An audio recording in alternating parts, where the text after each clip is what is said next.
I've lost my checklist. Microphone, yeah. Cameraman, yeah. Blue sky, definitely. Racetrack, yes. Race cars, they're on the track. Let's head up to Andy McKeown. Welcome to Brands Hatch. Mazdas to kick things off. We've got a full day on the stream for you, which I know you're going to enjoy. Have fun, sit back, relax. As I said, let's hand you over to Andy McKeown. Andy's up in the box.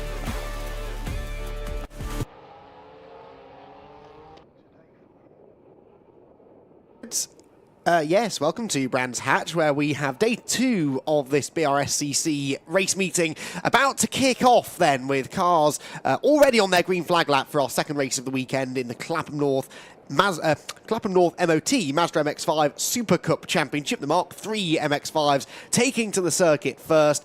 And, well, yesterday's race, won by Jack Harding, was very, very entertaining indeed. Jack Harding put on a defensive masterclass to claim the victory yesterday, fending off, for most of the race, Aidan Hills. Aidan had an issue, which we'll get onto a little bit later perhaps, which kind of took him out of the equation towards the end of the race, and then it was Will Blackwell-Chambers who came up into second place and started giving Jack Harding a hard time as well. In the end, Jack held on to the victory though, having started on pole position as well. His return to the championship 10 years after he made his debut in the Mazda MX-5 SuperCup. Jack will have pole position for race 2 as well, courtesy of the his second fastest lap time in qualifying, still being quicker than everybody else's second fastest time. So Jack Harding and reigning champion Aidan Hills will share the front row. Will Blackwell-Chambers and Tom Langford on row number 2. Then it's Ollie Hall and Sam Middleton, with Alistair Dendy and Jim Barrett on row 4. Clive Powells and Christopher Ginn complete the top 10. Then it's George Grant, Bill Taylor, Paul Hennin,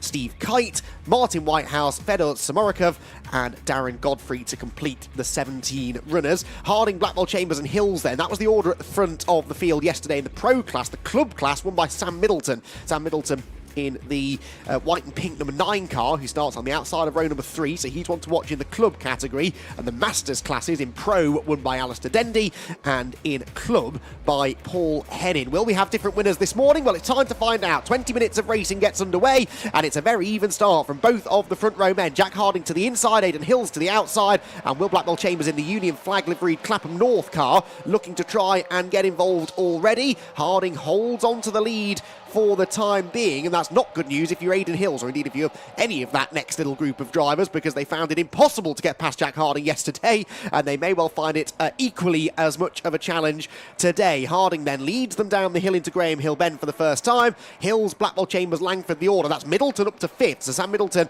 getting up the inside of Ollie Hall there. Hall in the number 27 car, probably the 2 most distinctively liveried cars on the track, and they found themselves doing battle over a position in the top 5 right from the word go. It's Harding though who has the advantage as they head through clearways for the first time of asking and make their way around on to the main straight. Oh, off wide goes Middleton. Middleton through the gravel trap.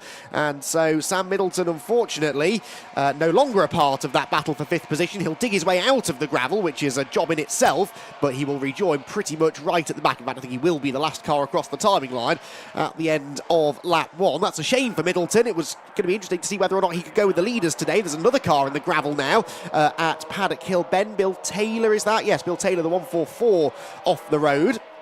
So a couple of drivers being caught out. It is a warm morning. It's not quite as warm as it was yesterday, but even though the temperatures are pretty pleasant, drivers may be being caught out slightly by cold tyres. They've only had their one very short warm-up lap, of course, around this 1.2 mile Brands Hatch Indy Circuit, and maybe a couple of them pushing a little bit too hard in the early stages. Hills, though, he's pushing on. He wants to try and find a way past Jack Harding. This was the story of much of yesterday's race, until a little bit of, I think it was the plastic footrest in Aidan Hill's car, fell off towards the end of the race and kept jamming under the pedals. So he had a couple of big lockups into Druids in particular, I seem to recall, did Aidan, and that ultimately dropped him out of the fight for the race victory. He will have made sure that's properly secured, I'm sure, ahead of race number 2, and is already starting to plan his attack against Jack Harding, former runner-up in this championship. But so great to have Jack Harding back on the grid. I really hope this isn't a one-off appearance for Jack, because he's been, as I said, a regular in this series for the best part of a decade, then went off to do some other things, and has now found his way back into the paddock. to be fair, even when he wasn't racing last year, he was often to be found in the paddock. I remember having a chat with him at Anglesey last summer, where he was just there to keep an eye on things, see how the championship was going. But now he's back on circuit. He is proving to be a worthy adversary for Aidan Hills, who's won the championship the last 2 years in fairly convincing fashion.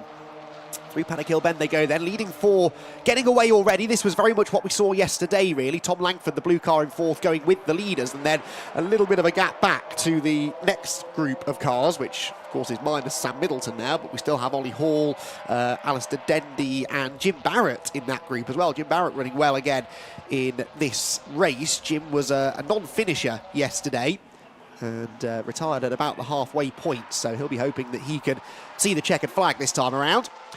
Leaders then up towards the end of the lap, and here comes the first major challenge in the lead group, maybe. Well, Will Blackwell Chambers thought about it, but ultimately wasn't quite close enough to get up the inside of Aidan Hills.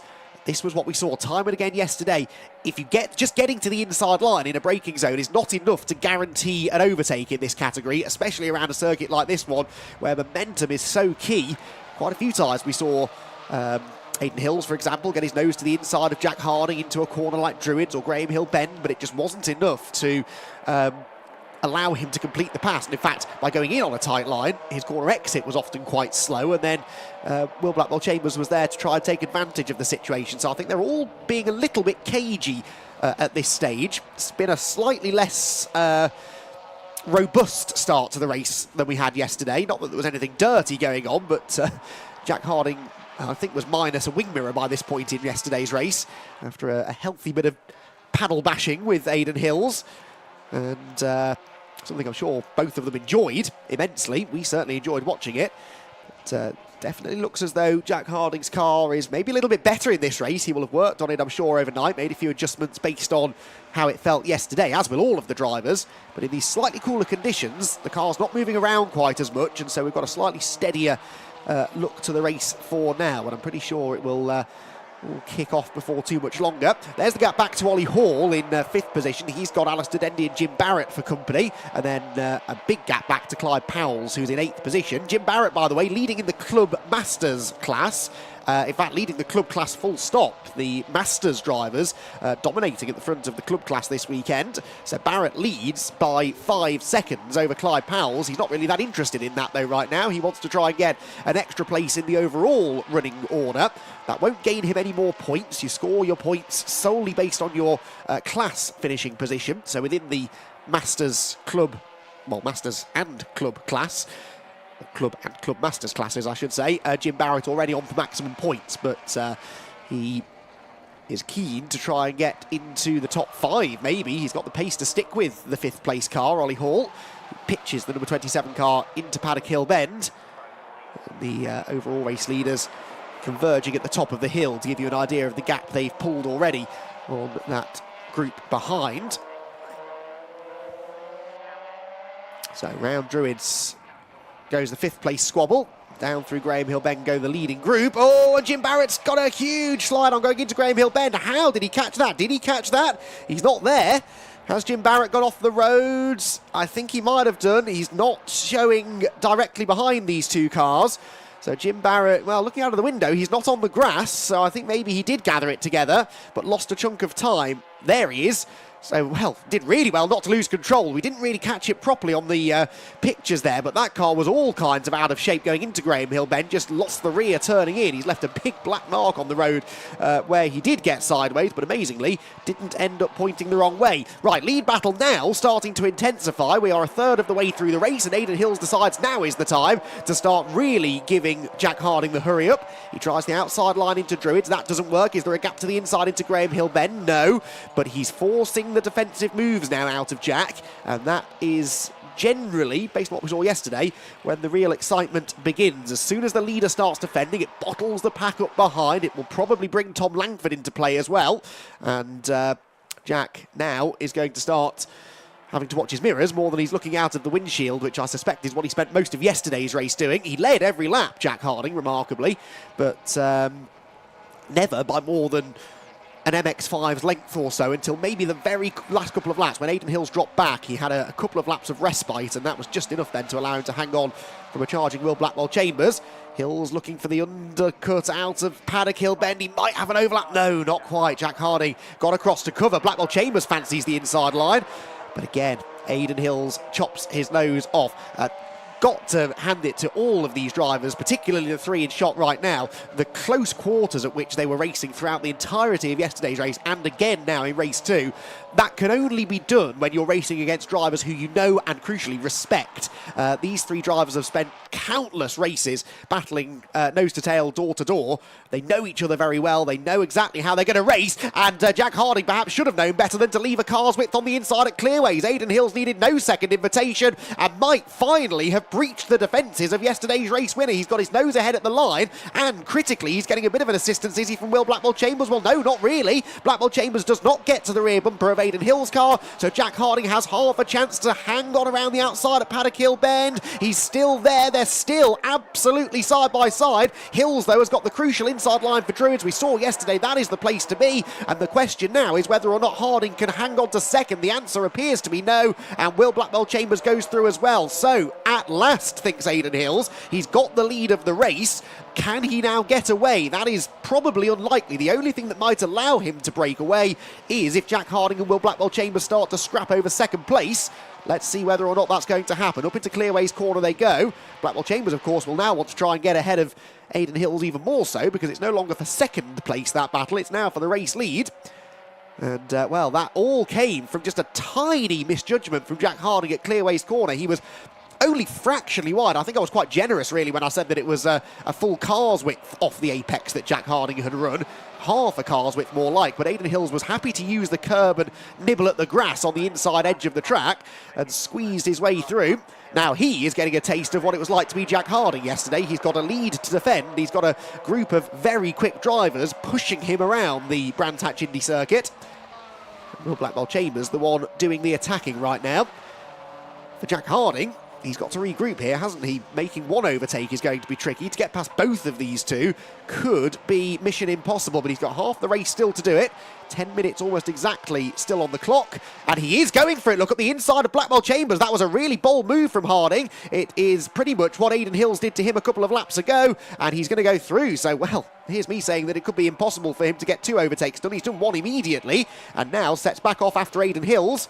Jack Harding, this is sometimes the kind of driving you get from a driver who maybe is dipping in for the odd round here and there. Don't know whether Jack is going to commit to the rest of the season. I certainly hope he does, but it's not been mentioned yet, I don't think, that that's the plan. And so you do drive with a little bit more freedom, maybe, not worrying about the championship, not worrying about the points. Just go for every move and try to get the race victory. Of course, he will do so respectfully to Aidan Hills, I'm sure, but if yesterday's battle was anything to go by, they're going to get very, very close indeed. They are very close indeed as they head towards Surtees. Hills having to jink to the inside to defend. Is there another move coming into Clearways? No, Aidan is wise to that, takes the tight line in. Harding goes wide on the way in, looking for the switchback, but look how Aidan Hills keeps the car to the right-hand side of the road. He's squeezing Harding into the pit lane entrance. Harding's on the grass completely, bounces back onto the road, but that was Aidan Hills making absolutely sure that the switchback move was not on for Jack Harding, and Jack tried to commit to it anyway. That's lost him momentum now, and so Blackwell Chambers pulls up alongside to challenge. He's going to go for the switchback out of Paddock Hill Bend, and Jack Harding does not defend from that quite as effectively as Aidan Hills did a couple of corners earlier, and I think Jack's going to be back down to third place before you know it. Yes, he is. So another example of how a failed overtake can end up costing you a place rather than gaining you one.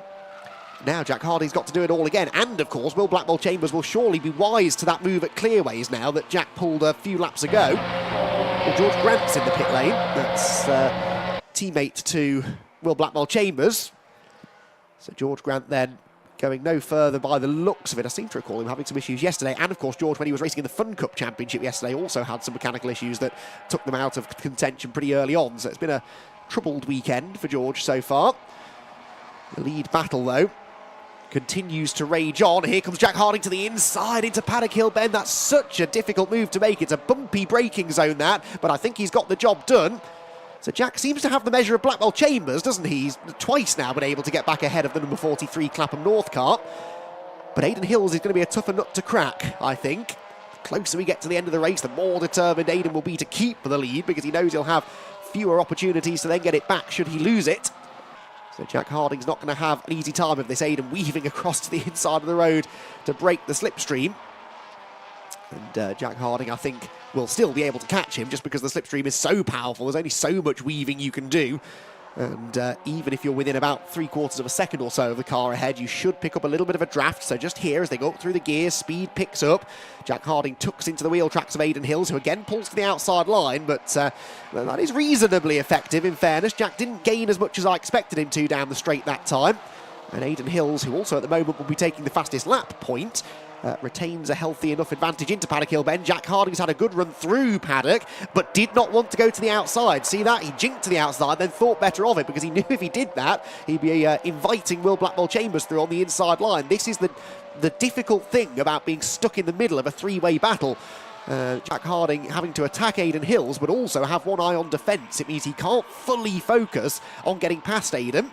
He can't be as adventurous with his lines as he might like to be, because one slip up and Blackwell Chambers will be back through for a third time into second position. Again, Jack tries to tee up this switchback, but Aidan is not going to let him have that. Jack should know that by now. Still worth trying, I suppose, but Aidan Hills just tightens the line out of Clearway's corner and prevents that switchback move from being made. It slows you down in the middle of the corner, that line that Aidan's taking.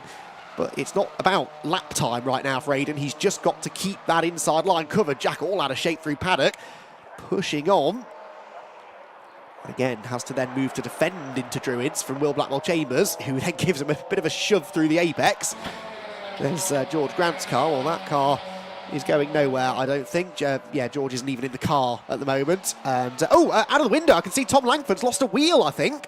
Tom Langford's car, yes, there's a wheel bouncing down the hill towards Graham Hill Bend, right into the middle of the road. So Tom Langford out of the race. That is very, very bizarre at this late stage in proceedings for a wheel to come off. Oh, and it almost got headbutted by Clyde Powell's, I think that was. It is still continuing down the track. The wheel has now made it almost as far around the circuit as Tom Langford has. There it is, right in the middle of the track. There's a pack of cars coming through. My word, that is scary. You don't want that wheel to be making contact with a car at speed.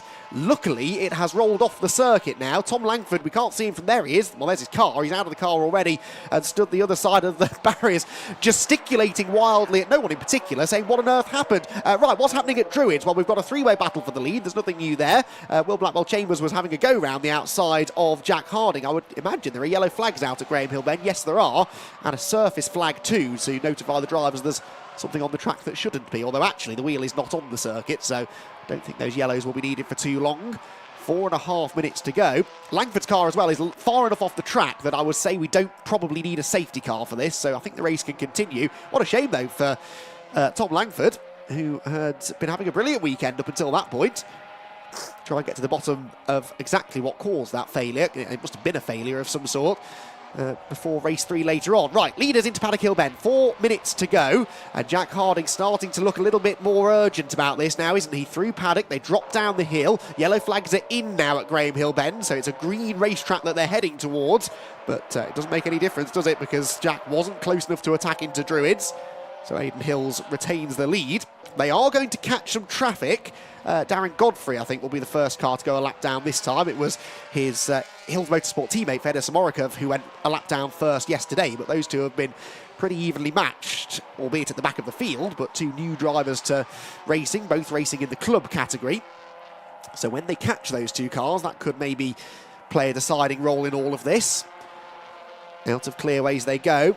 I think Harding's feeling as though his best opportunity now is Paddock Hill Bend. He just needs to sort of convince Aidan Hills that he's not going to have a go at the inside line, otherwise Aidan will always defend. There is a gap to the inside, and you can see Jack, the body language of the car, he wants to commit to that inside line, but Aidan isn't going to brake any earlier than he has to, and that's going to make that lunge to the inside very, very difficult to pull off for Jack. Jack sits in behind the race-leading car, just ahead of Will Blackwell Chambers, almost touching those two as they drop down through Graham Hill Bend. Harding gets a good run off the corner, but there's nothing you can really do with that as you head down the Cooper Straight. It's not a long enough straight to get a proper slipstream, and you don't really want to be side by side through Surtees anyway. So they all stay as they are, all sort of boxing clever. Hills to the inside, Harding in the middle of the track, and then Will Blackwell-Chambers, with no pressure from behind, is free to take the wide line into clearways. That means he's maybe had the best exit, but I don't know whether he'll be able to do anything with this. Jack Harding pulling to the left slightly there. That was a little bit odd. Certainly not close enough to attack for the lead this time. In fact, has to make a defensive move against Will Blackwell-Chambers. So Blackwell-Chambers now posing more of a threat to Jack maybe than Jack is able to pose to Aidan Hills. They are going to catch this lapped car, the first of the lap cars this time around. They might also catch Fedor Samorukov and Paul Hennin this time. Paul Hennin was the Club Masters winner yesterday in 10th position overall. He's 13th this time and quite a bit further down the order than he was yesterday. Sam Middleton, by the way, we saw him going off from 5th position, or 6th place, 5th or 6th, whichever it was, on lap 1. He's only back up to 10th and some way behind Bill Taylor in 9th, so I don't think we're going to see Sam move that much further up the order. In fact, no, that timing screen hasn't updated. He's actually right behind Bill Taylor, so he may well gain one more spot before the checkered flag flies. That will be in 2 laps' time for the race leaders. A minute and a half left on the clock. They have now caught Darren Godfrey, who stays well out of the way into Paddock Hill Bend, but that sort of took away a potential overtaking opportunity there for Jack Harding. But Jack, look, has shaken off Will Blackwell-Chambers slightly. He almost got to the inside of Aidan Hills, but there is a gap now between 2nd and 3rd places. There was, anyway, by the time I finished that sentence. Aidan Hills had defended at Druids, backed up Jack Harding, and Will Blackwell-Chambers is right back with them. But momentarily there, Jack Harding had no pressure from behind. It's a rare feeling for Jack this weekend, and I thought maybe he might be able to convert that into a challenge for the lead. It didn't quite happen, though. Brscc, time and options running out now for Jack Harding if he's going to claim the double. We may still have a couple more back markers to be negotiated. Aidan Hills a little bit sideways that time through Clearway's corner. Does that give the extra momentum to Jack Harding that he needs? I don't think it has, really. The last lap board is held aloft for the leaders. Across the line they go. And into Paddock Hill Bend for the final time of asking then. Lap number 22 of 22. And still, it is Aidan Hills with the race lead. Jack Harding not close enough to attack into Paddock. He is not close enough to attack into Druids either. So realistically now, if a move is going to come, it will be the final turn at Clearways. And you have to imagine Aidan Hills will have that inside line covered. So it's advantage definitely to the race leader and the double reigning champion now. Aidan Hills gets a good run off the left-hander at Graham Hill Bend.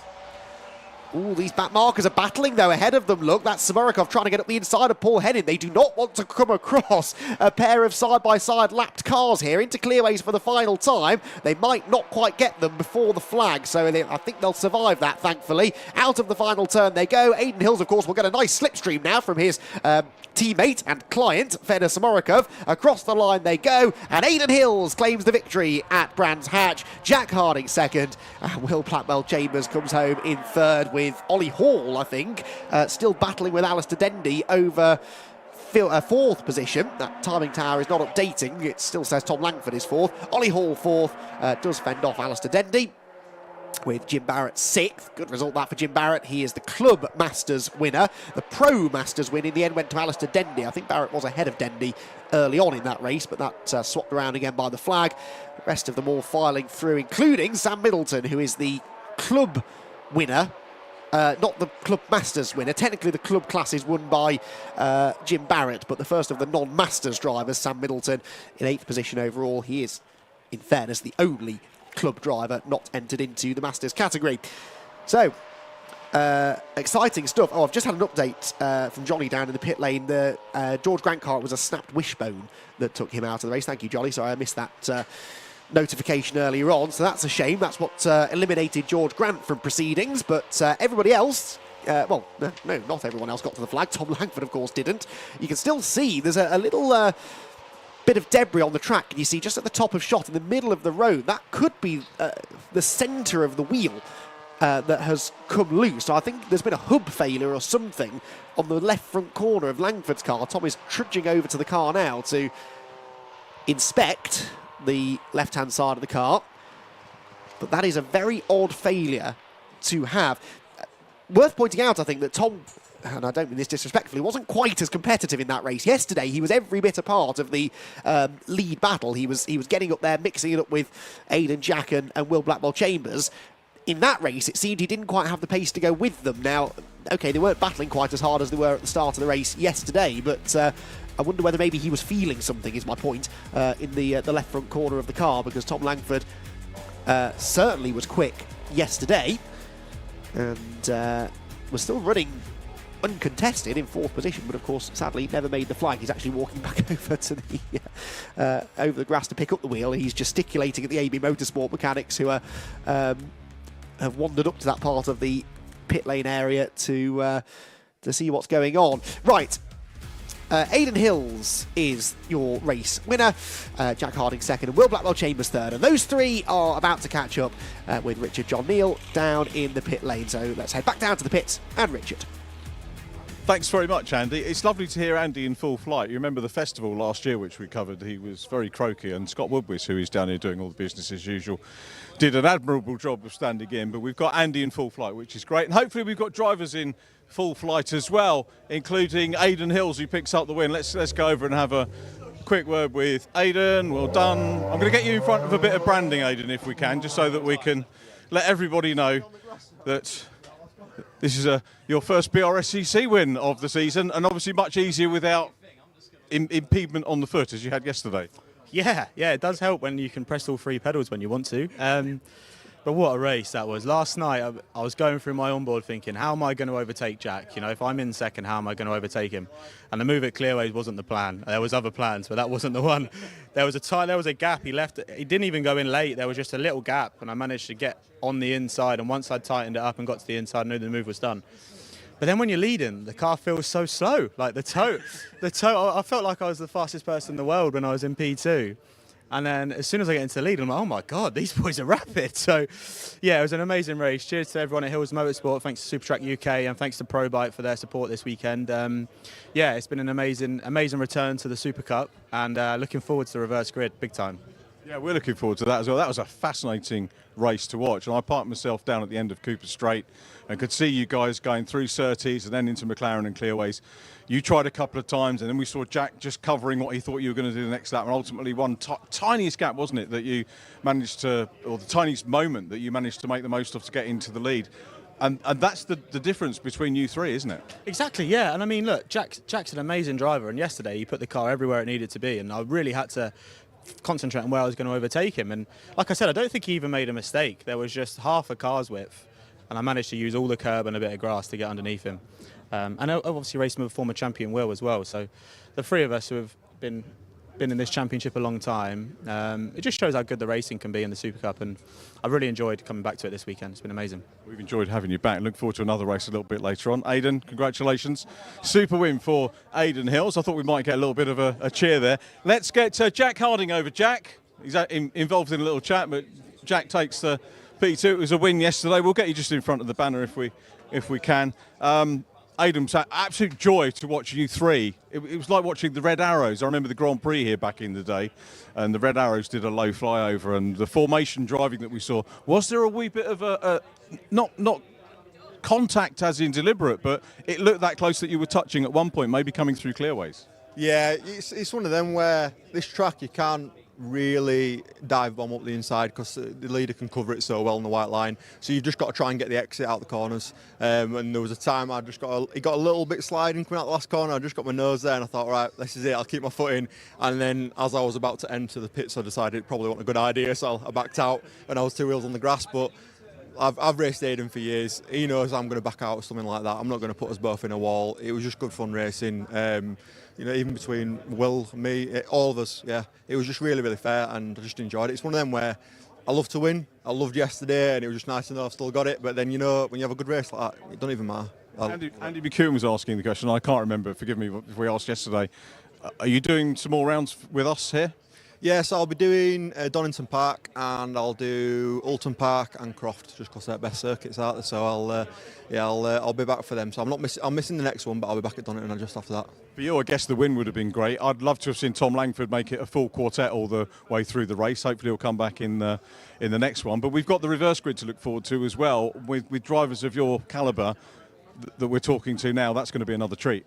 Yeah, it's one of them where it's whoever gets through the traffic the fastest, really, on the first lap. So obviously the reverse just spice it up a bit. Whoever gets through cleanly and gets to the front, they'll win. You know, it's simple as that, really.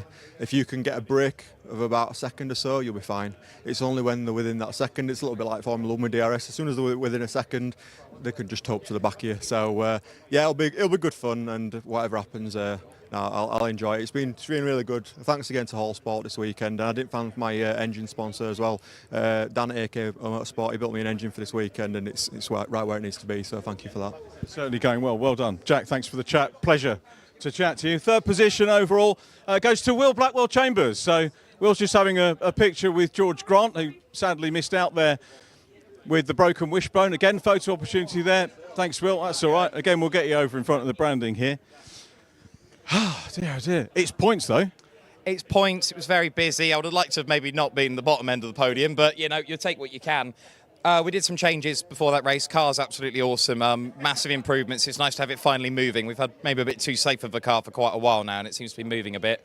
However, I then promptly cut the tyres. So when it needed to go back at these boys at the end of the race, I didn't really have a lot left. So awesome job by Rob Boston Racing. The Clapham North car is incredibly quick.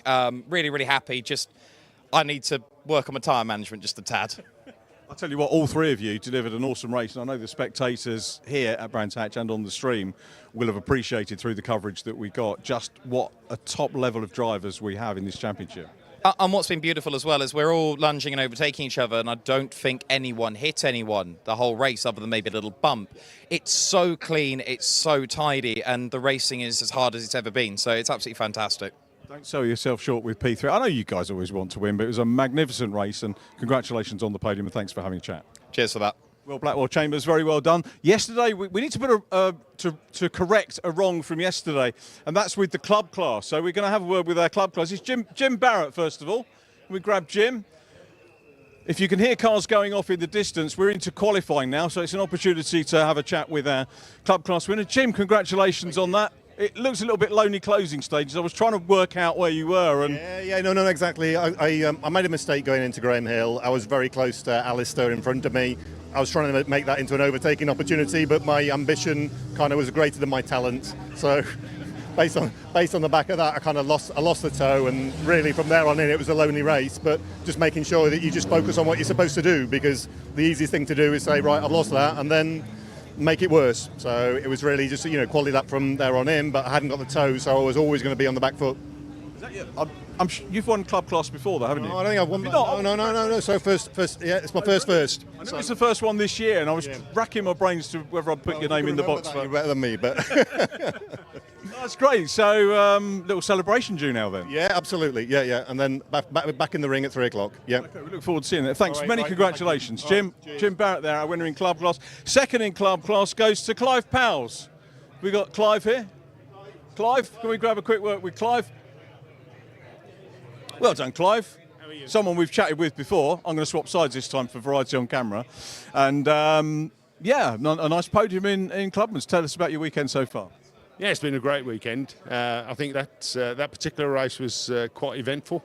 I think I was chasing down Jim, and unfortunately, I think he probably released a wheel from his boot, I think, because there was a random wheel sort of appeared from nowhere and almost made me stop at the apex of Graham Hill. Which let the guys behind me sort of catch me up a bit, but other than that, it's been great. And second place. What if that was Tom Langford's wheel? That was one that was still bouncing around for a while afterwards. Yeah, I've been looking for the car, but I can't find the car. Clive, well done on the podium. Great to have Vanessa with you. Congratulations. Hopefully see you for a podium a little bit later on. And last but not least is Sam Middleton. Have we got Sam here? I think Sam might have disappeared. And Sam won yesterday. I wanted to have a chat with him. Okay, if he's not here, what we'll do is we'll have a quick look up and see if we can catch up with Alan Bowles, who is the coordinator of the Jeff Page Engineering Super Classic Formula Ford 1600 Championship, who said he was going to hang around, but that's when we were down the other podium yesterday. So I'm going to see if he's here. If not, we'll head up to Andy and we'll catch up with Jeff and Alan Bowles a little bit later on. It looks like they've gone, I think. Let me just have a quick look around the corner. Yeah, very sadly not here. We did try and tee up an interview to find out a little bit more about Formula Ford 1600, but maybe just as well. Time to hand up to Andy, who will take us through qualifying for the next couple of sessions. We'll try and get the pole sitters for you at the end of this one. Thanks, Richard. That'd be great if you could, because, well, there are technically going to be a few pole sitters because there are a few classes within Super Classic Formula Ford, but we'll settle for overall pole if you can find them at the end of the session. It's a relatively short session, this 15 minutes in duration. We've got qualifying for the Formula Fords now, then we have a couple more qualifying sessions. The next one will be for the Classic VW Cup and the MG Metro Cup combined grid for this weekend for those two series, and then SW Motorsport's ClubSport Trophy have their qualifying session. That is a 20-minute session, so slightly longer for ClubSport Trophy than it is for the other two series. Then we're racing through the rest of the day. So a few qualifying sessions, but still well worth watching because they, of course, will set the grids. I'm sure I don't need to explain that to you. Set the grids for the races later on today, and as we've seen in some of the other categories already, overtaking is not the easiest thing to do here. You can do it, and side-by-side racing is definitely something that we see a lot of on the Brands Hatch Indy Circuit, but the higher up the grid you are, clearly, the better your opportunity will be to go and get a good result. So, Super Classic Formula Ford. What is Super Classic Formula Ford? Well, this is a series, a championship that came about only a couple of years ago, really, but cars and drivers that you will be familiar with. If you've watched this series before, because it was sort of born out of the Northern Formula Ford 1600 Championship, kind of, and there was a bit of a merger made a few years ago. It all got a bit complicated, but anyway, this is a series for pre-1999 Formula Ford Championship cars, so the older generation of Formula Fords, the Super Classics, for example, you could call them, and the cars split into 4 different classes based on age, basically. So Class D cars, they're the oldest. They're the cars that were built before 1972. Don't believe we've got any Class D entries. We've got one Class D entry this weekend. It's the number 69 machine, which was a late entry, I think, into the event here at Brands Hatch. But by and large, it's the newer cars that we have on the grid. Class C, Super Classic C, is for cars built between 1972 and 1981. So, generally speaking, 1970s Formula Fords, then Super Classic B, 1982 to 89, the 80s represented in Class B, and then Super Classic A is for the newest cars. They're the 90s spec cars, 1990 to 1998, and they, as you would expect, will generally be the cars that we'll see at the front of the grid, and that indeed is the case at the moment. Early days, I suppose, in qualifying. We're only a third of the way through, but it is the number 37 machine of Ben Powney, who is at the top of the order now. We've seen Ben Powney racing before in 750 Motor Club events, but making the move over to the Brscc this weekend, which is good to see in the Super Classic Formula Fords. Second quickest is Tom Hawkins. Tom Hawkins, the reigning champion in the Super Classic Formula Ford Championship within Super Classic A. Anyway, he was a bit of a runaway winner last season.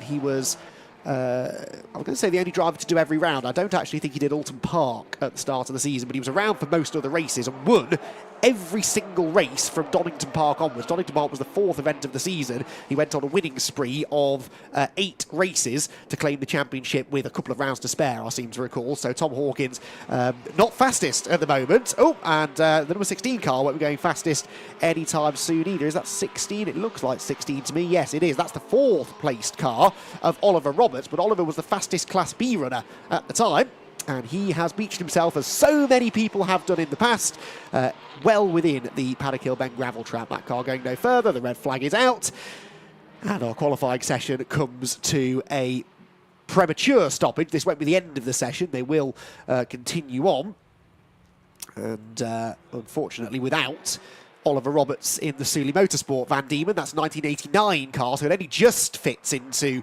Super Classic B. It's on the cusp of being a Class A car, but therefore, as the newest Class B car on the grid, you'd expect it to be towards the pointy end, which indeed it is. So cars will now be redirected back to the pit lane, where they will queue up at the end of the pit lane, I guess, and when the session restarts, they will be released back out onto the circuit. So Powney fastest at the moment. Hawkins second. Third quickest is the number 2 car. That's Mads Gravesen in the 1992 Swift. Tom Hawkins in a 95 Swift. So similar chassis, just of different ages. But only a couple of years between them. And those two are 0.3 of a second apart. Powney, in fairness, has 0.2 of a second on the rest of the field, and he just got that time in just before the red flag flew. That most recent lap that he'd done was his fastest of the session. There is Oliver Roberts conversing with the marshals down at Paddock Hill Bend on the best way to get the car going. There doesn't appear to be any damage to it, so I think what he said to them is, if you can get me out of the gravel, I'll do the rest of the work for you. I'll get the car back to the pit lane. You just need to drag me forward a few feet. The snatch vehicle is there to do exactly that.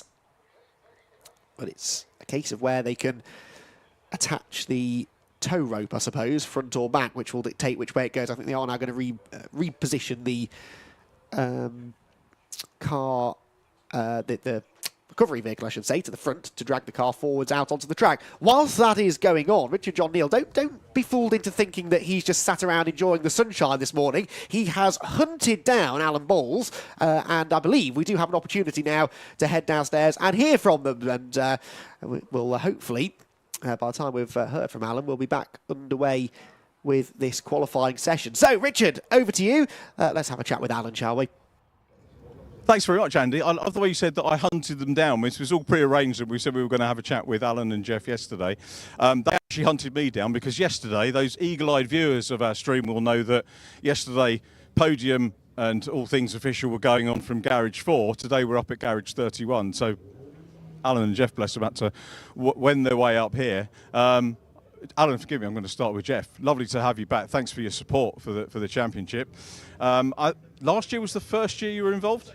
Yeah, I mean, Alan approached me the beginning part of the year and asked me if I was interested in sponsoring the championship, and I've got a passion for Formula Ford 1600 from way back in the 80s, early 80s, and it just seemed like a good idea. There's no commercial aspect for me, it's just I'm doing it because it's fun for me. Simple as that. It's great for us that you got involved. And how did you enjoy the season? Ah, it's fantastic. Still, you know, Formula Ford 1600, you can't beat it, can you? You really can't. The guys at the front, in every race, every meeting, it's really competitive. I think it'll be more competitive again this year. I think there'll be more cars out there on the grid this year. It's just exciting racing, as it's always been.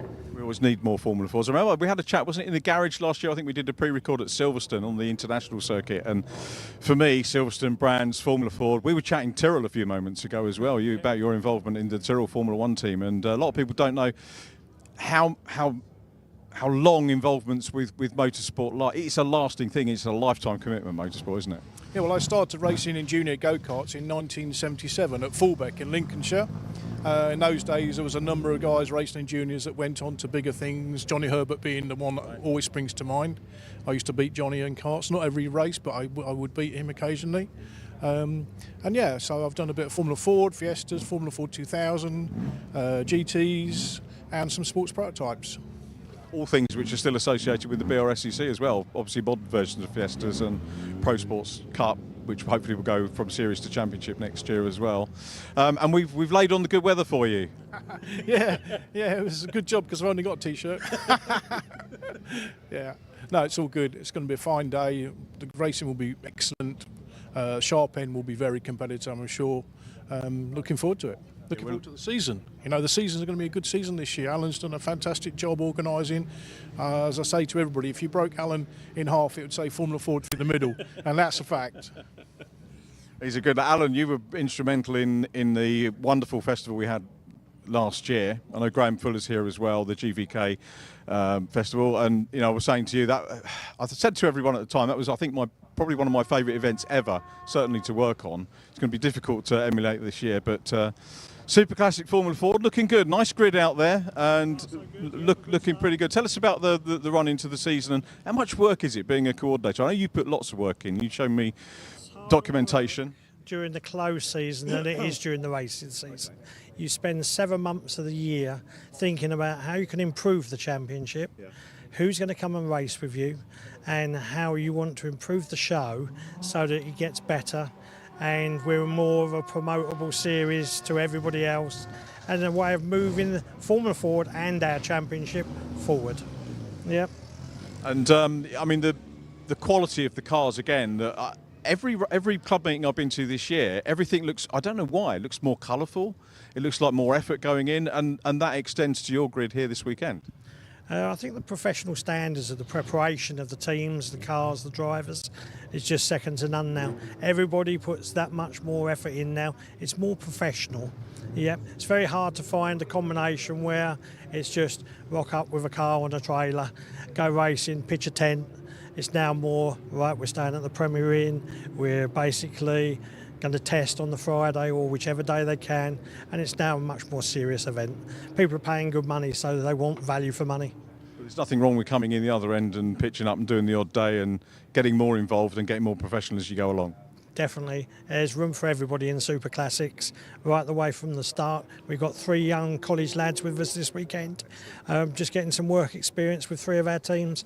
Our teams are open to anybody to come and help with them for the weekend, and we're all about promoting our sport, our club, our championship and Formula Ford.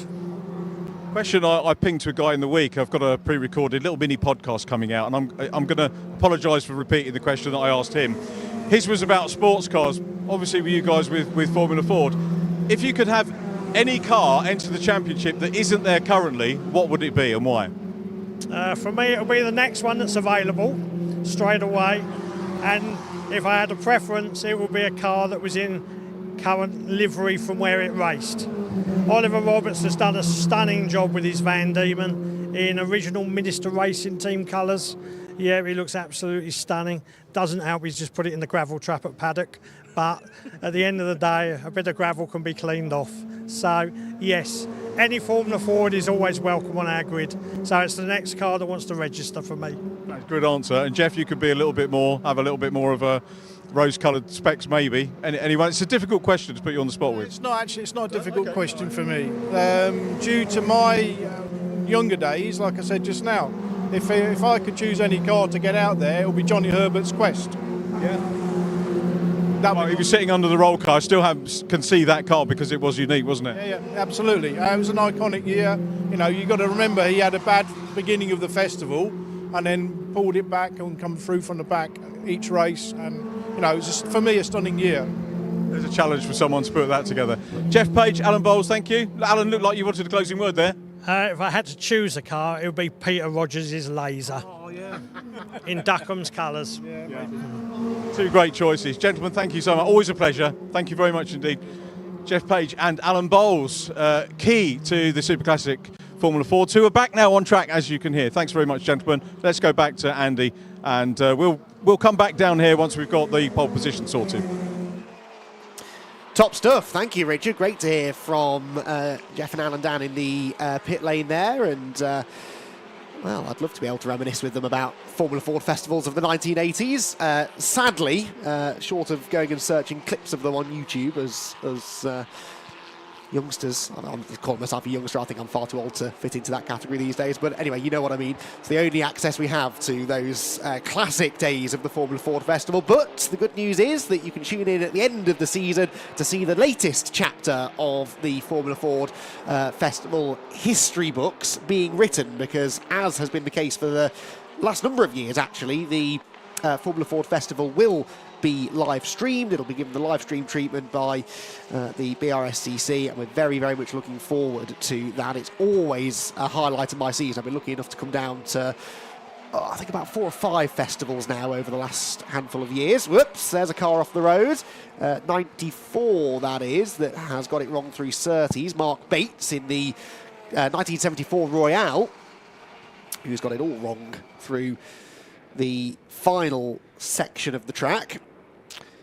But yes, as I started to say, the 54th Brscc Formula Ford Festival will take place on the 25th and 26th of October. So get that date in your diaries and make sure you're tuned in to enjoy what should be a fantastic weekend of racing. As always is the case these days, the festival has the support act of several of the Brscc's most competitive championships. Last year it was Mazdas. Seemed to alternate between Mazdas and Fords each year. So this year it's the turn of the Blue Oval support categories. So the Brscc's Fiesta ST240, ST150 and Fiesta Junior championships will be here, along with the Production Cup and the Silver Lake DS3 Cup. So full weekend of racing.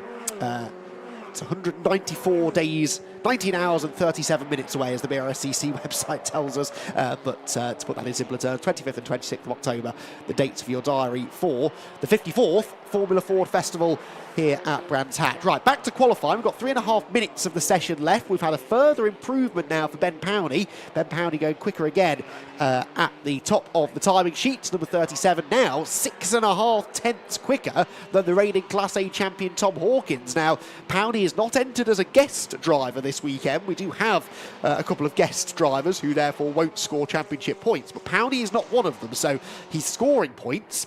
That means he potentially could take points away from the likes of Hawkins and the other title contenders from last year, but also it might well mean that Ben Powney's planning a full season campaign this year, and perhaps if he does end up on pole position, which looks increasingly likely, Richard can ask him that very question at the end of the session. He is no longer 6.5 tenths quicker than Tom Hawkins, though. He is just under 6.5 tenths quicker than Mads Gravson, who has pipped Tom Hawkins to the outside of row 1. He is 21 thousandths of a second quicker than Hawkins. Oliver Roberts, who brought about that red flag, of course, he's not taking any further part in the session. He was 4th quickest at the time, and the quickest Class B car. Well, he's still the quickest Class B runner, but he's no longer 4th. He's been beaten by Gaius Ginn in the 1991 machine, the VD RF91 as it's listed on the entry list. 84 is Gaius Ginn. There he is in the pit lane. And going no further for now, and in fact with only 2 minutes left on the session, I reckon he might well be done. But a cloud cover now coming over the circuit, so will make the track a little bit quicker.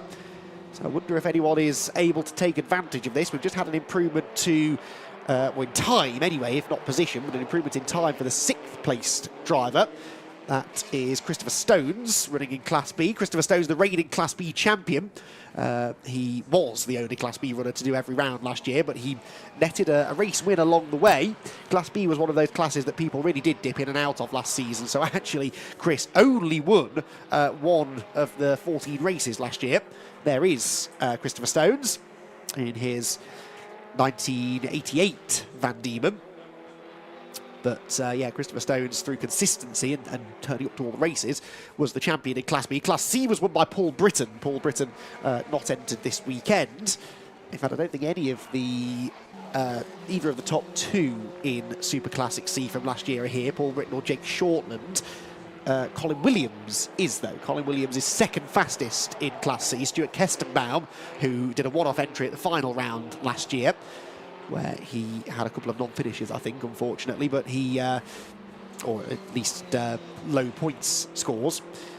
He is fastest in Class C right now. Class D was won by Oliver Buckton last year in what was a battle through most of the season with Ian Fernahoe, but again, Ian didn't do the first couple of rounds, missed the Brands Hatch round at the end of the season as well. He only did the Midlands rounds, Mallory, Donington and Silverstone. Oh, and in fact, he was out at Alton as well in the back end of the season.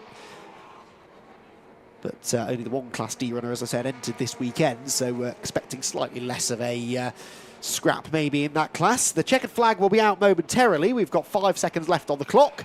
Not seeing any real improvements coming in at the moment. It looks like Ben Powney's on course for a fairly convincing pole position. Lap times recently have been quite a bit slower than they were earlier in the session, but I don't think he'll be too concerned about that. He got the job done when he needed to. And there is that 69 car that, as I said, was a late addition to the entry. But I can tell you it's a Lola T200, and I'm trying to sort of dig through the championship standings from recent seasons, see if I can figure out who this might be. Because I'm sure we've seen this car before out on track. Surname of Chapman. There will be some of you at home, I'm sure, who are screaming at me, saying that it's fairly obvious who it is, but it's a name and car I recognise, but because they're not on the entry list, can't give you the driver's full name. But I can tell you that they were 8th fastest overall. That lap we just cut to was that car's fastest lap of the session, so they were guaranteed a class pole position, but 8th quickest overall. Very impressive for a Class D runner. That, remember, is a car built in the 1970s, the oldest car on the grid, but it's qualified in the top half of the grid, so very impressive stuff. Ben Powney, even more impressive, 6.5 tenths quicker than anybody else as the session draws to a conclusion. And the cars will make their way down to the pit lane. Now, we're hoping that we will have been able to orchestrate the pole sitter being pulled in at the end of pit lane. We will see if that happens. It's car 37 we're looking for, Ben Powney. I don't think we saw an awful lot of in the session, but he was going very quickly. Oliver Chapman, Luke Souch from the Brscc tells me, thank you very much. And Oliver Chapman then, a late addition into Class D. He is therefore guaranteed, obviously, good results within Class D, but he is looking, it would appear, to mix it with some of the much newer cars in the overall running order. Cars then are being pulled into Parc Ferme, which is handy. Makes it a little bit easier for Richard John Neal to go and scout out, well, maybe more than one interview. See if we can catch up with a few of the class pole sitters, maybe. We're going into another qualifying session next, but it will take a few minutes for everything to get started. So Richard's got plenty of time to catch up with some drivers from the Jeff Page Engineering pre-99 Super Classic Formula Ford 1600 Championship after what was a very successful qualifying session for Ben Powney. Then at the wheel of a Jayman, you don't see that many Jaymans entered these days, do you? Generally Reynard and Van Diemen with the odd Swift, but the Jayman M92 is, I think I'm right in saying, not quite the newest car in the grid, but one of the newer cars on the grid, and well, it propelled Ben Powney to a fairly convincing pole position. Let's catch up with him now, and perhaps a few other drivers, with Richard John Neal. Thanks very much, Andy. Yes, we will do. Ben just degloving and derobing generally. Lovely weather here. Let's hope we've laid this on for the Formula Ford Festival as well. It was great looking Jayman, and I think, Ben, congratulations. First time we've managed to be able to cover qualifying on a live stream, which is great news. So we get a chance to have a little bit of a natter with you. Everything seemed to go to plan. It did. I'm guessing because I'm talking to you, I'm in P1, hopefully. Oh, sorry. Yeah, congratulations. Yeah. Yeah, so I was just assuming, yeah, you might have some timing or... So that tells me no pit crew saying P1 and boards? Or... not on the headset. I mean, I saw it on the board, but I think both Mads and I on the last lap, I think we both did a fairly good lap. I think it went as equal my best and didn't seem to catch in that much. So, yeah, I was a bit nervous you were about to say P2. You know, bad luck. But, no, yeah, thrilled with that. I think... Pete from PA Motorsport and Tony Monday, who built the car originally, have done a mega job on this. To be honest, it's easy to drive. I'm not that good a driver. I'm sure you are. The Jayman's a lovely car. I mean, my background was watching Formula 4 back in the day. You've got Rick and Russell on your thing there. Yeah. Rick Shortall was... I meant to bring along a letter that Rick wrote to me as a thank you for some stuff I sent him when he had an accident. But is he around? Is he? We'll try and grab a word with him a little bit later. Where he is. But I'm going to ask him why he wasn't keeping you up to speed with your lap times by a pit board, you know. Yeah, well, I think some people might have thought he jumped in it then, to be fair. To be honest, the car was just so good to drive. It was a real breeze. Pete and Tony made it mega easy for me, to be fair. And don't know what these tyres are going to do in the race, but yeah, we'll see. Should be close, hopefully. Do you know much about this particular car? I don't know a great deal. I know it's a 92 Jayman. Tony, who originally built the car, has been helping us develop it as well. And it's kind of like, I feel like I got the best of both worlds. I got like the old school with Tony, and then, Pete's still quite old school as well. But it's fantastic. And they've pretty much, gone over this with a fine tooth comb, and we just keep finding time, every time we seem to go out. And hopefully culminating in a good run at the championship would be nice. That would be good, and I think you're joining us on a lot of the streams this year as well, which is good, which is part of the Fun Cup weekend. Yeah, brilliant. Yeah, I love the live streams, mainly because my kids get to watch it back on YouTube.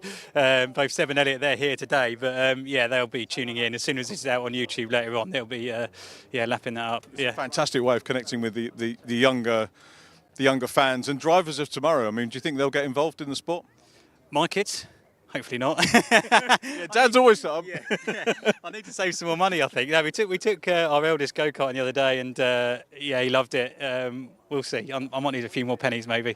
Yeah, that's the thing, isn't it? Football, but I encourage football. It's a bit cheaper. A pair of boots is always a little bit cheaper, isn't it? Yeah, either that or Tiddlywinks. I haven't quite decided yet. We'll have to give it a go. See which one he's better at. Ben, lovely to meet you. And actually, I'm going to have a quick word with you about, because you did the festival as well, didn't you, last year? I did. Yeah, it was a bit of a disaster, to be honest. I think. I'm glad I brought that up. Yeah. Thanks. Yeah. I kind of just just about managed to forget it. But yeah, no, it was great to be here. I think I wanted to get the first one under my belt, so this year isn't like, you know, completely new on me. But yeah, it was a wet race. Had a bit of an incident going into clearways on my first race, and that kind of ruined the rest of the weekend. Then the last chance race was what it was. But yeah, I'll be back this year. Nice, we look forward to that. Thanks for the chat. Lovely to meet you. Ben Powney, pole position man. There. I'm going to have a quick whiz over here. We have got the classic VWs and Metros. For those of you that are wanting to get involved and obviously watch that coverage, stay with us. We will be with you in a minute, but I just want to have another quick moment with our classic Formula Ford 1600s, if I may, and grab a word with Stuart. Is that okay? Stuart, sorry if you sit down. Stuart, congratulations, class pole. Decent run? Presumably so. I had no idea. Car looks absolutely wonderful. Tell us a little bit about it. I've never had the opportunity to have a chat with you at festival or otherwise, so nice to get a chance to be able to do that. Tell us about the car. Well, it's relatively recent to me. I think I've only had it about 3 years. I had a 79, and unfortunately I had a bit of an incident in testing. Last lap of testing, and I managed to turn sharp right into the pit wall, not the pit wall, the assembly area wall at Silverstone. Walked away from it, but the car was kaput. Was that recent? 3 years ago, 4 years ago, I can't remember. I think it was 2021. And used the engine and gearbox again and made it, got an 81 instead. I've had many years of watching you, and the first time, sadly, that I've had to get to chat to you. I'm sorry it's taken so long to do that, but you've given us so much pleasure in racing over the years. But obviously, that's a pleasure you get out yourself as well. I was going to say, I'm entirely selfish. The pleasure was all mine. Quite right too. Brands Hatch, though, is very much, for me, home of Formula Ford. I've watched so much here.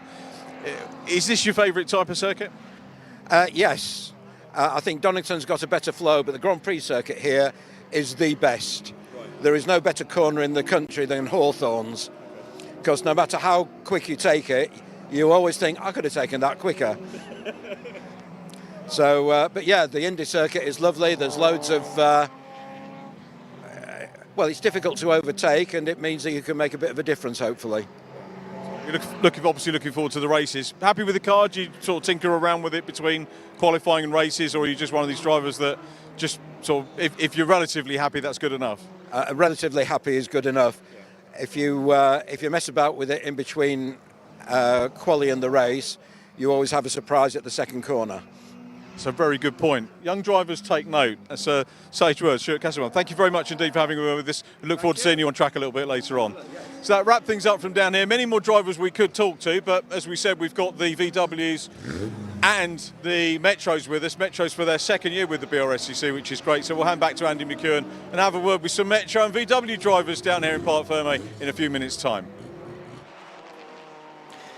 Thank you, Richard. Yes, cars starting to get up to speed now. A busy track, actually. I hadn't quite appreciated just how many of these cars there would be. 25 of them out on circuit across the two series, but then within those two series, particularly within the Classic VWs, the Ricci Concept Classic VW Cup, to give it its full title, there are several categories as well. So we'll try and cover them all over the 10 minutes of qualifying session that remain. Start with Metros, because they're a bit more straightforward. The Hickford Construction Limited MG Metro Cup, which last year was won by Robbie Kenning. Robbie Kenning won in the end by a reasonable margin. They had their final rounds on the Silverstone National Circuit. Robbie was able to take enough points there to clinch the championship over Jack Ashton. Now, Jack Ashton did not compete at the first couple of events here at Brands Hatch and at Snetterton, made his return to the championship. Former champion in the MG Metro Cup is Jack Ashton, made his return at Donington Park mid-season in June and went on a winning spree and very nearly challenged Robbie Kenning for the championship. So Jack Ashton was very much a thorn in Robbie Kenning's side last year, and we'll be hoping that he can go even better this season. The championship kicking off here at Brands Hatch this weekend. There is the number 98 car of Jack Ashton. He is 8th overall, but more importantly, he is on the provisional pole position within the Metro Cup right now. So the Metros are, I think, denoted by the, well, what colour would we call that on the timing tower? It's not really pink, it's not really brown, but whatever, you can see the number 98 in 8th position. Make your own mind at what colour that is. That is the Metro Cup on the timing tower. Then we move into the... well, in fact, let's give you the top 3 in Metro, shall we? Ashton fastest. Second fastest is the number 16. Number 16 is Matthew Simpson. And Matthew Simpson, who I think did a part season last year, did he? No, he was around for most of the year, I think, was Matthew. Ended up 7th in the championship. Well, he's going a lot better so far this weekend. He is 2nd, and Tim Shooter, the number 4 car, is 3rd in that category. They are 11th and 13th overall. Mike Williams there, who we've seen winning races in Metros before, moves up into 4th place in the class with an improvement, 14th overall. Now, Ricci Concept Classic VW Cup, that is a little bit more complicated. We've got a few classes to go over. You've got modified, production and classic, basically, and they generally speaking, there's an age restriction in each class. So the modified class is anything basically from 1965 onwards. In the production class, cars manufactured from the year 2000 onwards, so 21st century cars. And in the classic division, they're cars built between 1965 and 2000. But then, of course, there are also things like power to rate ratio regulations. So the classic category is for naturally aspirated engines up to 250 brake horsepower per tonne, or cars fitted with a turbo up to 220 brake horsepower per tonne. The modified category, which is where you're going to find most of the fastest cars, has a slightly bigger, higher power to weight ratio limit, basically, so up to 300 bhp per tonne. For normally aspirated cars, 270 brake horsepower per tonne. For turbocharged cars, and yes, I am reading that off the Brscc website. Not technically minded enough to have memorised the regulations for that series, I'm afraid. But anyway, Ken Lark it is who's fastest. We just saw him there going through through Paddock Hill Bend. Ken Lark in his Class C VW Corrado. So Class C, the classic class, is fastest, and in fact it's another Class C car in second place. Tony Absalom in the VW Golf Mark II. Now Tony is someone we see out racing his super touring Vauxhall Cavalier quite often, and good to have him out there in his Mark II Golf and going pretty quickly as well. There are only just under a 1/10.5 between the two of them. Third quickest is the fastest of the modified cars. That is Kerry Lewis in the VW Golf Mark V GTI. I think we just had Kerry in the number 18 car on screen. And the next car is Paul Hoggins, 4th fastest, another modified car. So they're 2x2 at the front. 2 classic cars, then 2 modified machines. The Audi TT Mark II of Paul Hoggins is 4th, as there Kerry Lewis, the current pole sitter in the modified class, turns through Druids Corner. And then to continue the Noah's Ark theme, 5th and 6th fastest overall are your fastest 2 production cars. So 5th quickest is the number 46 Paul Dunningway in his Audi A3 2-litre turbo, and the Seat Leon Cupra R, number 12 of Tony Hunter, is 6th quickest, 2nd in class. So 2x2x2 at the front of the field. That would make for quite a nice orderly start, you would hope. Oh, Ken Lark is heading back to the paddock. Ken Lark, pole sitter. I've just noticed he was in the pit lane, but now the Corrado is heading to the outer paddock. As this camera pans around, you might just see his silver Corrado, oh, never mind, heading down into the tunnel. So he is going no further in the qualifying session. Now he's only a 1/10.5, just under a 1/10.5 quicker than Tony Absalom. So if Tony Absalom can find a little bit of an improvement, he could still challenge Ken Lark for pole position. I suppose the main concern is whether or not Ken Lark's car is going to need any significant work doing in order to get it out for the race later on. The race for these cars will be the first one after lunch at 2:30. So it's going to be a bit of a race against time. That is about 2 3/4 hours away, but they'll have to be in assembly area in about 2 1/4 hours. So we've got a couple of hours to work on the car. Hopefully they will be able to do so successfully and get him out onto the track. Any changes in the Metros whilst I was talking classic VWs, I wonder? Still Ashton fastest, Simpson 2nd. Dick Trevitt's gone 3rd, so there has been a slight change. Dick Trevitt in the number 96 MG Metro. There, the blue and white one with the yellow wheels. He's moved up into 3rd position in the class. Tim Shooter down to 4th, and 5th quickest will be Mike Williams in his number 28 car.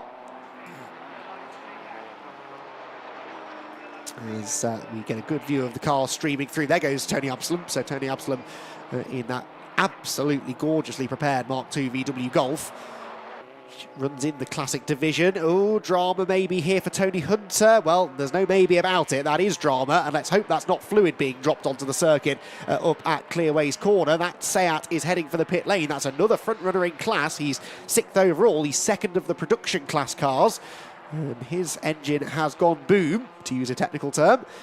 And is it dropping fluid? That's the big question. I'm looking out of the window, not seeing anybody skating off the road at Clearways. That's a good sign.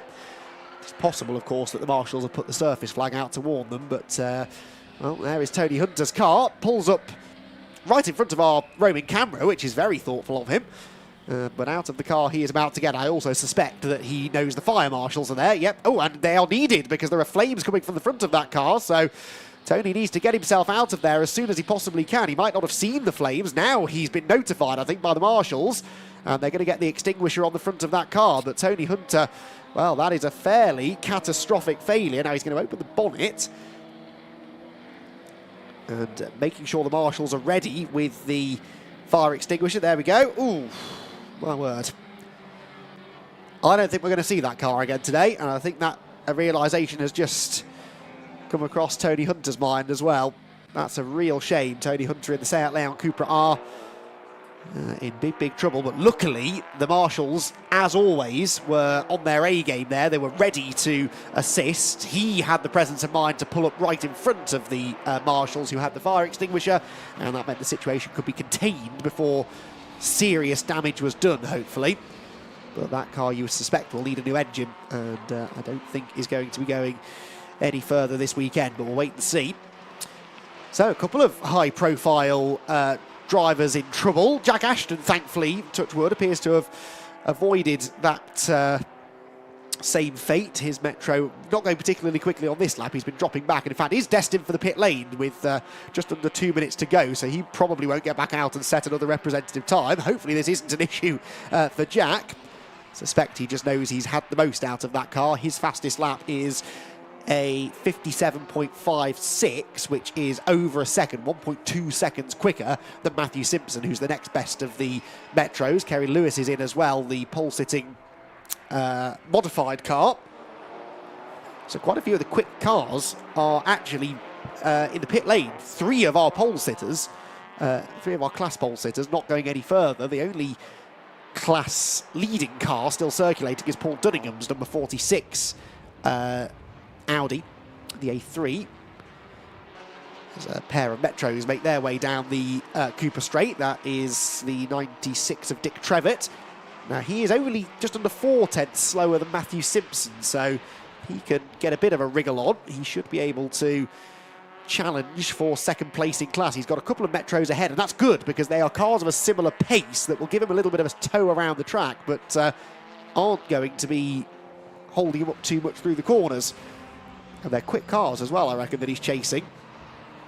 Very quick. In fact, Tim Shooter is up into third. In fact, Tim Shooter's just got ahead of Dick Trevitt to go third place. So Dick Trevitt won't have enjoyed seeing that, as the car ahead of him on track is now ahead of him in the times as well, and then gets dutifully out of the way. And Dick's probably thinking, well, hang on, I wanted a slipstream from you. You were going quickly.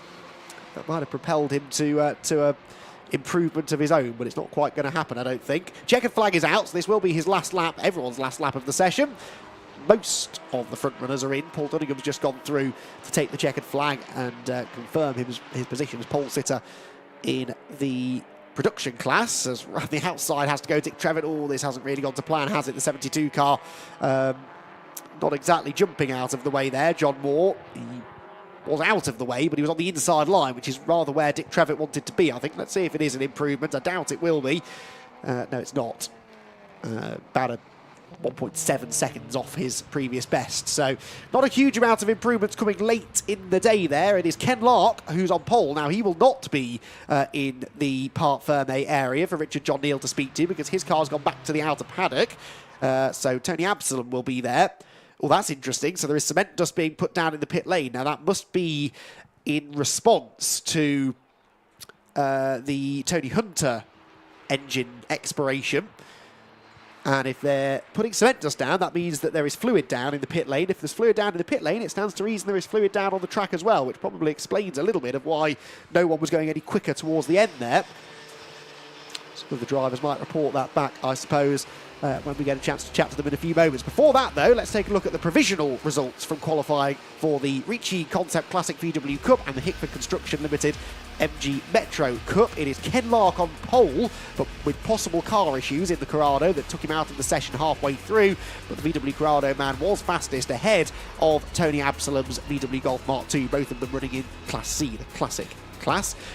Third place was the fastest of the modified cars, Kerry Lewis in the Golf, who also pulled into the pit lane a couple of minutes shy of the checkered flag. Paul Hoggins second in his Audi TT, and Paul Dunningham was quickest of the production cars in his Audi A3 2-litre turbo. Tony Hunter second fastest, but I'd be surprised if we see the Cupra out on track for the race later on, since he has he exited that session in a very smoky manner. Chris Adams was 7th quickest. Chris runs in Class C. Then it was Christopher Garnham, Dawn Butcher and Stephen Watson, all of them running in the production class. Then Jack Ashton. Jack Ashton, the fastest of the Metros by quite some way, 1.3 seconds nearly quicker than Matthew Simpson. In between them will be Gary Fletcher in his modified class VW Corrado. Matthew Simpson, as I said, 13th overall, second of the Metros. Tim Shooter was third of the Metros. He's 14th quickest in the session. Then it was Dick Trevitt. Dick Trevitt, 15th position. These are all Metros now. Mike Williams and John Moore likewise. Tom Redford is not a Metro. He is a Mark IV Golf running in the Classic class. Richard Garrett, Paul Deacon, Neil Burnett, Carl Wheaton and Kyler Garrard are all Metros. Ellie Dixon, 24th quickest in a VW Polo, and then Jonathan McGaughan in his Metro brings up the rear of the field. So we have an opportunity, I think, to head down to the pit lane. I was going to say Parc Ferme, but it looks as though Richard John Neal is actually catching up with, well, Tony Hunter, who doesn't have a happy story to tell at the end of that qualifying session, but can perhaps shed a bit of light, first of all, on exactly what might have gone wrong in the Cupra, and secondly, whether or not we're likely to see that car out in the races later on today. I fear I might already know the answer to that, but we'll hear it from the horse's mouth, shall we? Richard John Neal is down in the pit lane with Tony Hunter, who qualified second in class, but will we see Tony out later on today, Richard?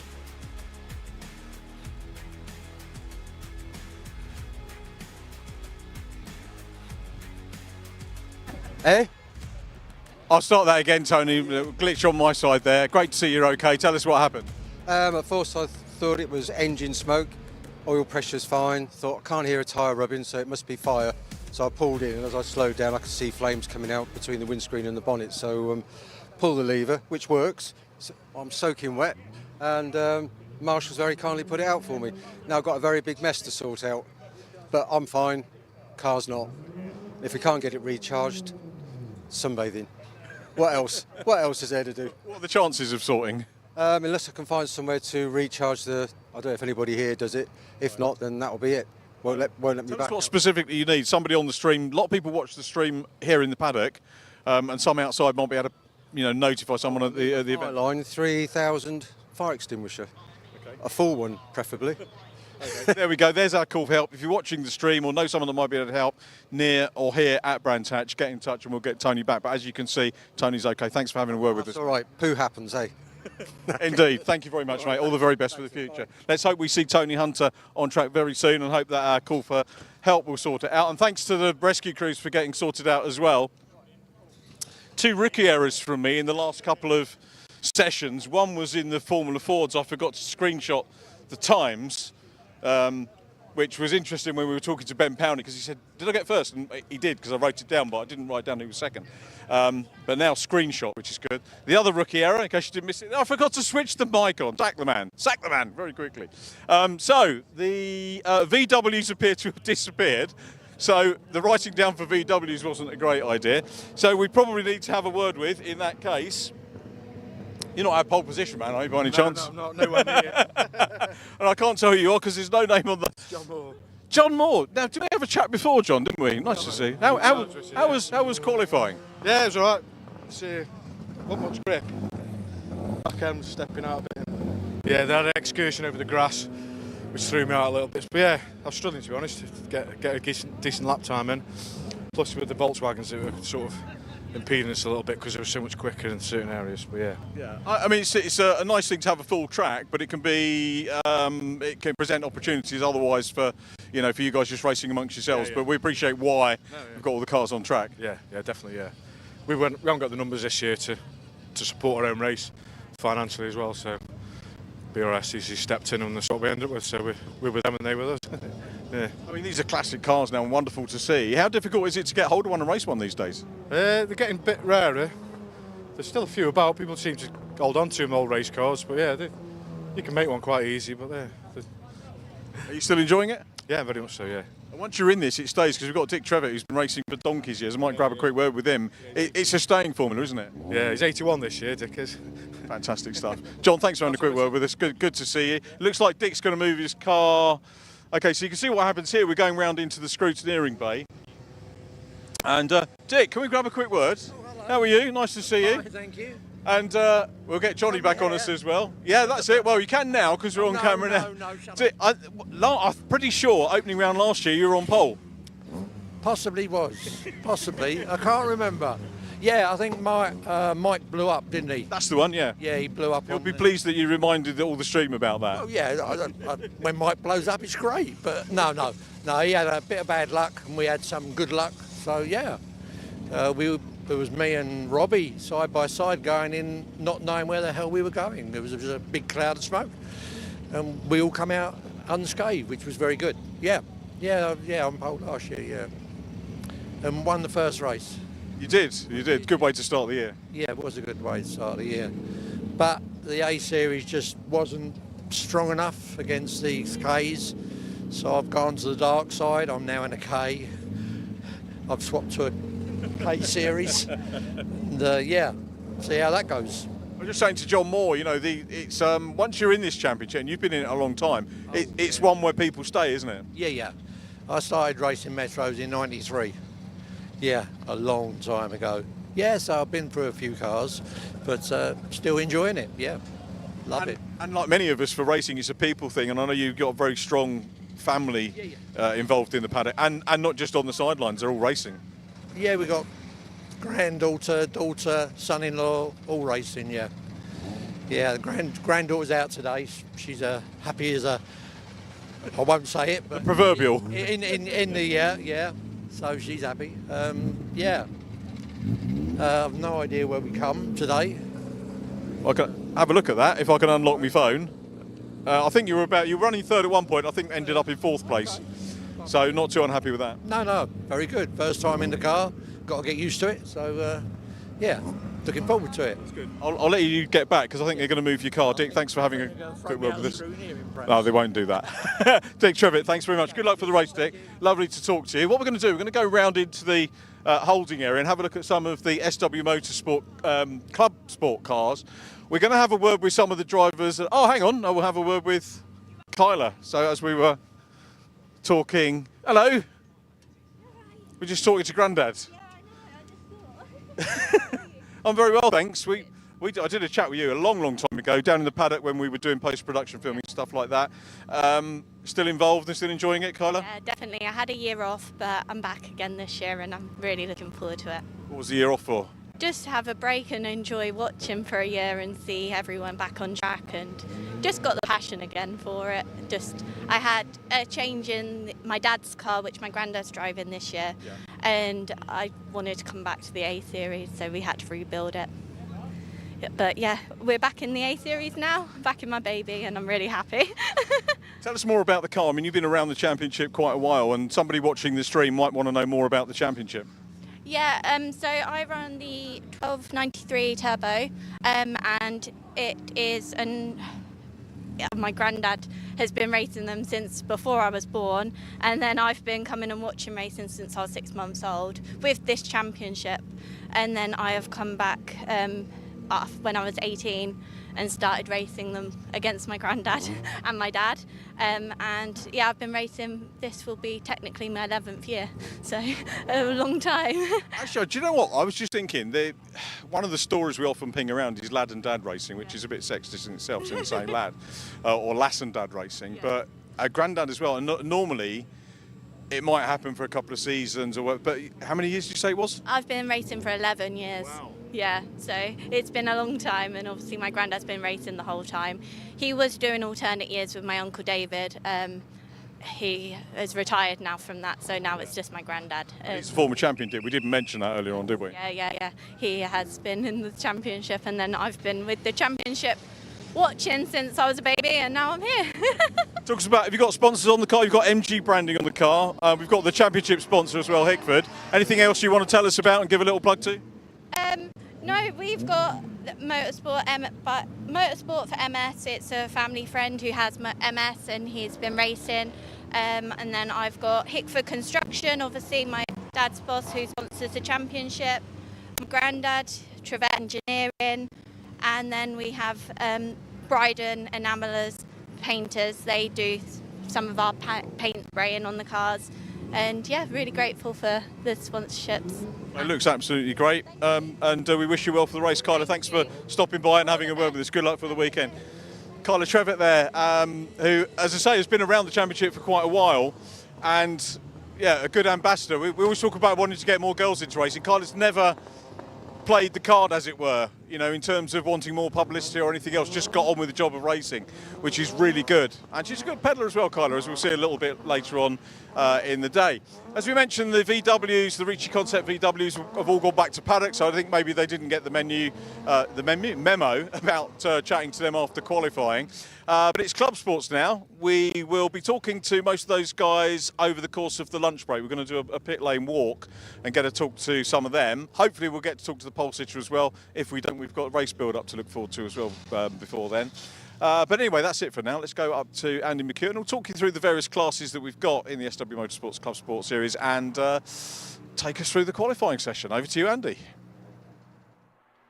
Thanks, Richard. Yes, cars released for a 20-minute qualifying session this one, so slightly longer than the preceding two. It's our last qualifying session of the weekend, and it's for the SW Motorsports Club Sport Trophy, one of the real favourite series on these live stream events for me, because you never quite know what you're going to get in Club Sport Trophy. It's kind of the whole point of it, really.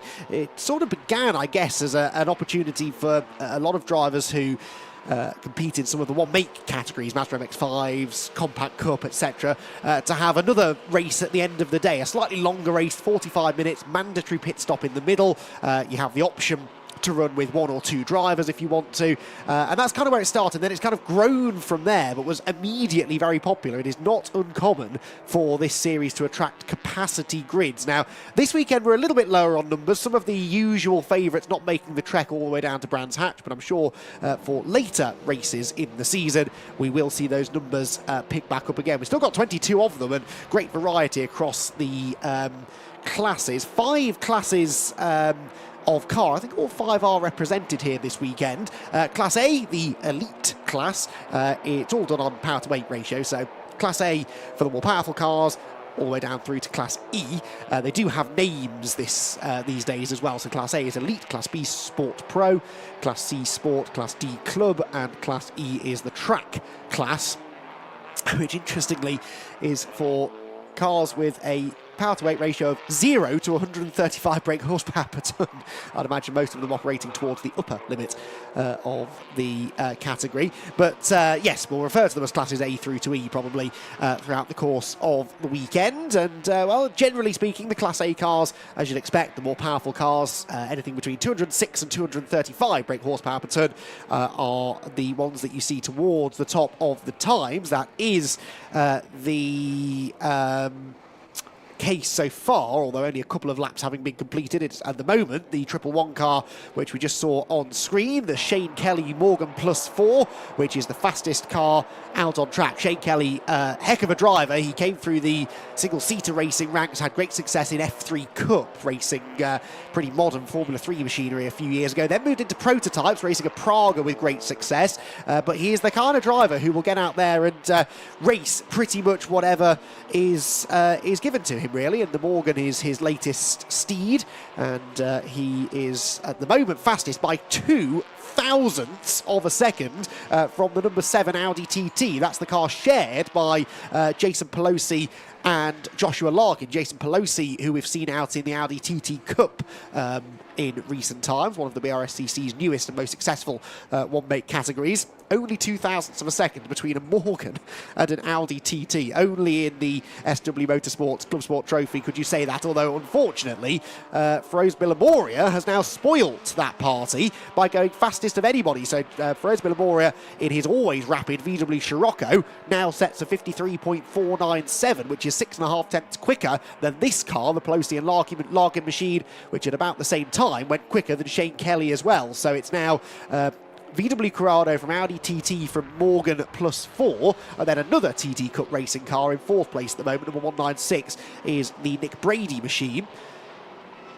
He actually now goes 2nd, so the 2 TTs, who both, by the way, running Class B, are well and truly mixing it with the, in theory, quicker Class A cars. But that's the thing about Brands Hatch Indy Circuit. It's not a power circuit. It's more about the handling and the minimum corner speed you can maintain, how good the car is on the brakes, how quickly it accelerates out of the tight corners. Top speed is not necessarily the deciding factor around a track like this, and so perhaps shouldn't be quite so surprised to see the Class B cars, especially those very well-prepared Audi TTs, which run an SW Motorsports pack on them. That's how those cars are designed. So you buy your donor car, road car, you send it to SW Motorsports, they give you the aerodynamic bits and bobs, to again use a technical term, that you stick to the car, and then you go racing in the very competitive Audi TT Cup Racing Series. And those cars are clearly capable of doing the business around this particular circuit. The Pelosi and Larkin machine is now only 3 tenths slower than Feroz Bilamoria, who is turning through Clearway's corner now. So let's see whether or not Feroz is going to improve. His last lap wasn't an improvement. In fact, it was 1.5 seconds off his previous best as he was stuck in traffic. Now, though, the Scirocco blasts across the timing line and does improve. It's a 53.205, 6 tenths of a second quicker now than the Pelosi and Larkin machine. But class pole still very comfortably going his way. The top 10 then, exclusively made up of either Class A or B cars. In fact, you have to go down to 14th place to find the top Class C runner. That is the 126 car of Elliot Walker in his Mini Cooper, which is leading in Class C. Class C has only the 2 cars entered. The other one is the car driven by the Novobilskis, the BMW Z4 of Richard and Christoph Novobilski.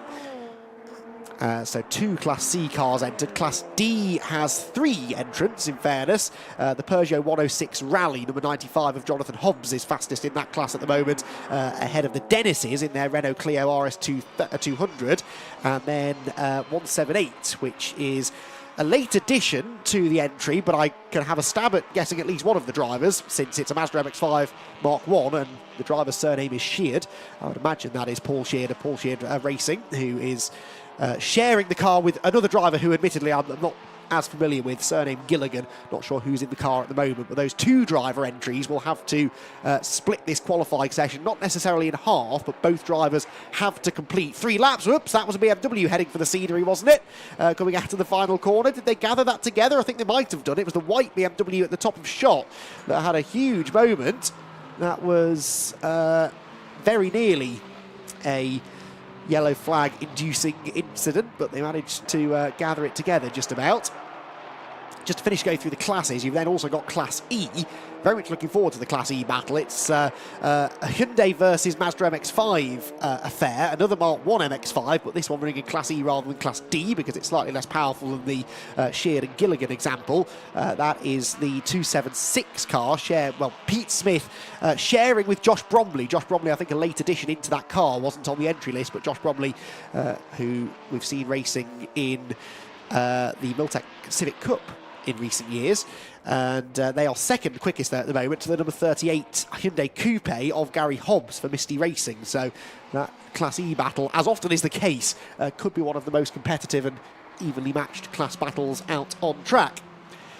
So whilst I was going through the classes, we've had a new contender appear towards the front, Julian Daniel in the VW Golf, number 61. has gone second quickest now. Another one of the Class A cars. I think that was the red car. Ooh, that's just nipped up the inside. Oh, and has collided on the exit of the corner with the 73. Oh dear, that's not supposed to happen. Mike Parsons is the one pointing the wrong way. And I think it was the 61 of Julian Daniel that we'd been following, who he tangled with. Is that 61 or is that 6? Can't be 6 because Alistair Lindsay, number 6, is an Audi TT. Even I can tell that's not an Audi TT, it is 61. So it's Julian Daniel who tangled there with the other VW Golf coming off the corner. And that was a little bit messy. Just two drivers, I think, one zigged and one zagged as they tried to stay out of each other's way and ended up very much getting in each other's way. But Julian, in fairness, carries on. And only lost a couple of, and he lost about 9 seconds on his previous best. There is a bit of trim hanging off, though, on the left front corner of that car. So that may well attract the attention of race control, and they may decide that he needs to come in and get that repaired, reattached to the car. So a dramatic qualifying session this then, so far. There is the number 6 of Alistair Lindsay diving to the inside of another car through Druid's corner, one of the two Mazda MX-5s. So Julian Daniel straight back onto full pace by the looks of it. A few improvements in time coming from further down the order, not in position. Shane Kelly, the early pace setter, down in 5th position now. But it's very tight. The top 6 are covered by only 9/10 of a second. In fact, the top 7 by 1 second almost exactly. So it's very, very close between those Class A and B cars. In fact, Kelly now goes down to 6th because there's an improvement from the 196 of Nick Brady. His Audi TT goes up into 5th position. He was already 2nd in Class B. And now consolidates that by putting a car between himself and Alistair Lindsay, his nearest Class B rival. This is the car that he's just beaten to 5th position. Shane Kelly crosses the line. It is a 57.1. His previous best is a 54.0, so some way off the pace. Maybe he was just dropping back to try and find a little bit of clear air, which he's found. There's no one else around him now as he heads up into Druid's corner. The big, heavy Morgan wobbling around under braking. And that's, of course, the other thing with the class system. I know it's a power to weight ratio, so it does take weight into account, but you do often find that the more powerful cars, they may well be faster in a straight line, but they don't always handle as well as some of the lower capacity cars. And so the Morgan, although it is probably one of the most powerful cars on track, it's not able around a tight technical circuit like this to challenge some of the more nimble kind of front wheel drive hot hatches. There is the fastest of those for Esbil Moria, just heading into Paddock Hill Bend in the Scirocco. The green and white machine, the best part of half a second quicker than anybody else right now. Into 3rd goes Shane Kelly, so that was a good lap for Shane Kelly that we saw the first half of. Shane Kelly then, fastest lap he's done so far by quite a margin. He found a couple of 10ths of a second there, but in doing so he's also now found a bit of traffic because he's closed up on the group of cars ahead, so we might see him have another cool down lap and then push on. This Audi, I thought, was going quite slowly to get out of people's way. I now am concerned that it's got an issue. It's the 196 Nick Brady car, and yeah, that car is going slower than it should be. So this is a mechanical drama, I think, for 196. It's got some power still because Nick has been able to accelerate through Surtees there once he was sure most of the other cars had gone by. I can't see anything obvious wrong with it. Is he just backing off for clean air? He seems to have picked the pace up again now through clearways, and yeah, isn't heading for the pit lane, so okay, just wanted to make absolutely sure that he wasn't going to come across any traffic. Got to be a bit careful doing that. You can get in trouble sometimes for going very, very slowly out on track, especially if it's deliberate, but I think he'll get away with that most likely. Just had a BMW on the grass coming out of Graham Hill Bend, the Z4, I think that was Kieran Power in his BMW Z4. I'm intrigued to get a look at the David Sheed and Malcolm Eadson car as well, number 34, because on the entry list it is listed very helpfully as BMW. What BMW it is, I don't know, but they've been out in, I think, an M3 in the past, those two. Or maybe I'm thinking of the modified BMW Compact that they've raced. Anyway, we'll try and get a glimpse of that if we can. In fact, are they even out on track, Sheed and Eadson? No, they're not, so we'll have a tough job getting a view of that car in this qualifying session. Now the Nick Brady car is coming into the pit lane. So it looked as though he was backing off and then winding up to a quick lap, but now he does bail for the pit, so maybe there is some sort of intermittent issue that's been affecting him. No such issues for Feroz Bilimoria, though, still comfortably fastest in the session by just under half a second from Julian Daniel, who has now brought the slightly battle-scarred VW Golf into the pit lane. Shane Kelly still third in the Morgan. Here he comes towards us, and he's found himself some more clean air. So I wonder whether we're going to see him post another improved lap time. His previous one was at 54.8, so again a second off the pace as he winds up for another challenge. He only needs to find half a tenth or so to move on to the front row, and you would imagine that car would go pretty well at the start because it's got all of that torque, all of that power. You would think if he could qualify on the front row, he might have half a chance of challenging for the race lead into turn 1. See how he gets on. Well, that lap wasn't an improvement. It was another 54, high 54, 54.9, nearly a 55 flat. So we'll see what he can do this time. Look at him there, the hands working away on the wheel. That's a great shot through the side of the car. I think it should be mandatory that all racing drivers have to wear white gloves as well, because white gloves really do stand out. You can properly see all of the steering inputs that they're making as he wrestles the big Morgan through Surtees, up through McLaren and Clearways. And full lock almost to the right to get the car round. Doesn't look as though he's going all that quickly through the second half of the lap. This is where he'll post a improvement probably and move to the front row. Let's see, what is the lap time then? Shane Kelly, no, it's 56.2. Very slow, actually. A few seconds off the pace, so I wonder whether he's had the best of the tyres maybe as we move into the final quarter of the qualifying session. He's done well though, Shane Kelly, to spend most of this session in clean air. Not really had any traffic to deal with. And that continues, at least for the time being. In the classes then, Bilimoria still has the Class A pole. It's still Pelosi and Larkin in Class B prime position. Class C, the Novobilskis are comfortably quicker than the Elliott Walker Mini.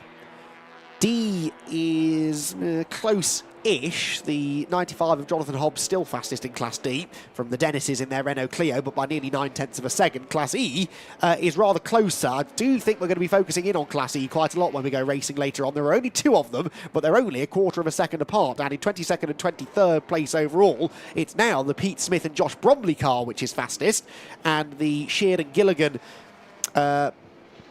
no, I'm talking absolute nonsense, ignore that. It's still the Hobbs Hyundai quickest. Whilst I got the cars wrong, the gap is still more or less correct. It's just within 0.2 of a second between Hobbs in the Hyundai and Smith and Bromley in the Mazda, as out of the pit lane goes the BMW, the Sheed and Eidson car, which I said was missing earlier on. We've also got a Z4 pulling over on the exit of Graham Hill Bend. That's why there's a green flag to the left of shot there, because there is a yellow flag at the preceding marshal's post. That is, I believe, Chris Murphy, possibly, 721, who I think has stopped up against the barriers just partway along the Cooper Straight. The Sheed and Eidson car is out, but going very, very slowly and rather getting in the way of Feroz Bilimoria into a yellow flag zone. We've got an MX-5 off at Paddock now as well. It's 178. So it's all going on now. That is the Sheard and Gilligan machine. Now, I'd be very surprised if that was Paul Sheard in the car. I don't believe it is. It doesn't look like Paul. So it's all started kicking off all of a sudden now. So that car continues. The Sheed and Eidson car, I reckon, might be heading back to the pit lane. It's just, no, it's up to speed now, actually, as it goes through Clearways, looking out of the window. There is the Hyundai, which is leading Class E. Director is doing his very best to pick up on the cars that I keep mentioning, but then something else is catching my eye every few seconds. There's a lot going on at the moment as we head into the last few minutes. There goes the Hyundai, nipping up the inside of one of the Audis, which is that 61 car again, isn't it? That's been, sorry, not 61, the, oh, there's the, well, I'll get back to that. Nick Brady I was thinking of in the 196. There's the BMW that's been off at the side of the road. It is Chris Murphy, and he's going to take the back entrance into the paddock up by the assembly area. But that car did pull over and come to a complete standstill, but he's obviously managed to Control-Alt-Delete it to some extent and get it back out on the circuit. Julian Daniels still in the pit lane, by the way, never did re-emerge after coming in, I guess, to get that damage looked at from the collision earlier on. With Feroz Bilamoria continuing to circulate and getting some data in maybe for the race later on. 45 minutes, there is the Julian Daniel car. They're just reattaching that trim. Now, they've not gone for the tried and tested gaffer tape solution, but instead, and this is something that has become more commonplace, I would say, over recent years, they're now going for the cable tie approach, which is a little bit more elegant, admittedly, than slapping a load of black tape over the side of the car. But it does mean you need a pair of scissors or something to cut them, which I don't think the mechanic had then with him. In fact, no. And now he comes out with the gaffer tape. So, okay, best of both worlds. Not the classic solution to the problem. I guess maybe because maybe they ran out of cable ties, or maybe they just didn't have anywhere to attach the cable tie at the front edge of that little wheel arch. And they're closing the bonnet on one of the cable ties, but not the other. All of this rush is in vain, I'm afraid, because the session has only got 30 seconds left of it, so Julian Daniel isn't going to get back out there, at least not in time to set a time. But anyway, good work from the team there to get the car fixed up. He will go out on track, and at least we'll be able to complete, I guess, an out and an in lap maybe, just to check the car over, make sure there's nothing else damaged in the steering after that contact. But Julian Daniel's chances of improving upon second place are rather slim, but it's an interesting prospect of that for the race later on, because Feroz Bilamoria was out there for the entire session, whereas Julian Daniel only completed 9 laps, and a couple of those were after that collision. So I do wonder whether maybe he could have gone quicker if he'd been out there through the second half of the session. Not many people improved in the second half of the session, but Julian Daniel might be a little bit closer to Feroz Bilamoria in pace than that lap time would suggest. Checkered flag is out. The session has drawn to a close. Of course, everybody who is currently on a lap is still able to complete that lap. And that includes the 24 BMW Z4 of Kieran Power, although he's gone very, very, very wide at Clearway's corner. And will therefore not be improving this time around. So Feroz Bilamoria looks as though he is going to claim the pole position, provisionally at least. It's always provisional until the session, the cars have been checked over by scrutineers and such like. At qualifying times, relatively unlikely to change.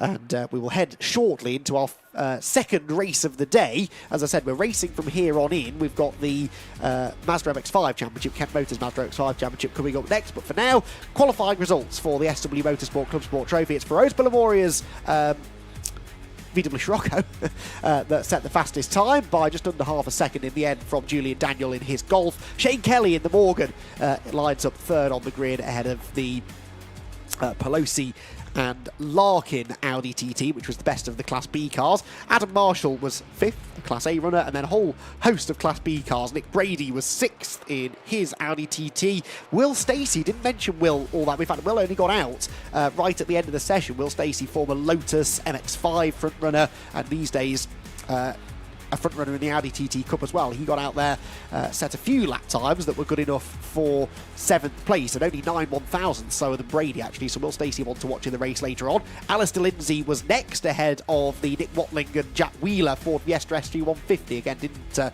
see a lot of that car, but it went reasonably well inside the top 10, whilst James Alford's Class A Honda completes the top 10. Then it's Kieran Power and Chris Murphy ahead of the Novobilskis, who were 13th overall, but that was good enough for pole position in Class C. Mark Jones for the Misty Racing team was 14th ahead of Stephen Harrison, and then Mike Parsons. Mike Parsons, the back in Class A now. Mike Parsons 16th ahead of Matt Adams. The Dukes were 18th quickest, Darren and Joseph Dukes in their BMW Z4, and then we have Jonathan Hobbs. Jonathan Hobbs in the Peugeot 106 Rally, who beat the Dennises to the Class D pole position. Elliot Walker was 21st. Gary Hobbs, another Hobbs on pole, this time in Class E in the Hyundai Coupe.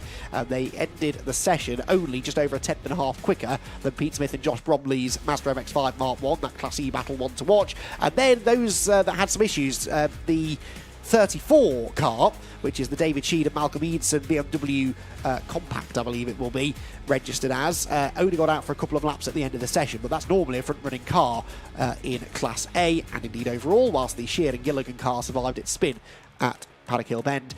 And we'll bring up the rear of the grid. So, Club Sport cars being sent back to the paddock, and we will see them again for their race later on, the SW Motorsports Club Sport Trophy race at 5:10. For now, though, let's head back into the sunshine to catch up with Richard John Neal. It is absolutely glorious out here, Andy. It's lovely. It's a little bit more cloud cover than we had yesterday, but a plethora of colour here, courtesy of the Kent Models Mazda MX-5. New sponsor for this year. Welcome to Kent Models. We thank them for their support. And this is where we can pause a pound, pose a question to someone. Who is it going to be? This is where we pause and think about who it might be, and then we'll pounce and ask the question. I think we'll have a quick word with Pete Smith in 71. Let's see if Pete's ready to have a quick word with us. No eye contact at all at the moment. Can we grab a quick word, Pete? You okay? How's the weekend going? So far, so good. Qualifying was interesting. We're all quite close. I think we've got some pace to be up there. Just got to get a good start and see what we can do. And casting our minds back a couple of weeks, Silverstone, there was a retirement in the middle of the event for you. What was that? The two grids combined, the Clubman and the Kent Models Championship. Yeah. Unfortunately, I got involved in a Clubman battle and I came off worse off. So the good thing is we're not with the Clubman guys today, but yeah, I think I've just got to keep my wits about me a bit more. Yeah, it's a difficult scenario. It's great to have. I mean, it was a huge grid, wasn't it? And to watch, really spectacular. But I guess it throws other people in the mix that you're not necessarily used to. You don't know what they're going to do. Exactly that. So I was in the Clubman Championship last year, so I should have known better. But yeah, with 57 cars on the grid, it's always going to be trickier. But it was great fun. And what a spectacle seeing all of those MX-5s on the grid at the same time. It's mega to see. I like the two-day format as well. I get the one-day thing, and that's understandable. What made you move up into the Kent Models Championship for this year? I was in BMW Compacts before, and then I got the Mark 1, did some endurance stuff, and then I wanted to get a feel for it and get competitive before I came to play with the really fast guys. And that was sort of what the year in Clubman did. Yeah. And I need to find a little bit more pace, but I think I'm a bit more prepared for it. Does it help sort of swapping from BMW? I mean, it's a different sort of car, isn't it? And do sometimes you think, oh, I should have stayed where I was and learnt a bit more there? Yeah, it's interesting. So although they're both rear-wheel drive, completely different. So the BMW is quicker in a straight line. These you can carry so much more speed through the bends, and it's much more about momentum. Yeah. But I think it's making me a much more rounded driver, having the experience of both. So definitely don't regret it.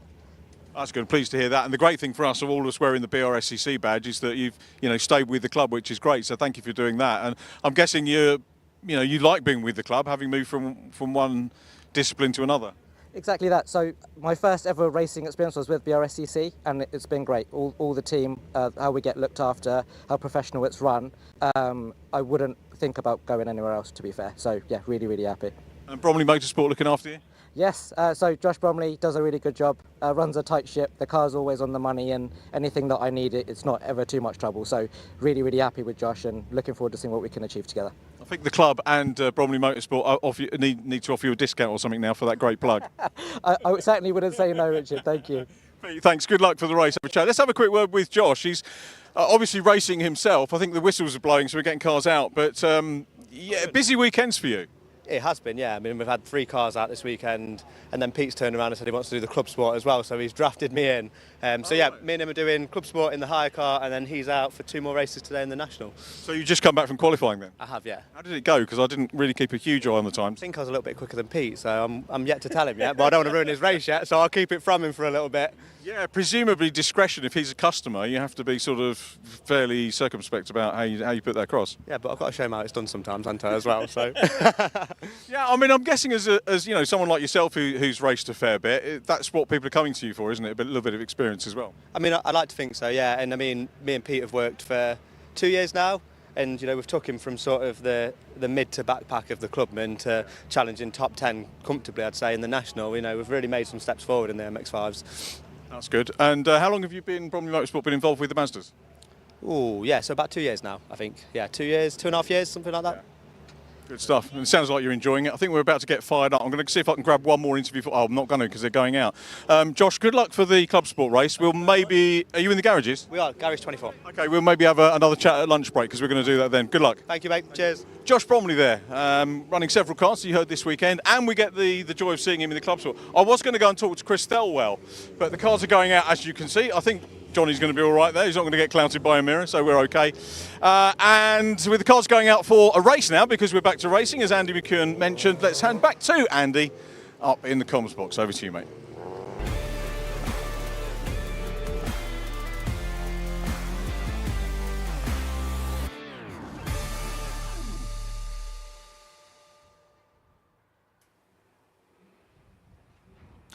Yeah, thank you very much, Richard. We do indeed have cars on the circuit then ahead of race number 2 of the weekend for the Kent Models Mazda MX-5 Championship, the Mark 1 Championship, which provided a fantastic opening race yesterday. Race of the day and an early candidate for race of the year. I think it was proper Mazda MX-5 racing, a group of, at times, 10 or 11 of them contesting the race lead. In the end, though, it was Ali Bray, the championship leader, the man with probably more experience than almost anybody else on this grid of Mazda MX-5 racing, who came out on top. He will therefore have pole position for race 2, alongside the mightily impressive Thomas Walker, who had a dreadful start yesterday and still came through to very nearly win the race, missing out by under half a second. Row 2 then for former champion Steve Foden, with the championship runner-up from 2024, Adam Sparrow, alongside him. Sparrow would have been a bit disappointed, I think, to be shuffled out of the lead group down to 4th in the final stages of yesterday's race. Richard Wotton and Neil Chisnell will start together on row 3, ahead of Michael Green and Martin Tolley, with Ollie Walden and Harry Storer completing your top 10. Then it's Andrei Abaliev and Adam Craig. Pete Smith starts 13th. We just heard from Josh Bromley, who he'll be sharing a car with in the ClubSport Trophy later on. Paul Tucker will share that 7th row with Pete for now. Keith Dalton and Chris Thelwell are next, with James Seal, Richard Bartlett, Graham Rumsey and Matthew McCluckey completing the top 20 on this 27-car grid. Cars leave the grid on their green flag lap. Will continue going through the grid order though. Matthew Tiller and Simon Privet are on row 11. 12th row Andrew Gilligan and Clive Chisnell, with Donovan Dyer, Tim Storer, Steve Bartlett and Connor Clifford at the back. Now Steve Bartlett, I suspect in particular, will be one worth watching. He's had some good pace so far this weekend, and again I seem to recall was in that lead group when his race came to an early end. So Ali Bray then, undefeated so far in the Kent Models Mazda MX-5 Championship for 2025, but Thomas Walker, what an impressive drive that was from Thomas. As I say, he qualified about 3rd row, I think, for 2nd or 3rd row for yesterday's race. Didn't get off the line very well, lost a heap of positions through the first couple of corners, and then just... I was not even really slowly and methodically, he very rapidly and very efficiently moved his way up the order to be fighting for a podium place. It all kind of, the seas parted for him with a lap or so to go, and he moved into 2nd place and tried his best to chase down Ali Bray, but that was really the only time that Ali Bray was ever left alone, was when the battle for 2nd broke out in the closing stages, and Ali was then able to control the race to the flag, winning by 0.4 of a second, which was about the biggest lead anybody had throughout the entire 20 minutes. It was just one of those MX-5 races, though, where drivers were not holding anything back. No punches being pulled. If there was a gap and they thought there was an opportunity for them to get up the inside of someone, they went for it. They were 2 wide, 3 wide, pretty much constantly. It was proper MX-5 racing, and really, really hopeful that we see more of the same in races 2 and 3. Race 2, of course, coming up now, and race 3 a little bit later on in the afternoon.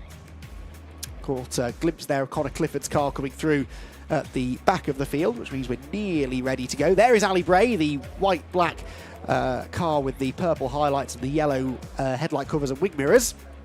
Those wing mirrors, will they survive the next 20 minutes, I wonder? And what sort of start will Thomas Walker make this time from the outside of row 1 in the Tucker Motorsport machine? 2 different teams represented at the front of the grid. And then Steve Foden in the 77 car, starting along on the next row of the grid, is always one to watch. Looking to try and get back to winning ways on his return to the championship after a year or so racing away in Audi TTs. Right, the back of the grid is almost in position then, so we're not far away from being under starters' orders. And 20 minutes of Kent Models Mazda MX-5 Championship racing will be upon us very shortly then. Green flag waved at the back of the grid. All eyes to the starting gantry. Ali Bray and Thomas Walker sharing the front row of the grid.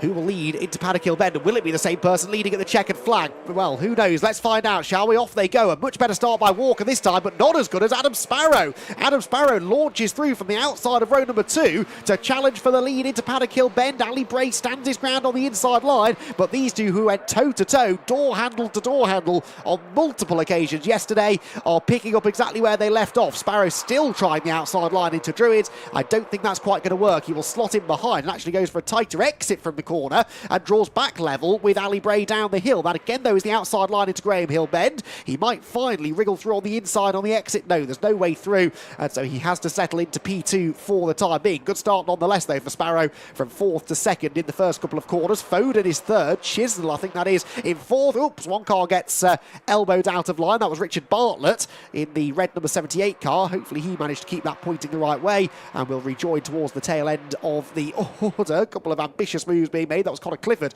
marching forward in the white number 14 car. Bray and Sparrow, though, at the head of the field. The first side-by-side battle is for 5th, where Thomas Walker's got Richard Wootton to his inside. So another not ideal start for Thomas Walker. Oh, there's been a lock-up. What's going on for the race leaders? There was a lunge made by Sparrow. They're both wide, the leading two. Did they tangle? It was hard to tell, but Adam Sparrow had a go there at Ali Bray, and they both ended up running out wide. They've been reeled in quite rapidly then by Chisnell and Foden.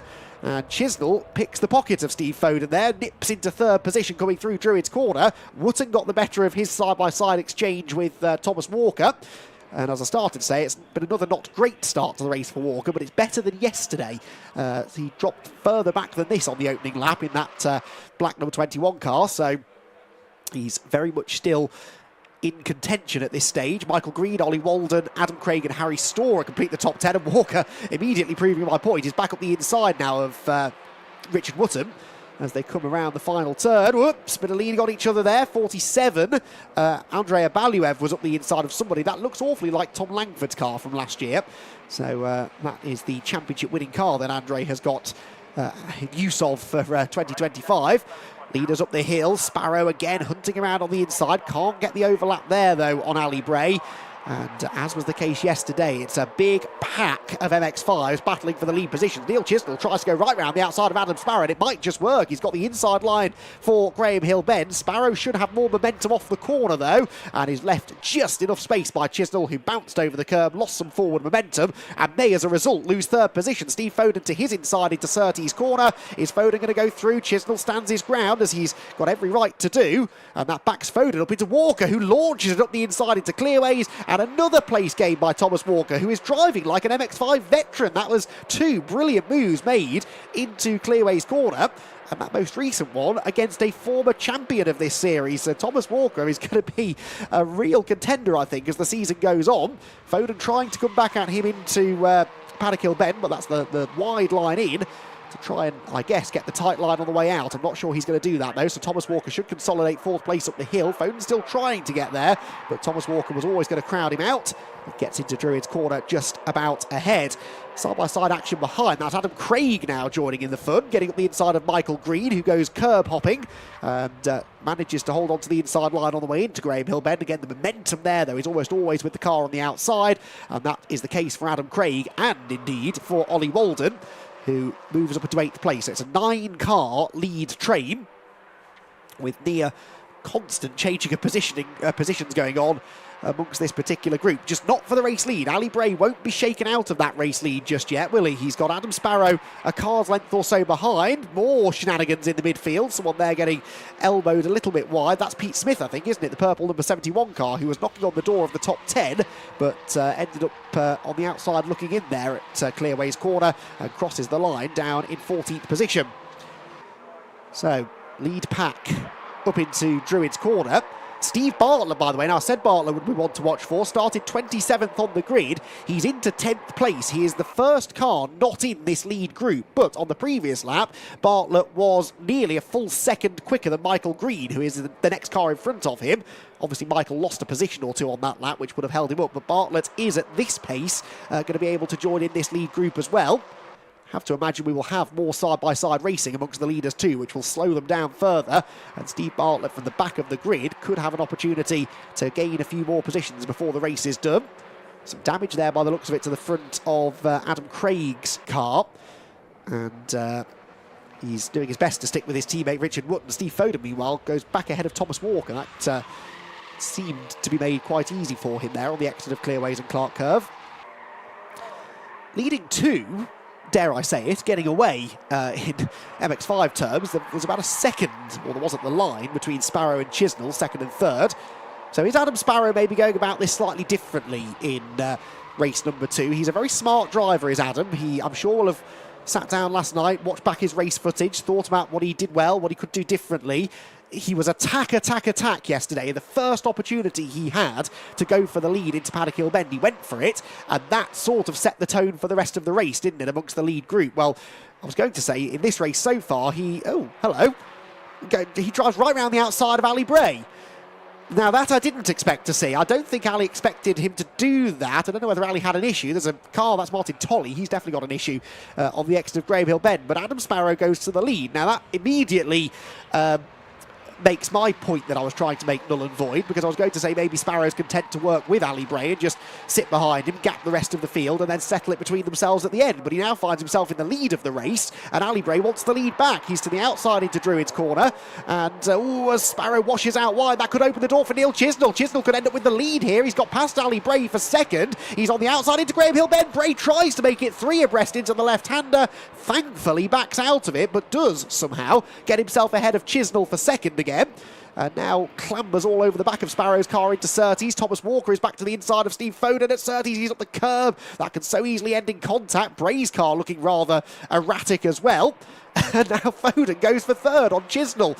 It's remarkable stuff. You can go from nearly losing a position at one corner to then gaining one at the very next one. It's just that kind of race, and that kind of racing that we're seeing consistently here this weekend. Here comes Bray for the lead then, uses the slipstream, gets a side draft. They're almost touching wing mirrors. Ali Bray on the outside line. Sparrow will contest that on the inside though, as they turn through Paddock Hill Bend. Sparrow stays ahead on the way in, but Ali Bray gets the switchback. Perfectly executed. He's almost on the grass, but Sparrow just about leaves him the space, and Ali Bray, is he going to go back through? Well, they're still debating it on corner exit. Sparrow wants the outside at Druid, because that's the inside line for Graham Hill Bend. Look at this, 2x2 down the hill. There's contact between Richard Wootton and Thomas Walker. Somehow Wootton saves it. Here comes Sparrow back to the lead. We've got Chisnell going for third.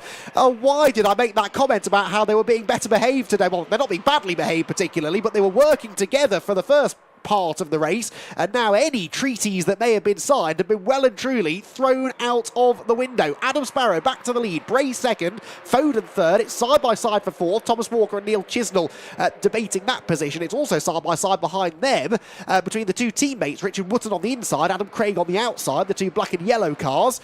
Then you've got Ollie Walden, Michael Green and Steve Bartlett. Steve Bartlett very much part of this group. In fact, he's got ahead of Michael Green for 9th position. I said that when the battling inevitably broke out in the lead group, Bartlett would benefit, and that has been the case. Oh, Ali Bray wanted the inside into Druid. Sparrow with a late move to the inside, and Ali Bray almost forces the door open there. He got his foot in the door, but couldn't quite kick it wide open, and so he's still stuck on the outside line into Graham Hill Bend. They are 3 abreast behind, and there is now finally some proper contact. Around will go Richard Wootton. That had to happen. They couldn't keep that up without it all going wrong. Unfortunately, it's Richard Wootton who ends up with the rough end of the deal there. He is on the grass going nowhere. Adam Craig also ran wide, but was able to continue, as here Ali Bray makes another move for the lead. Gets to the inside of Adam Sparrow at Clearways. Leans on him slightly. Watch Foden and Chisnell. They both got a run, but they themselves are side by side, so they'll be 2x2 again past the pits. We are not even halfway through this sensational second race of the weekend in the Kent Models MX-5 Championship. It is Sparrow back to the front, but here comes Bray. Ali Bray from a different postcode launches up the inside into Paddock Hill Bend. Can't quite get there, and Sparrow will somehow fend them all off. Ali again jinks to the inside. Sparrow has it covered. This is tremendous racing between this leading group of 5. In 6th position, though, and I know I've mentioned him a few times, but keep an eye on him, is Steve Bartlett. Steve Bartlett, from 27th on the grid, is in 6th position. He's right back with the leaders now as a result of their side-by-side shenanigans through the first half of this 10th lap of the race. And, well, Steve Bartlett could yet win this race the way that he's going. He is doing a Thomas Walker, isn't he? This is exactly what Thomas did yesterday. And interestingly, Thomas is the next man that Steve Bartlett needs to try and overtake. There is the 478 car. Well picked out by our camera crew trackside. It's the car of many colours, that, isn't it, Steve Bartlett's machine? But it's going very, very quickly and might be about to make another move by the end of the main straight. Right, nearly halfway. 10 more minutes of this to try and get through. Adam Sparrow defending the inside line into Paddock. Ali Bray, did he give him a little assistance into the corner? Needs to be careful with that in the braking zone. They've kept it clean so far. Is there a gap on the inside? Yes, there is. They bang doors again, but Ali Bray keeps on coming. 2 wheels on the grass. He's got the inside line at Druids, but Sparrow will try to hang on the outside line, except he's given no option. He's squeezed right off the road by Ali Bray this time, and he will now start losing positions. Foden goes second, and I think Neil Chisnell might have ideas of going around the outside for third. Yes, he does. He might get a shove here from Thomas Walker in the black 21 car that I think will propel Chisnell into that third position. Sparrow's still trying to hang tight on the inside, but I don't think he'll be able to make that one stick, and actually would do well to get back in line before Thomas Walker gets to his inside, which he has done. So Sparrow, a bit like the latter stages of yesterday's race, made one little false move and got shuffled down a few positions. That wasn't really a false move on his part, in fairness. He was levered aside rather robustly by Ali Bray, who is defending the lead once again into Paddock. Steve Foden is now his big rival, so this is a new dynamic. We haven't really seen Steve in second, I don't think, so far this weekend. Oh, that's not going to end well. There's three-way contact, and up onto the side of Thomas Walker's car goes Steve Bartlett. I don't think Adam Sparrow on the outside realised they were three abreast there. Miraculously, they all keep going. I don't quite know how no one ended up pointing the wrong way, but there is damage to Walker's car, I think. Thomas Walker's car, well, did have a bit of bodywork rubbing, but he's now actually up the inside of Ollie Walden trying to get a position back. This is crazy stuff. Yes, every time he leans on the right front corner, that bodywork is fouling against the tyre. It's not slowing him down, though, and Thomas Walker is going to keep himself in the battle for as long as he can. Oh, and more contact. Around goes the 68. That's Paul Tucker. He has tangled, I'm afraid, with Pete Smith. I hadn't even noticed those two closing in on that group, and that will take a few moments for them to sort themselves out. They should, though, both be able to get going. I think one car was in the gravel but dug its way out, and the other car should be able to get pointing back the right way. And then there were three. Through all of the craziness, Ali Bray, Steve Foden and Neil Chisnell have escaped out in front. Here comes Steve Bartlett. Steve Bartlett for fourth place on Adam Sparrow, who must be feeling a bit like a punching bag in this race. Bartlett shows him no mercy and moves through into fourth. So this incredible charge through the field from Steve Bartlett. He's survived a couple of bits of contact in this race as well, but he's still going. Pays absolutely no respect to the track limits rules out of Graham Hill Bend. And we are getting drivers warned about track limits, by the way. 68 is one of them, but that's Paul Tucker all the way down the order. But yeah, Steve Bartlett fourth. Can he now lead that second group of cars back to the leaders? They would do well to work together here. I know as I say this, I'm probably wasting my breath, but if they did work together, I think they can still catch the leading trio, because they will inevitably start fighting at some point, and that fight could begin now with Ali Bray defending the inside into Paddock Hill Bend. Foden tries the high, wide and handsome line on the way in, but I don't think has been able to get an overlap on the way out. No, he hasn't.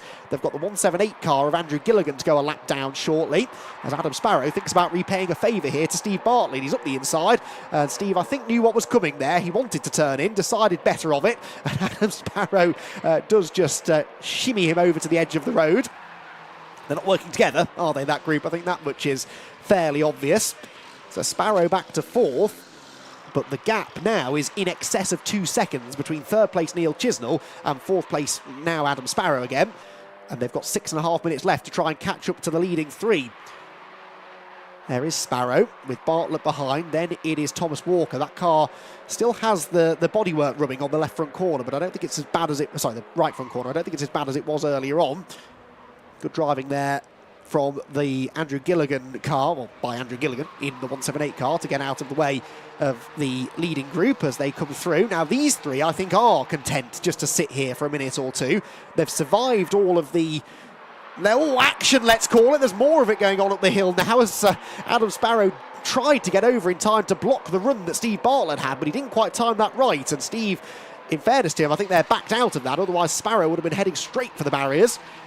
Adam Sparrow is going to be a little bit miffed, I think, with how this has gone in both races now. He's been a race-winning contender and just through one reason or another has found himself out of contention into the closing stages. He's not completely out of it yet. Like I said, if the leading group start taking lumps out of each other, then he could still close in, could Sparrow. This will help him. Thomas Walker's giving Steve Bartlett a hard time now. Bartlett will be hung out to dry here, I suspect, as they come down the main straight. So Steve Bartlett's progress sort of coming to a standstill now slightly, isn't it? He loses a place to Thomas Walker, loses a place to Adam Craig. Wootton, of course, is further down the order after his spin. 14th place for Richard at the moment. As among the leaders, it's Steve Foden, who's having to go defensive now from Neil Chisnell, who I'm fairly certain has never won a race in the Mazda MX-5 Championship. The two drivers ahead of him, of course, definitely have. Both won championships in Mazda MX-5s before, have Ali Bray and Steve Foden. I'm fairly certain Neil Chisnell has not yet stood on the top step of the podium. Now, Adam Sparrow, having broken away from that group behind, we'll see what lap times he's capable of doing in clean air. He's not close enough to get a slipstream from this leading group. He's 2.6 seconds adrift of Neil Chisnell, or he was at the start of the lap, but Sparrow's definitely getting away now from the battle going on behind him. Trouble is, with 4 minutes and 20 seconds to go, he's going to need to take big chunks of time out of the leaders, and that just doesn't look like happening right now. Down into Paddock Hill Bend, up into Paddock Hill Bend they go. Adam Craig having a go at Thomas Walker as they plunge down through the dip. Back of shot, Michael Green there to the outside of Ollie Walden. That is, in fact, that's Walden going through into 8th position. The top 9 are the best part of 10 seconds ahead of 10th place Harry Storr. I'm not entirely sure how that's happened, but yeah, big gap back. Oh, out goes Thomas Walker over the grass, and there's a big bump in the grass there that can very easily unsettle a car, but managed to guide the car back onto the circuit. 5-second penalty, car 45. That is Graham Rumsey for track limits. Now that, I think, is the first track limits penalty of the race. I'll confess I've not been monitoring that given everything else that's been going on, but it's the first notification we've had on the screen to say that a penalty has been dished out. So that's the 13th placed driver. As through comes this leading group of cars. They're catching now Matthew McCluckey to put the number 2 NHA Motorsport car a lap down. Sparrow is not, I'm afraid, catching the leaders. The leading 3 actually just did their personal best laps, all 3 of them. And Sparrow about 4/10 slower, so it's a 3-way shootout this, but Ali Bray has just seemingly got this under control. And if he does win the race, I'd be intrigued to know what was going on when he lost the lead, because it was a very odd moment when Adam Sparrow went round the outside of him into this corner at Clearways, almost as if Ali was letting him go. I don't know why he would have done that. Maybe he just wanted to make the race a bit more entertaining. Well, Ali, if that was the aim, then you certainly succeeded, because that triggered about 10 minutes of craziness. But he's emerged the other side of that with the lead again. Steve Foden, though, won't go away, will he? Neil Chisnell's faded now in 3rd, so this is good news for Foden, bad news for Bray.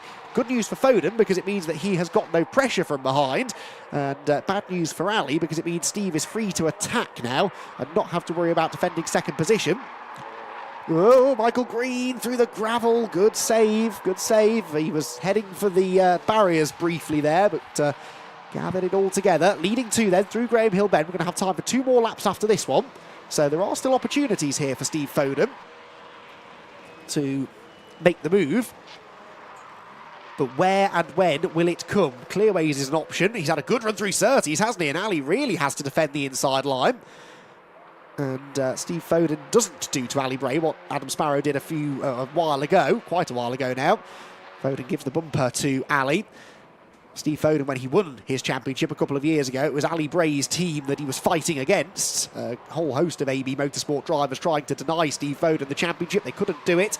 And Steve was delighted to claim that championship, wanted to come back though and have another go, and now he's got the man himself to try and beat. He's giving it a go, look, to the outside into Druids, penultimate time around, but because Ali started defending, it's brought Neil Chisnell back into it, so that was Foden's best opportunity, I think, because now he's got to be mindful that a failed attack for the lead could end up costing him 2nd place.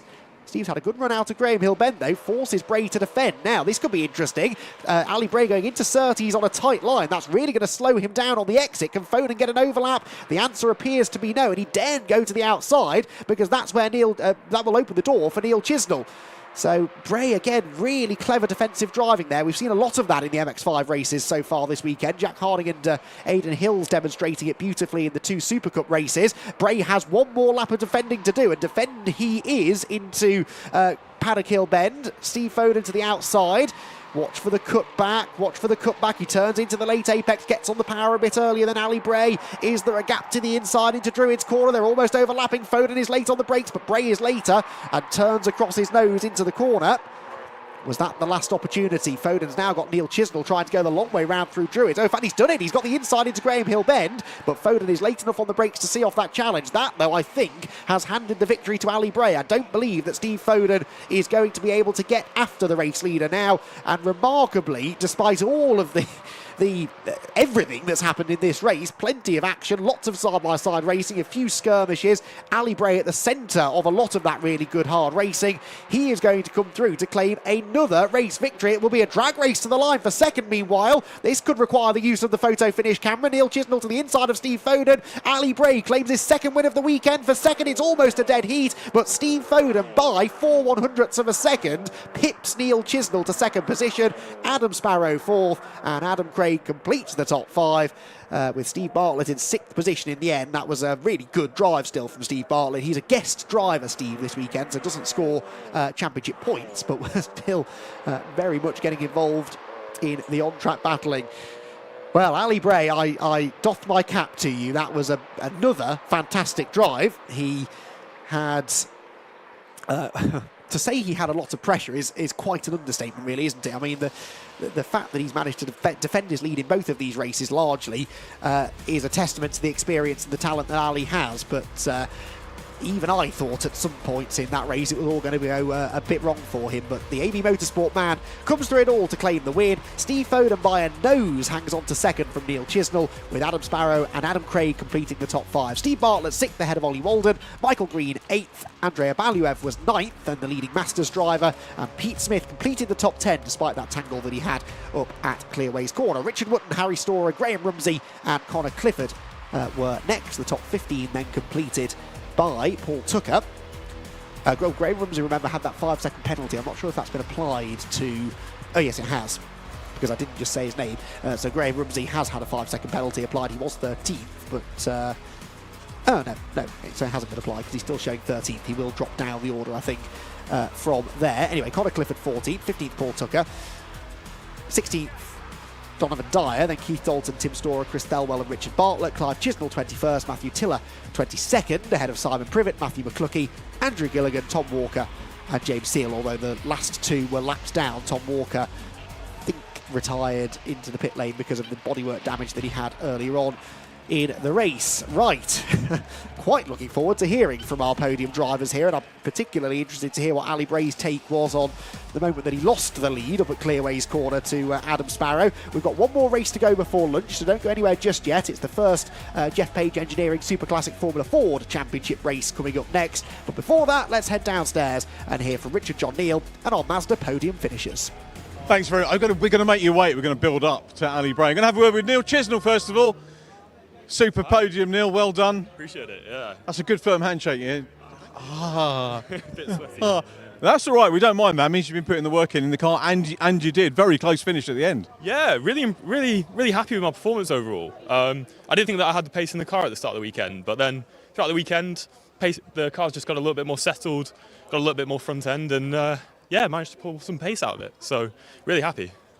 Steve won't be very pleased because obviously he had to keep his attention on you, and that kind of just edged him a little bit away from Ali Bray towards the end of the race. Yeah, that's it. I was hoping that Steve would just make a few more moves into Ali just to hold him up a little bit, give me the opportunity for the move, but not quite, unfortunately.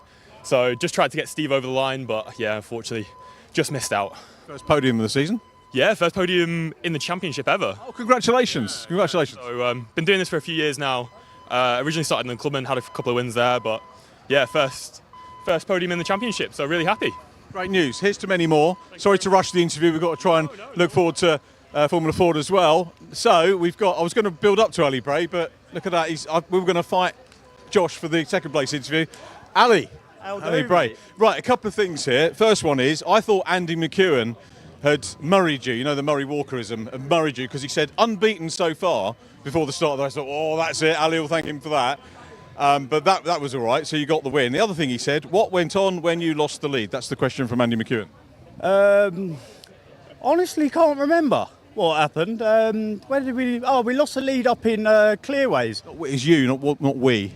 You. Me. Yeah. I lost the lead at Clearways, but I think it was a bit of a brain fade moment. But what a hack out there! Like this is what Mazda racing's about. Adam gave it really good. Adam did. He was super fast. Steve was brilliant at the end, and I just want to say a massive thank you to Paul Austin, Graphics Lab, Atkinson Body Repair, Finish Line UK, and Revivals Rolling Road, because they're the ones that are making it all happen. And big shout out to the team as well. Like, this car was brand new at the beginning of the season. We dropped it on the floor, and it's won every race it's done so far. So we'll keep hacking, and hopefully we'll be back here later having the same conversation. I hope so. We're lucky having great drivers like you guys in this formula and the SuperCup. Great Mazda racing. Well done, and thanks for being a good sport as well. Cheers, Ali. Thanks, mate. Very quick word with Steve Foden. We've got the Formula Fords on the grid. Well done. That was close, wasn't it, all the way through? Yeah, another great race. I think everyone was quite fired up after the race yesterday, so I was just calm, collected, and was thinking, right, we'll just sit here, try to pick up the points, and we took that one. Had to go at Ali at the end, but I think my tyres were past their best by that point, so it is what it is. Some very good drivers in this, though, aren't there? And that's the part of the attraction, isn't it? Yeah, it is. And, the drivers who are lower down just keep getting better and better every year. I think Neil Chisnall's a prime example of that. He's worked his way up in the past few years, and now he's joining us on the podium and in the front pack. So credit to him as well for some clean racing. Nice one, Steve. Thanks for that. We're going to go Formula Fords, but well done. We'll catch up with you a bit later on. Steve Foden, former champion. Great to have him back. What a podium that was. What a race. We've got another great race coming up. Formula Fords, back to Andy McEwen.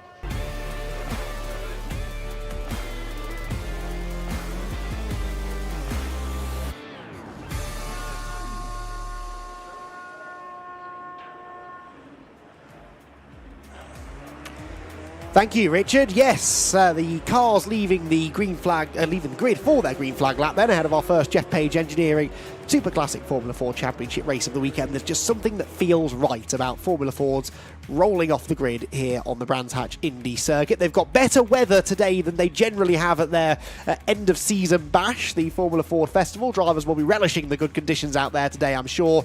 These cars qualified earlier on this morning, you may remember, and it was Ben Powney in the Jamin who set the fastest time. He's got pole position then for race number one. Mads Gravsson in his Swift, a pair of Swifts actually, qualifying second and third, with Tom Hawkins' 1995 example, the reigning champion, down on the second row alongside Guy Skinn in his Van Diemen. Then it's a pair of Class B cars sharing row 3, Oliver Roberts and Chris Stones in two late 80s Van Diemens, ahead of Andy Charsley lining up 7th, and Oliver Chapman, the only Class D runner, but the Lola, the 1970s Lola T200, with a really good late effort to move up into 8th on the grid. 9th position for Vincent J in his Class A Van Diemen, and Stuart Kestenbaum, the best of the Class C cars, in 10th, but only narrowly, because 11th was Colin Williams, 3 thousandths of a second slower than Stuart Kestenbaum. Those two are set to be very evenly matched, I think, in the battle for Class C victory. Lorna Vickers starts from 12th, ahead of Mark Bates and Tim Fitzgerald on the 7th row, with Neil Hunt and Simon Langman at the back of the grid. 16 cars entered for this event, the season opener in the Super Classic Formula Fords, and a championship that will take them around the country. They head from Brands Hatch to Mallory Park in about a month, then up at Anglesey in June, Alton Park in July, Silverstone's National Circuit in August, and Donington Park National in September. It's quite an early end to the championship, the middle of September, but that is more than likely a deliberate choice, because of course it gives them, the drivers, a month or so to prepare the cars for the festival. We'll see a lot of these drivers at the festival going for the historic class victory, historic final victory, which is always one of the highlights of festival weekend. And well, Ben Powney might well be a factor when we get here at the end of the year. He has arrived with a bang in the Super Classic Formula 4 Championship. His white and black Jamin is the car that starts from pole position, with Mads Gravsson in his 1992 Swift starting alongside the dark liveried car. A pair of white cars on row 2. Tom Hawkins, white and black on the inside. The all-white is Gaius Ginn on the outside. Those top 4 all entered into Class A as well. Let's see who comes out on top then. 15 minutes of racing gets underway, and it's a good start made by the pole sitter by the looks of it, and from Tom Hawkins. Tom Hawkins moves up to challenge for the lead into Paddock Hill Bend. He's got still to the outside, the number 484 that was, I think, of Gaius Ginn. How are they going to sort that out through Paddock Hill Bend? It is going to be Powney with the advantage. Lock up there from Oliver Roberts, who's up into 3rd place. So it's a bit of a jumbled order actually at the front of the field, but Powney, the pole sitter, has held on to the lead as they drop down into Graham Hill Bend for the first time of asking and accelerate along the Cooper Straight. Nice clean start as well, which is what we like to see. Although there is one car on the grass having a moment right at the back there. I think that was... now, who was that? That was possibly Langman, I think, in the Class C Van Diemen. We'll get to that in a moment or two. Leaders, though, are rounding clearways for the first time. And this is where the slipstream starts to take effect. Up towards Paddock Hill Bend come the leading 3.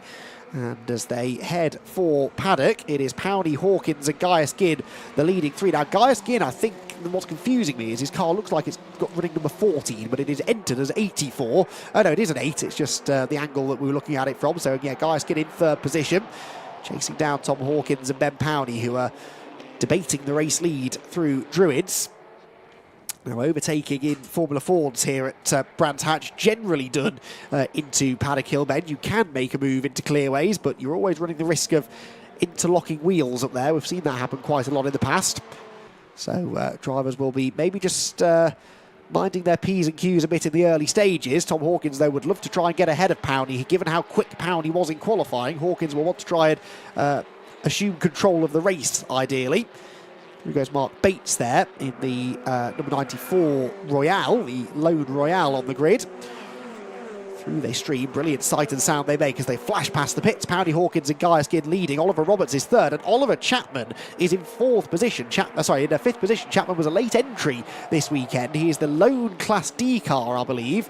And, well, look at that. He's just lost a position, but still well inside the top 5. In fact, he gets the position straight back on the exit. That's Mads Gravson, who started, remember, on the outside of row 1. But Mads Gravson's lost quite a bit of ground since then, and was briefly up an extra position, but has immediately given that place back to Oliver Chapman's Lola, which is obviously handling very well. It's not going to have the horsepower of some of the more modern machinery.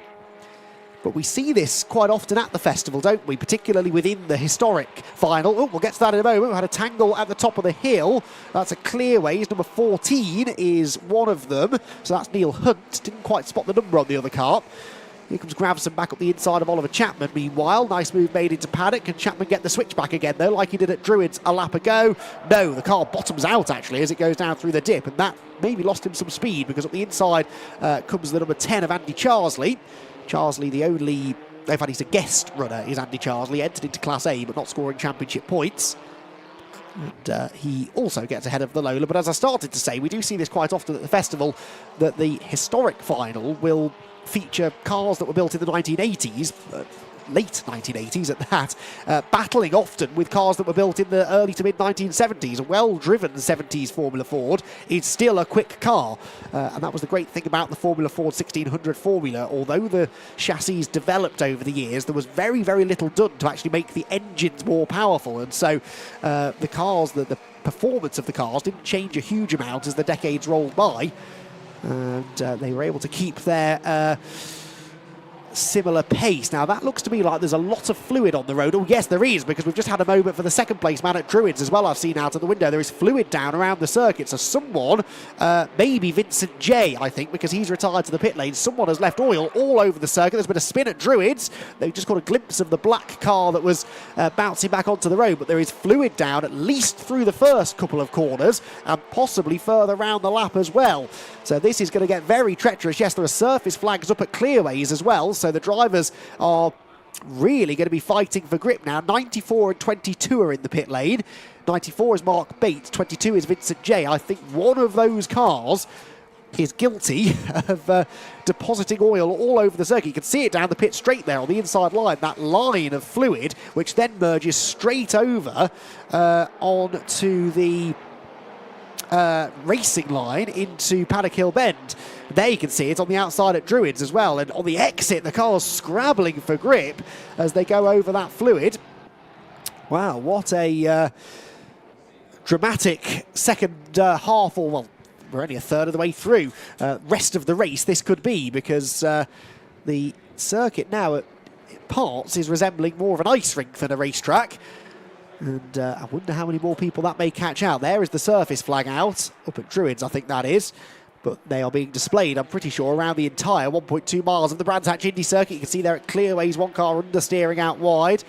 So keep an eye on the leaders then as they try to negotiate this oil-slicked circuit. That's the Marshall's lunch break very much gone now, isn't it? They're going to spend most of the lunch break coming up next dressing the circuit. Here are the leaders. Look at them all hugging the inside line into Druids because they don't want to go anywhere near the racing line, because that's the slippery part of the track. There's another car now bailing for the pit lane.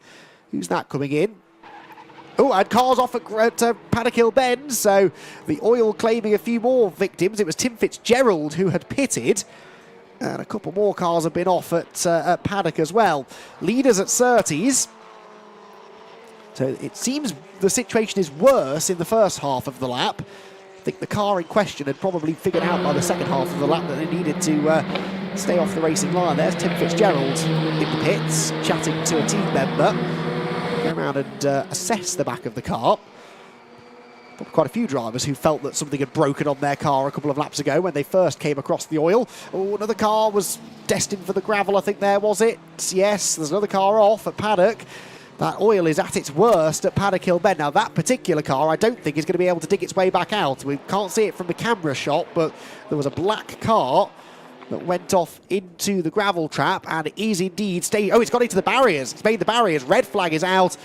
Well, some will say that should have happened a few minutes earlier, really, because the track was clearly treacherous.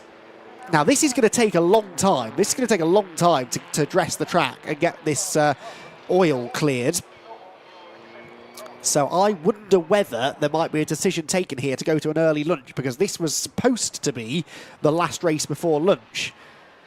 And I wonder whether we will see potentially the race direction take that decision. It'll take them a few minutes to make that call, but if we dress the circuit now, that could take 20 odd minutes. That will then take us into what should have been the lunch break anyway. The lunch break due to kick off at 1:30. It's 20 past now. So I don't see any way that we would get this race in before 1:30. And they do need to make sure that the track is perfectly clear. And of course, we've got a car in the wall at Paddock that needs dealing with. The barrier will need to be repaired to some extent. So there are lots of things here that would lead me, at least, to that decision. But we'll wait and see what race control decides to do. The cars for now are being gridded up on the track rather than redirected into the pit lane. So that's a sign, perhaps, that we are tending to get a restart. The timing screen shows checkered flag, but this is a process that we're quite familiar with now with TSL, where if a race is stopped, they throw a checkered flag to, in their eyes, end that part of the race. But we are not even halfway through yet, so there will be a restart at some point. It's just a case of when that happens. So the surviving cars, I was going to count them, I think about 12 cars maybe have made it through that oil slick madness to line up on the grid, including, crucially, Ben Powdy, Tom Hawkins and Gaius Gibb, who were your top three cars. They were slipping and sliding all over the place, but they did make it through in one piece, largely. Already the cement dust, in fairness, is going down up at Druids Corner, but it's Paddock Hill Bend that's going to require the majority of the work, I think. But it was only a matter of time before someone went off, and the someone was Simon Langman, who we can see his Duckham's liveried car being recovered. Now, that's gone into the barriers quite hard. It's broken the left front suspension, which obviously would have been the corner that went into the barriers first. That's a real shame. The Van Diemen not looking quite as resplendent as it did at the start of the day. So Marshall's then going to work around the circuit, and we await news on a possible restart. So it doesn't help that the cars haven't actually... they have largely come back to the grid in the right order, I think. Powney is there, definitely on the outside row, if you like. And then Tom Hawkins directly behind him. Guy Skin is to his right. There is the work going on up at Druids Corner. So similar scenes, I'm sure, we will see at Paddock Hill Bend as well. The oil seems to run around the... I can see it out of the commentary box window, even on the pit straight. I think this line of oil stretches right around the circuit. There is the work being done at Clearways. Of course, there are Marshall's points all around the circuit, so it's not like it's...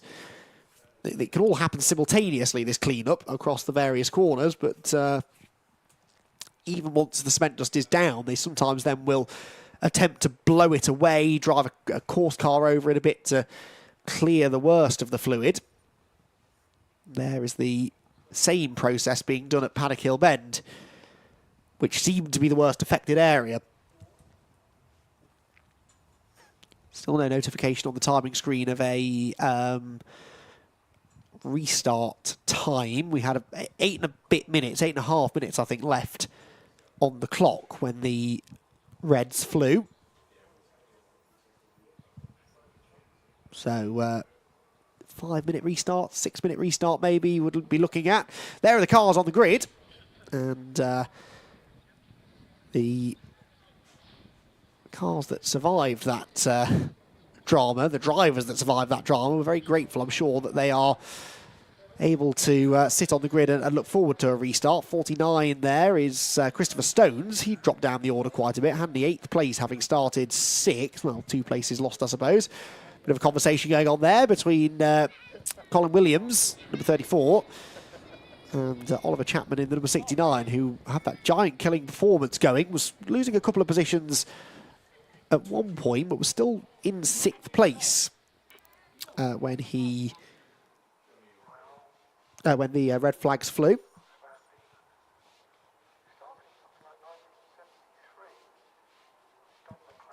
There, the sweeping continues on the run up Halewood Hill. 15 minutes away from the scheduled lunch break start. So 8 minutes is going to be the restart distance we're seeing. So that's a bit longer than I thought they'd give them, actually. But we are ahead of time, and that tells me that they are anticipating we will get this cleared and get the race in without too much further delay. It's inevitably going to take a couple more minutes, of course, but there is the... They've probably run out of cement dust, I would imagine. They're going to have to do this down the pit straight, though, surely, because if we have a restart, then we're going to need to use the grid, and the grid area has oil on it as well, and obviously anyone starting on the oil would be at a massive disadvantage, not to mention it could be seen as a safety issue. There, more cement dust laid down the hill. There is a circuit maintenance van heading around the circuit. I have a feeling that is replenishing the Marshall's buckets of cement, which they were probably running quite low on. And spare a thought here for the Marshalls as well. It's another pretty warm day here at Brands Hatch, and they are stood out there in baking hot conditions and doing a splendid job of keeping the event running, as always they do. So we thank them immensely for their hard work. The grid marshals, I can tell you, are in the process of positioning everyone into their grid slot so that when the track is ready to go, we can get things started pretty quickly. Got one car in the pit lane as well. I can't quite see who that is. It's a blue car. It's positioned just behind the starting gantry. So that car's going to be a pit lane starter as and when we get going. It will be an 8-minute restart. We're still probably a few minutes away from being able to get that race restarted, though. So I think in the meantime we're going to have an opportunity to head downstairs and hear from Richard John Neal, who has talked his way out onto the grid, where he's going to have a chat, I think, with some of the drivers getting ready to take the restart. Yeah, thanks. So that was certainly the plan, but as soon as they see me, the engines have fired up, as you can see, and they've all gone. They've all gone and left me. So I think what Johnny and I might do is pop down the grid and have a chat with some of the drivers once they've re-gridded, which obviously gets them in the place where they need to be for their restart. I was eager to talk about the PRS because I was involved in a project a couple of years ago talking about the guy Rick Stevens who built the original PRS. And I can't remember whether Rick was another Rick, isn't it? Because we were talking about Rick Shortall earlier on. Yeah, I couldn't remember whether Rick Stevens had been involved in some of the later models, so that was one of the questions I was going to pose him, which would have been nice for any Formula Ford Anoraks that are watching in today. But the cars are very much down the other end of the grid. And let me know whether you want me to just keep talking and waxing lyrical. We're nearly going to go into some of our officials, and we'll catch up with a couple of the guys at the back of the grid as we walk down. I was just saying to Johnny, my cameraman today, that the thing that really you notice coming out, I've never actually walked on this part of the track before. I've driven around it, but never walked on it. As you come through Clark Curve, the camber is absolutely incredible. It really kind of leans up. It's almost like a banking. I'm not sure the camera will get it. Johnny will do his very, very best to try and show you. But it's much more severe when you're standing on it, and you kind of watch touring cars and GT racing on streams and on TV these days and think, yeah, it's kind of flat. It's far from flat. And again, a conversation we have a great deal is, you know, we love it that you guys watch the stream, which is great. I know a lot of people watch the stream at the circuit, but there's no substitute for actually being at a racetrack, and particularly on a lovely day like this at Brands Hatch, where the grass is meticulously looked after by Jonathan Palmer's MSV team. The weather's fantastic. You can have a lovely day out, some nice food from the lovely restaurants that they have here, and watch some great racing courtesy of the likes of the Brscc, and then watch it back on the stream when you get home. We're very nearly getting to the back end of the grid. So, what you probably never think about is what cameramen have to go through to get your shots, and something very simple like this, but you know, Johnny's walked backwards for the best part of a quarter of a mile today, I would guess, which is tricky. I hope he's not going to fall over the car at the back of the grid, which is around about 10 metres away now. Has he got a mirror? Can't quite see what's going on. Yeah, feel free to turn around. I don't have to be on camera all the time. And we get towards the back of the field, and the Royale RP21. Are we all right to have a word with Mark? Yeah, okay. Mark Bates in the Royale, and these are beautiful kit. I was just waxing lyrical, Mark, about what it's like to be at a racetrack, and we love people watching the stream. There's no substitute for seeing the cars for real, is there? That's right, yeah. It's been a while since I've been racing, so it's nice to get back in the cockpit. Okay. What was the break for? It's a long time since you've been in the cockpit. Has that been away from racing, or? I've been busy running my business, running other people's cars, so it's a bit of a buzzman's holiday for me. Well, it's nice to have you back. Tell us a little bit about the car, if you would. Yeah, it's a car, I bought it from Sweden back in 2016 and gradually rebuilt it. It's done a few races here and there, but hopefully we'll have to get it out more. That would be good to see. So are we going to, I'm going to put you on the spot now, festival this year? I'd love to, yeah. If I get time, it depends how many cars I'm running on the day. Right. Yeah. I think that's always an issue, isn't it, as to how busy you are. In terms of classic Formula Ford cars and ones with history, do you have is there any sort of logbook with it? How do you know the history of it, or is that something you have to put together, or is it just luck sometimes that the previous owners assembled it or carried it through? I'm quite lucky with this car because it came from Sweden. They have proper FIA papers, right. Which is quite nice to keep with the car. But even in this country now, with classic cars, they are starting to do vehicle identification forms, which does give the cars a bit of credibility. Yeah. Yeah. I guess it adds to provenance if you've got FIA papers as well, but does that make it more expensive as a hobby as well? I guess so, but they're still they're a relatively cheap racing car. You get a lot for your money in terms of smiles. Yeah. That's good to know. Thanks for that. Good luck for the restart, Mark, and we really appreciate you taking the time to have a chat with us. No, thank you. Thanks. That's Mark Bates in the Royale RP21. Car coming just into line, which is Lorna Vickers, who was on the in the pit lane. We'll see if we can grab a word with Lorna as soon as she is stopped and ready to go. I'll always check first. Lorna, are you okay to have a quick word on camera, please? Brilliant. There we go. So we'll get Johnny round and saw you in pit lane. Great that you've made it out on track. What were the issues that took you in?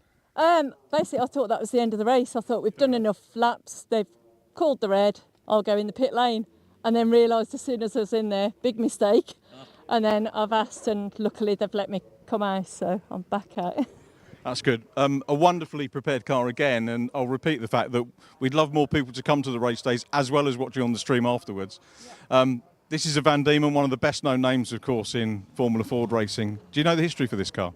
I don't. Well, I bought it from France, and it was run by a guy out there that was midfield. And when I got it, it had Bouncy Castle sponsorship on the side, and I was like, I'm not driving around with bouncy castles. And then for the colour, I actually took the top off my toothpaste and went down the shop and said, I want that colour, please. So that's as much history as I know. It's amazing what you can do these days. I'm hoping the bouncy castle wasn't an augur of what was to happen. No bouncing so far. No, just keep it steady out there. It's a lovely mix of cars, isn't it? A lovely field, and the paddock seems very, very relaxed. It is, yeah, it's a good fun paddock. Everyone's really friendly, and it's great. You know, it's not a bad grid. Could have done with a few more out this weekend, but it's picking up. Yeah, it's good, and the sun's shining. So that's all we can ask for, isn't it? Sun shining, decent grid, and then once everyone sees the stream with everyone out, I'm sure they'll be out to play. Sing Peter Daly because he's in Malaysia with the GTs. So. Sounds like a work trip. Yeah. Keeps telling me it's work. Peter, wish you well. I'm sure we'll be catching up on the stream. Thanks for having a word, Lorna. Okay, bye then. Thanks very much for that. And we go across again. And of course, the other thing about Formula Ford is we can discuss different marks. And Neil Hunt is in the Mondial. So let's grab it. Are you okay for a quick word, Neil? Yeah, I don't know if I'll make it. That's good. Well, there's an old maxim in journalism that says there's no such thing as a bad answer, only bad questions. So I always say to people, if you're worried about an interview, if you're bad, blame the interviewer. If you're good, it's down to you. So we'll see. But a Mondial, another mark represented. And again, apologies for repeating the question to everybody, but do you know the history of the car? I know the key history of the car from Brands Hatch, because this is the chassis that was on pole for the 1992 Formula Ford Festival. Wow. Being driven by someone a lot quicker than me, obviously, Jonathan McGall. He would have been second on the grid, but Jan Magnussen was penalised for being underweight and was put to the back of the grid. So Jonathan started the 92 Festival in this car on pole position. Do you know, I can't hear the name Jonathan McGall without thinking of the late, great Brian Jones saying it in his inimitable Jonathan McGall, you know, and he would, it's just one of those words that, yeah, that's a Brian Jones word, and yeah, absolutely mega. But wonderful. And was that a choice to go for a Mondial, or were you just looking around generally for a super classic car? It was actually kind of a serendipitous thing, really. I used to run with Lannon Racing, right. Graham Johnson, the chaps that ran George Russell to his first championship in Formula 4, and Graham got an offer he couldn't refuse to go and run as an engineer in Indy Lights in America, right. And sold me the car I'd been running with him, which was a Van Diemen, but also found someone to run the car for me, which was Richard Peacock. And Richard Peacock runs Mondials, and Richard lent me an 88 Mondial to enter a super classic pre-90 race. I really enjoyed it, so as they say, I went out and bought one. Is that the same Richard Peacock that ran Anglesey? That's the same Richard Peacock that designed Anglesey, in fact. Didn't he do a fantastic job of that too? Oh, he did. It's a stunning circuit. Shame they can't control the weather, really. We've got to go. Thanks ever so much for the chat, Neil. Really appreciate that. Good luck for the race. We've got to disappear through the fence here, but I'll hand you back to Andy McEwen. Thanks for the chat, everybody. Thank you, Richard. Yes, cars are about to go on to their green flag lap ahead of a restarted race here at Brands Hatch. I definitely wasn't tucking into a little early lunch there, taking advantage of the delay in proceedings. We are looking forward then to an 8-minute restarted race for the Jeff Page Engineering Super Classic Formula Ford Championship. Then cars being released onto their second green flag lap then, and they'll be given a small opportunity here to take in the conditions on track and see exactly what they are faced with, because the track will look quite a bit different now than it did last time they were out there. Well, that's the issue, isn't it? The cement dust. Now, the cement dust, obviously, I say obviously, I guess most people all know, soaks up the slippery substance that's been dropped all over the circuit, but cement dust itself is not the grippiest of things, and the oil will still be lingering underneath it to some extent. So the drivers, often drivers fall into one of two trains of thought here. Some of them will do, as we can see a couple of them doing, deliberately drive all over the cement dust on the green flag lap to test the conditions, to see how much or little grip it's going to give them. Others will steer well clear of it because they don't want to slide off on a green flag lap, which is always an embarrassing thing to do. So we are seeing a bit of a split strategy there already on this green flag lap. The other interesting thing is that we do have cement dust on the start-finish straight over the grid hatchings, but I think the cement dust ends just before the area at which the cars had been gridded up. So the bit of track that they're actually going to be taking this standing restart from could be a little bit slippery, and if it is going to be slippery, it will be on the outside line, I reckon. Middle of the track across to the outside, the racing line. That's where the car that was spilling the oil had been running. And so you can see there the cement dust on the inside line at the back of the grid, but there aren't enough cars that will be using those grid slots. It's the bit where they were of course, parked waiting for the restart earlier on that the marshals haven't been able to touch with the cement dust. So keep an eye on that. Could see a bit of disparity here at the start as far as who has the traction and who doesn't. It's Ben Powney, remember, who has pole. Alongside him, Tom Hawkins. Now, Tom Hawkins made a really good start from third on the grid initially. Now he's one place higher for the restart. He's got 8 minutes to try and get past Ben Powney, but he'd love to do it in the first 8 seconds or so, if possible. Let's see whether he is able to do that as we get the green flag at the back of the grid. The 5-second board is held aloft, and we're ready to go racing then here at Brands Hatch. Second attempt at getting this Super Classic Formula Ford race underway. Off they scrabble from the line.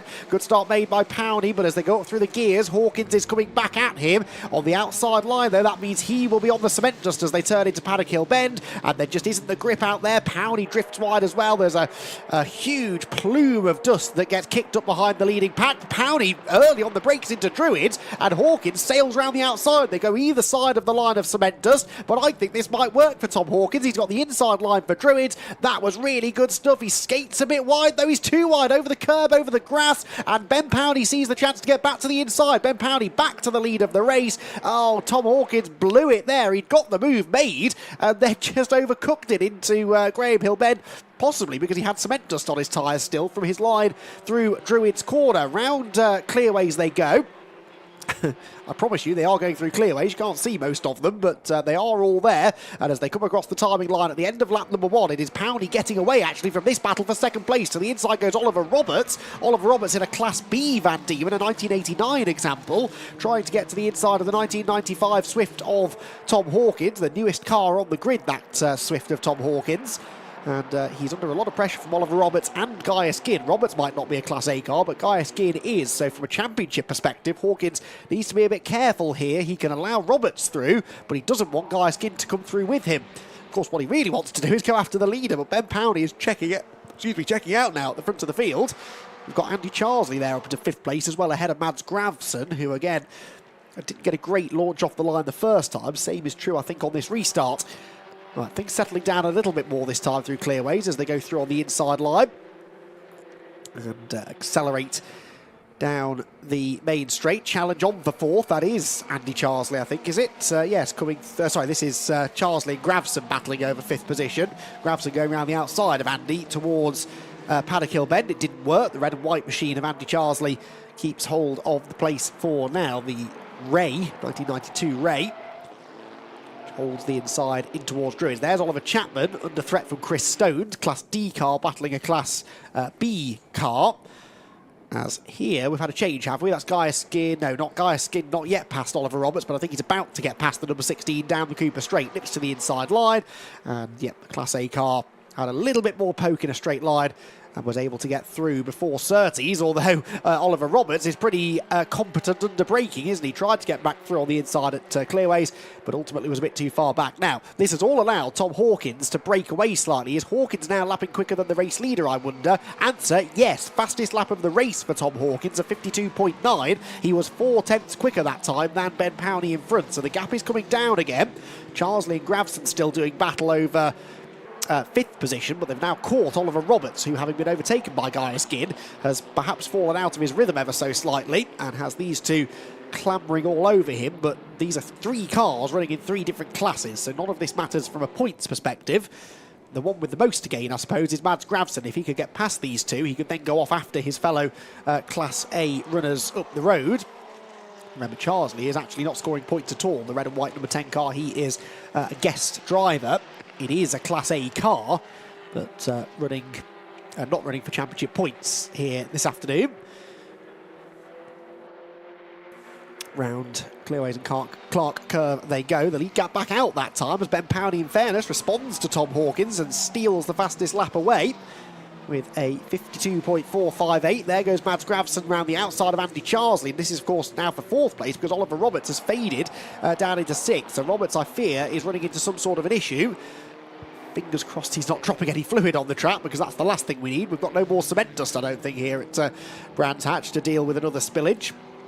He's definitely off the pace, dropping away from these two. Behind him, Oliver Chapman and Christopher Stones are side by side down the hill. I think Stones is going to go around the outside of Chapman. Yes, he does. That's exactly what Gravson's trying to do to Andy Charsley, and he is successful too through Surtees. Goes through up into 4th position. So Mads Gravson picking up a position. Andy Charsley will now try and tuck into the slipstream, see if he can go after the cars ahead. The lead gap out by another half a second. It's another fastest lap for Powney, 52.434. Pole position, just to give you an idea, was a 50.7, so about 1.7 seconds off that pace. That's how much this cement dust is slowing them down. It's a hell of a lot better than driving over oil, but it's still not as grippy as the circuit was earlier on, and that will catch the drivers out in the later races as well. It will take the rest of the day probably for this cement dust to be brushed away. There's Oliver Roberts in the pit lane, unfortunately, and that car is heading straight back to the outer paddock, so it was something fairly terminal for Oliver Roberts' car. And as he bails for the paddock, he becomes our first retirement from this restarted race anyway. Of course, we've lost a few of them before the red flag came out. The leaders go through, 2.5 minutes to go. Best battle then is still this one for 4th, I think, between Mads Gravson and Andy Charsley. Although it wouldn't be a bad idea maybe to check in on the next group of cars behind, because Chris Stones, Colin Williams and Oliver Chapman are still quite close together. In fact, Chapman had fallen behind the Class C leader Colin Williams, but he got back ahead of him at the end of that previous lap. They're about to come into view there, and here they are side by side. Colin Williams on the inside, the yellow number 34 PRS, and on his outside is Oliver Chapman in the Lola. Oliver loses the place again. So those two have traded positions twice now in the last lap. 3 times, in fact, sorry, because Williams got past Chapman. Chapman got him back. Williams back ahead as they turn into Surtees, but under threat from Oliver. Number 69 Lola, which is so good on the brakes. Look at that, carries good speed into Clearways. That car quite a bit more softly sprung than some of the more modern machinery, and that really helps it to rotate through the corner at Clearways. He's nipped back up the inside of Williams now, and Oliver Chapman back into 7th place. The lap chart will say that he began that 7th lap in 7th place, and he ended it in 7th place, but there were 2 overtakes in the meantime. He now sets back off after Chris Stones, who is the Class B leader. Black and white warning flag for number 37, Ben Powney. That's interesting. So he's just set another fastest lap of the race, but exceeded track limits in doing so. Now, the track conditions clearly aren't the best, so that will be his reasoning, I'm sure, behind slipping off the road. But you need to drive within the conditions that are available to you, so he's got to be a bit careful. 2.8 seconds ahead of Tom Hawkins. Doesn't really need to be taking too many risks right now, does Ben Powney. Just needs to keep it on the island, and a race victory in this opening round of the championship should surely be his. Across the line goes the 6th place squabble. Oliver Chapman definitely closing back in on Chris Stones ahead. Powney, by the way, not being deterred at all by this track limits warning, has just set another new fastest lap now, 52.1, which is now still 1.5 seconds off his qualifying pace. You would always expect cars to go a little bit slower in race conditions than qualifying, but with the cement dust all over the circuit, that's being exaggerated a little bit now in these race conditions. Oh, the checkered flag is out. The checkered flag has gone out for Ben Powney. Was that early? No, I think the time had ticked down to 0. Apologies. So Ben Powney wins the first race of the weekend in the Jeff Page Engineering Super Classic Formula 4 Championship. Tom Hawkins in second and Guy Erskine in third, with Mads Grafson and Andy Charsley completing the top 5. Here comes the 6th place battle. Chris Stones, Oliver Chapman and Colin Williams in that order. 3 of them covered, though, by under half a second at the flag. And then this group was almost as close. That's Mark Bates in 9th, Stuart Kestenbaum 10th, and Lorna Vickers having started from the back, of course, on that restart, down in 11th ahead of Neil Hunt. So, checkered flag caught us out slightly. I do wonder whether it came out a few seconds early. There are 4 seconds still showing on the clock there at the top of the screen. But anyway, Powney won with the fastest lap as well, to boot, and won by 3.4 seconds in the end over Tom Hawkins. So, we didn't miss a lot. He managed to claim the victory pretty securely. Hawkins second, Guy Erskine third, Mads Grafson fourth, and Andy Charsley in 5th position, the guest driver, all of them Class A. Chris Stones was 6th, but more importantly won in Class B, whilst Oliver Chapman, the lone Class D car, was a very impressive 7th overall. Colin Williams claimed the victory in Class C, and that was the closest, if I know, he was 8 seconds, wasn't he, ahead of Mark Bates, but he and Stuart Kestenbaum, for second in Class C, was nose to tail at the flag. Lorna Vickers 11th ahead of Neil Hunt in 12th. Oliver Roberts retired to the pit lane, and Simon Langman was not able to take the restart of that race. So it took us a while to get there, but a good victory for Ben Powney, and a well-deserved one too. He managed the conditions very well and saw off that early challenge from Tom Hawkins. Tom will be kicking himself a little bit, I think, because he did briefly lead, only to slip wide down at Graham Hill Bend. Powney pounced and was able to wriggle back through before they got to the end of the Cooper Straight, and from there never really looked back. Hawkins set the fastest lap at one point in pursuing the leader, but every lap after that, pretty much, Ben Powney was able to improve upon the fastest lap himself. Looking at the race time, by the way, the race time for the winner was 8 minutes, 0.789 seconds, so that's where the confusion came from. I think they crossed the line a fraction of a second after the 8 minutes had elapsed, so apologies, but Ben Powney has made his way down to the pit lane already, and very shortly we'll be catching up with Richard John Neal. He wasn't aware that he'd qualified on pole position earlier on. I'm pretty sure he'll be aware that he won the race, though. Tom Hawkins is not heading for Parc Ferme, but Ben Powney is there and is about to catch up with Richard John Neal. Let's hear them from our race winner. Thanks very much, Andy. We might handle this slightly differently, to be perfectly honest, because just had a quick chat with Alan Bowles, the championship coordinator. And I think what we're going to do is maybe cover the podium as live and allow Josh Barrett, the circuit commentator, to do some interviews because we're going into our lunch break. So we do get the opportunity now to take things a little bit, well, not easy for us, Johnny, because we've got to work for the next hour or so doing a pit lane walk.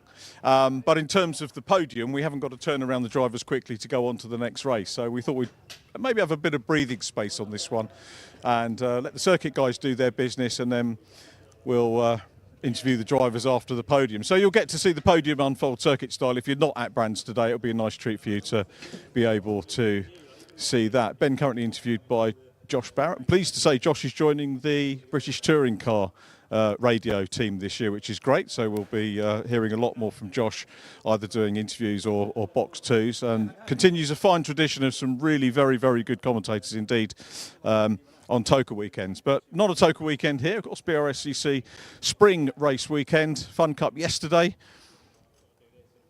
with the Olympian GRD team taking their first win in the Fun Cup. Watch it back if you need to get the chance. It was a very entertaining 4 hours and we greatly enjoyed it.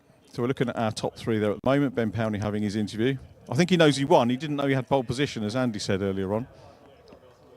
Podium set up in the back. What we'll do, actually, I'm going to make my way around this way, you'll notice that the Jeff Page Engineering Super Classic Formula Fords have a different look to the trophies that are given out here, and Alan's team put these together, and they're nice because in many a trophy cabinet, isn't it nice to have something that stands out as different and that people will recognise? Nothing wrong with the ordinary trophies, but it's just nice to have something a little bit different. And I'll pick up actually, Alan, that's your idea, I think.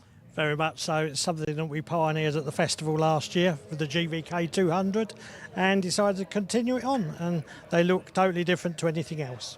You've obviously had great feedback on them. So far so good. We'll see what they say.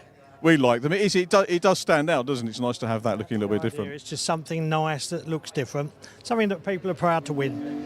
What was your thoughts on the opening race of your campaign? Very good oil slick during the race. Truncated races are always difficult.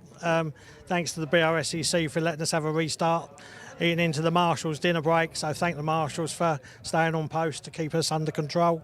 And let's go again this afternoon with a easier, straightforward, clear race, please. I'm sure we will. These things do happen. For us, it gave us the opportunity to get onto the grid and talk about the history of some of the cars, which was good fun. It's always nice to spend some time on the grid with a Formula Ford floating around. And let's look at race 2. Just a little bit disappointed we're full of white cars on the podium today. They all look very white. Yep. I like to see a mix of colours. Yeah. It reminds me of one of my first single-seater races doing the apprenticeship for commentary, Silverstone Racing School. And it was basically get on with the race commentary, Richard, and here are 15 cars all exactly the same. Yes, I like to see variation of colours as well.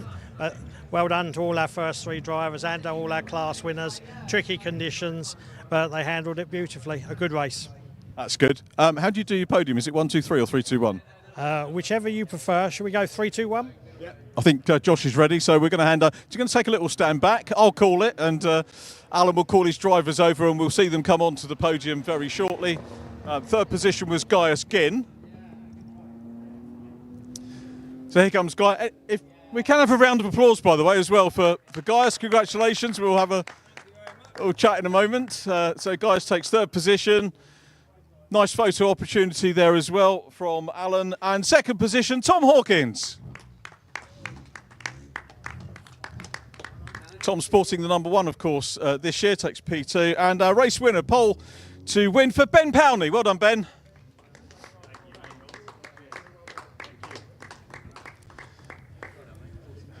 You'll notice there's no fizzy pop, which is a good idea. This is why we're not standing too far back. I'm sure there'll be some drunk a little bit later on, which is general idea. All happy with pictures?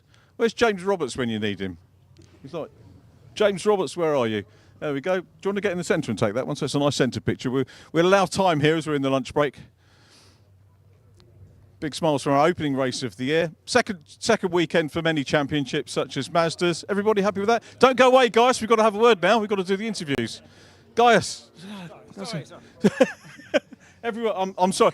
The prize is the trophy. The downside is that you have to talk to me.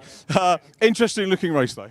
Yeah, it was. It was great. The first part of the race. I mean, after the oil went down, it was just a nightmare. Before they stopped it, I was just, it really was quite difficult. But yeah, second half it was great, and just trying to avoid it and keep it on the track. But these guys were out in front, and there was no way I was going to get near them. And I was very happy with my third. So yeah, good. That's good. I was just talking to car in one piece, which is good news. Just talking to Alan about one of my first commentaries I did. Were you at Silverstone Racing School? Yeah, you might have been in the race.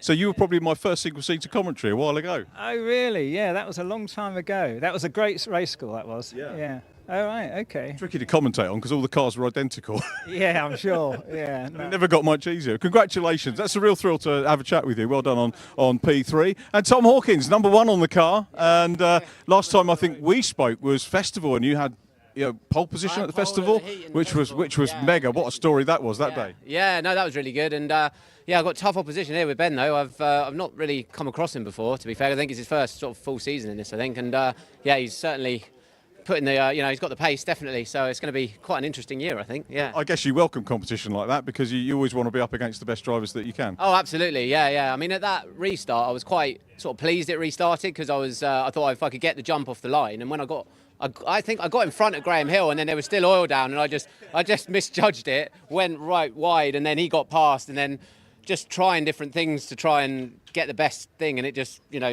I just kept going backwards after that because every time I tried something different, it just was worse than the first thing. So, good race. Yeah. Decent start to the campaign anyway. Yeah, exactly. Yeah, you can't ask for more than that. Finished, and good points. So all good. So well done. We'll see you for race 2 a little bit later on. And Ben Powney, our second chat of the day. Obviously, we had a word. You didn't know you were on pole. You knew you won though. Yeah, I think I knew that one. Yeah. What a race! That was madness. That one.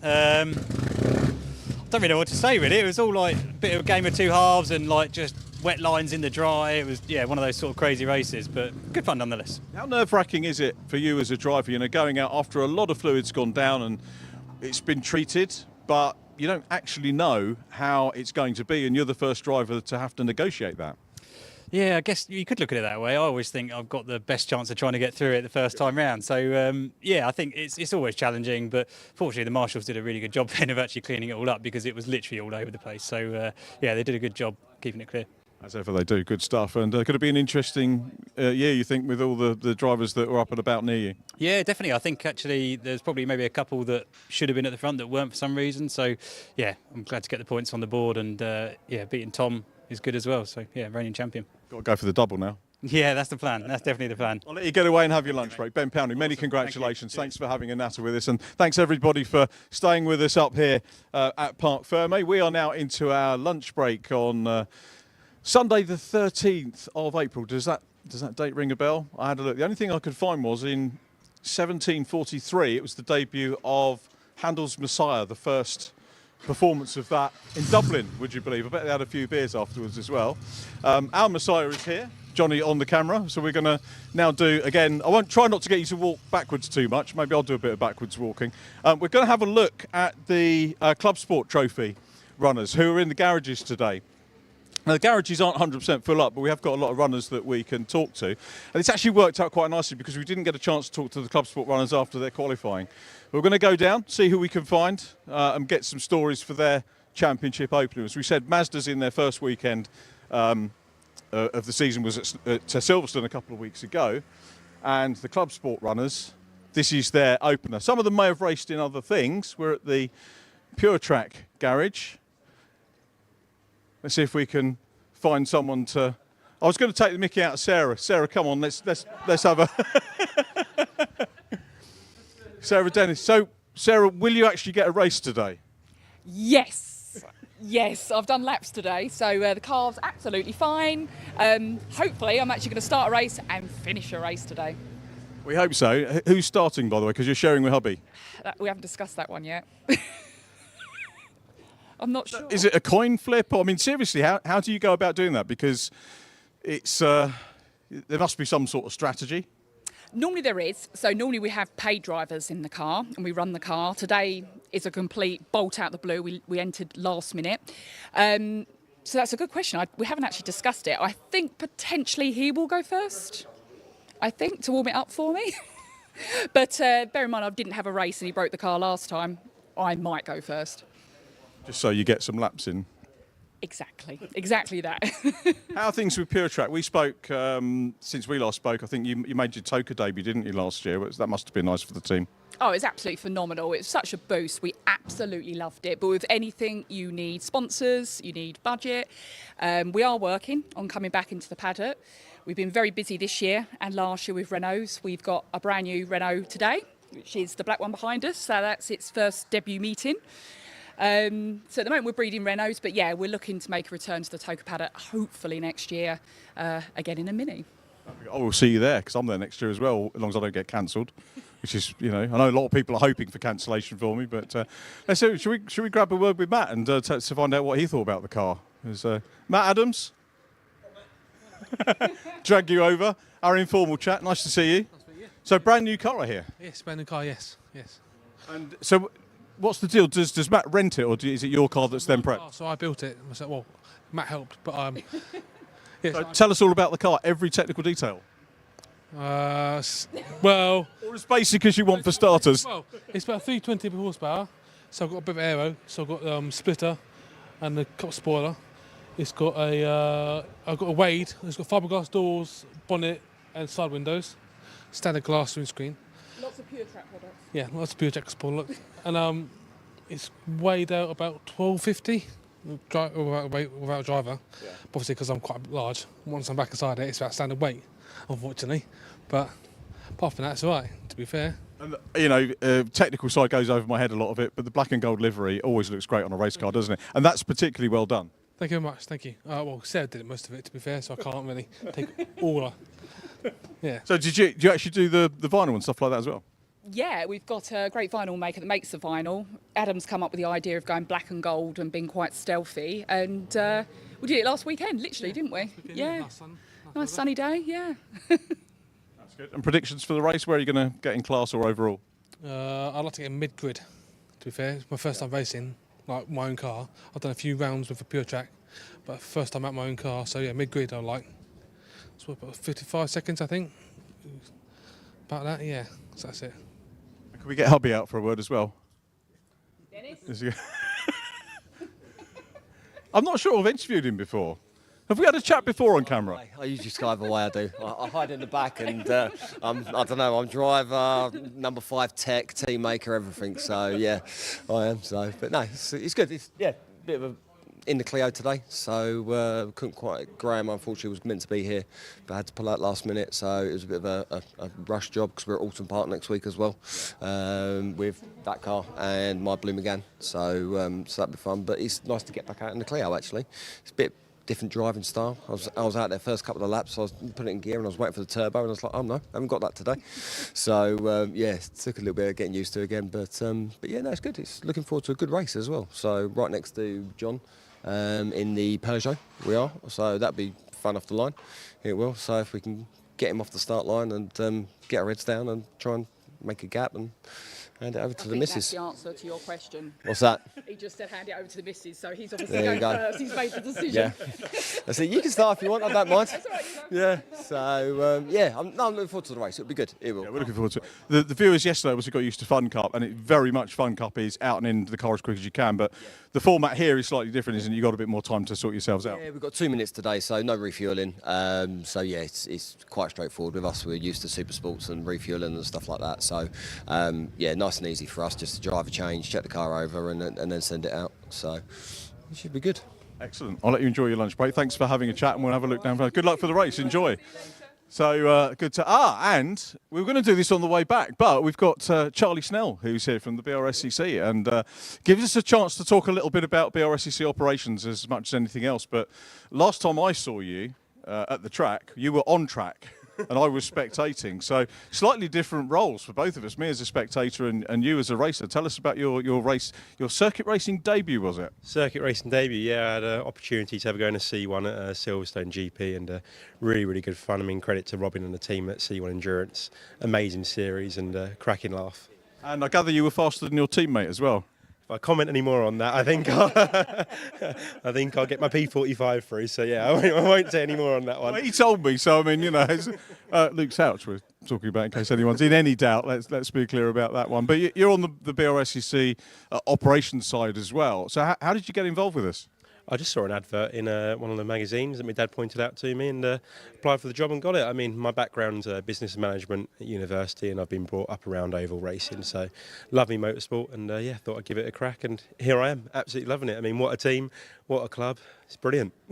We share the oval background, don't we? It's how I've not worked in it, but I've followed it for a long time, and it's a good, close-knit community. What sort of formulae were you following, or were you keenest on the short ovals? It's got to be the bangers for me.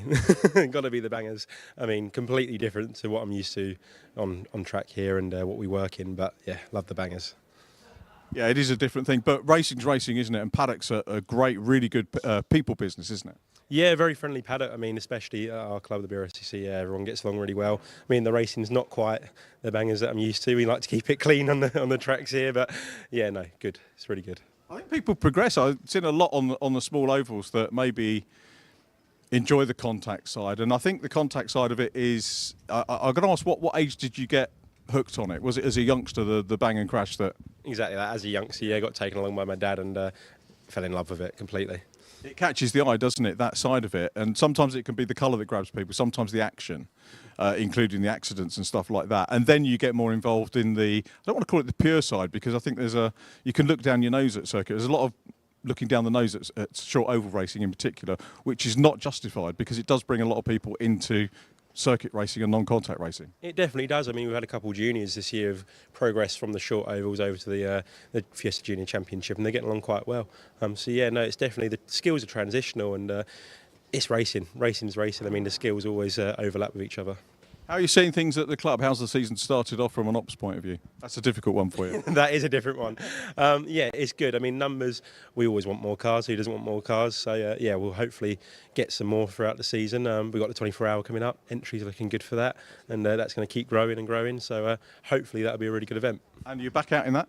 Back out in that with the Brscc team. Yeah, we've got a couple of us giving it a go and see how we get along. So you've got to maintain the honour of being the fastest driver in the team.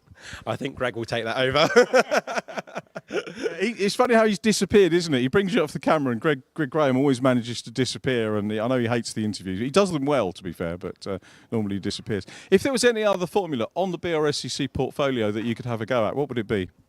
Formula Fords and Mazdas, I think. I really like the look of the Mazdas, but the Formula Ford is just a bit different and completely opposite to anything I've done before I'm used to, so I'd love to have a go in them. But anything I can get my hands on, I'll have a go at. To get Alan Bowles to sort you out a Formula Ford car. It'd be lovely to see it at the festival and doing something, and maybe doing an inside story at some point on getting a driver from not having sat in a car to going into one of the world's most prestigious single-seater events. That would be one to do. If anyone wants to get involved in that commercially and make that happen for this October, that would give us a great focus. Definitely, no, it's definitely a good idea. Maybe something we can look at over a beer. Very definitely. Always like beer being involved. That's good. Charlie, thanks for having a chat. Lovely to see you. Thanks for coming down and having a natter. Good luck for the rest of the day. Charlie Snell, one of our latest recruits, been with us actually a little bit of a while now with the Brscc, doing a sterling job and getting involved. And how important is it to be involved on the racing side so that you understand as a competitor what the customers need out of the racing? So Charlie gets that. We're now outside the Garage 54 car. Stephen Harrison. So if we have a word with Stephen, I had a quick natter with Stephen this morning. Hello, nice to see you. Yeah, see you again. And first of all, how did qualifying go? Qualifying was okay. A little bit sort of unfortunate. We got a lap time cancellation because of track limits, but as said, it seems to go all okay. Hopefully, it was only a minor infraction, but it said we'll see if we can do better in the race. Really, so you guys are normally there or thereabouts, though. Yeah, sort of mid-packish sort of thing. I mean, the TTs I think were a bit further ahead, but I mean the sort of the Civic we should be around there or thereabouts. But we had a couple of the A cars, so. Should be quite a good race with different power outputs here, there and everywhere. So, but obviously I think where we damaged the splitter a little bit, where we went off track a little bit. So, but it's all fun and games. Was that the help with the track limits as well, did it? I think that was just a mistake on my part. I think the track limits was a different infraction. But as I said, we're sort of mid-package, which is where we sort of expected to be, sort of thing. So, but as I said, it's quite a busy track out there with 25 cars. Yeah. So we'll see what happens. Yeah, it's going to be tight, isn't it, on the Indy Circuit? It always gives us a great view and great racing. Now, you're a second-generation driver. Your dad's disappeared, I think, when the camera comes around, but second-generation driver. And do you remember much of your dad racing, and how much inspiration do you take from him? I didn't really remember. I never saw him really do the racing. I was a bit too young. But, I mean, I remember walking around sort of the house and seeing bits and pieces of trophies here and there. So, I mean, it sort of got me into the karting bits, sort of, around 20 years ago now or something, which is quite a long time ago when you think about it. But I mean, I guess from the inspiration point of view, quite a bit. I'm following the footsteps and getting there through it. Great that you have the time together, isn't it, racing weekends away?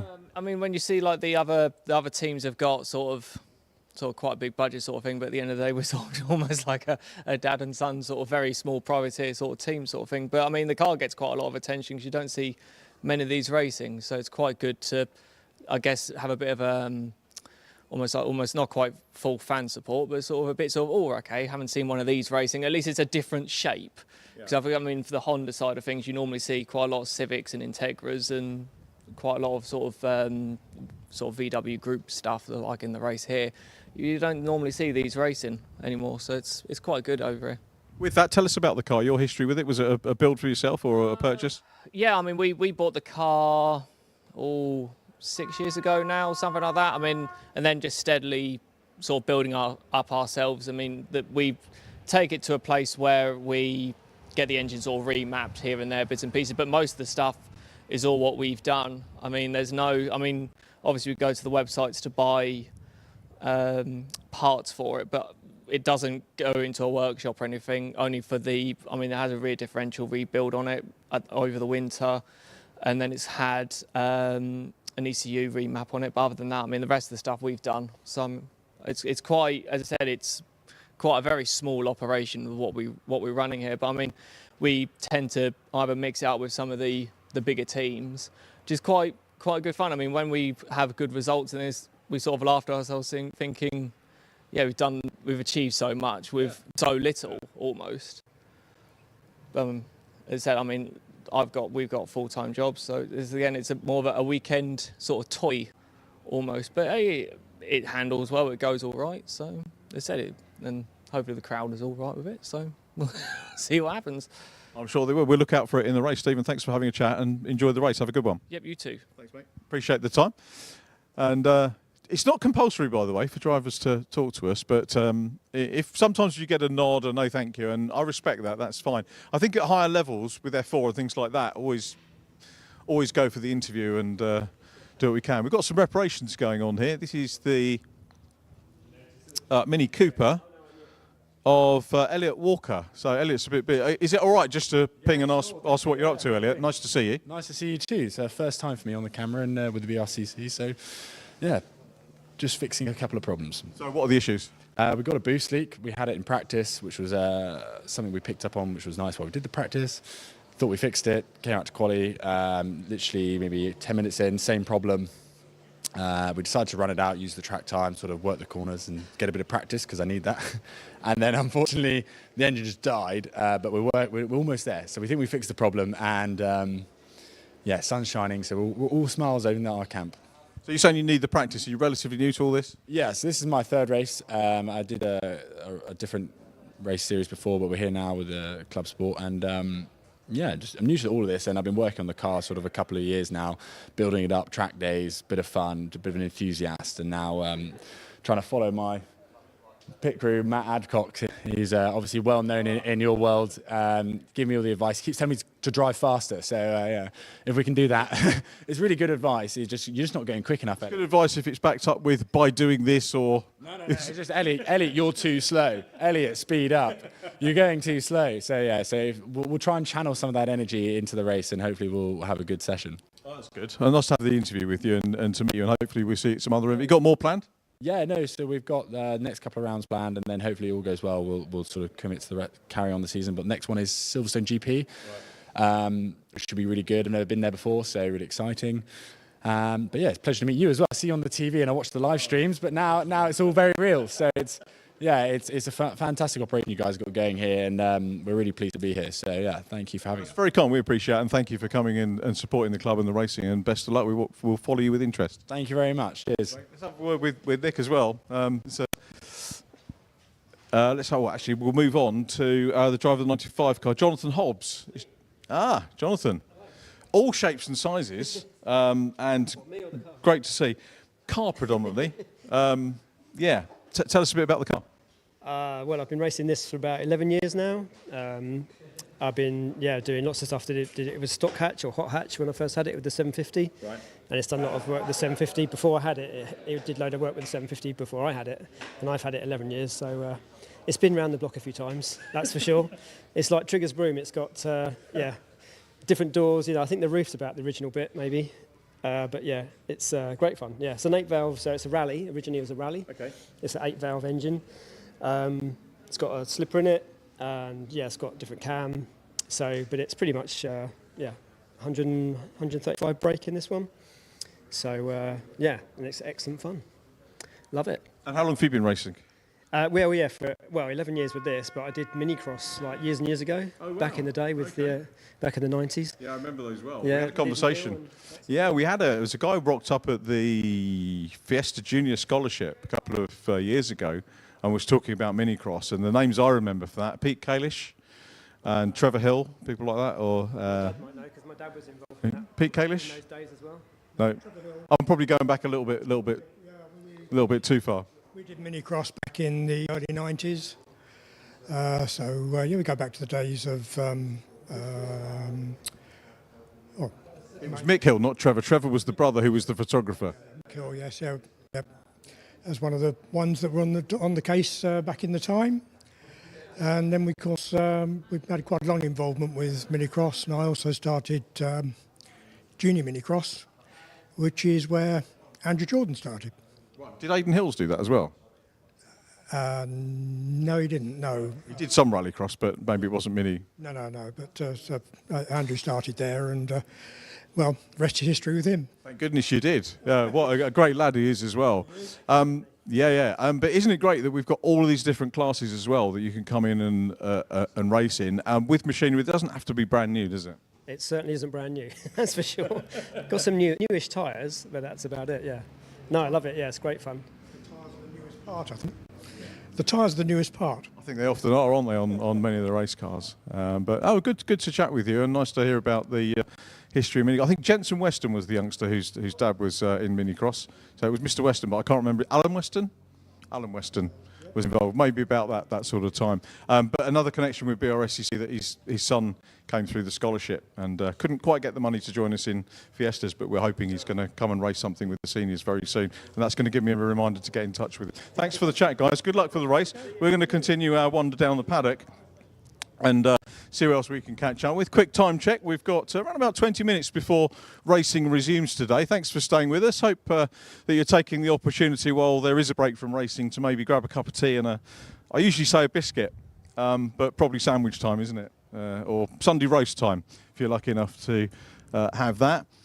We'll go down a little bit further and see who we can talk. Now this is Julian Daniel. Is Julian about?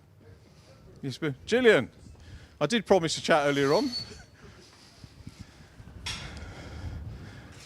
One of the first drivers I spoke to this morning when I came into the circuit, and we said we'd have a chat. Good to see you, Julian. Thanks for having a natter. How's the day gone for you so far? Not too well. But Why? We had a fuel pump issue in qualifying. So we managed to get 3 laps in, which got us into P2. I was looking at my time and saying, hang on, you're P2, so and it's not very well, but... No, we only got 3 flying laps, so whether or not we could be up there with Phil Rose, don't know.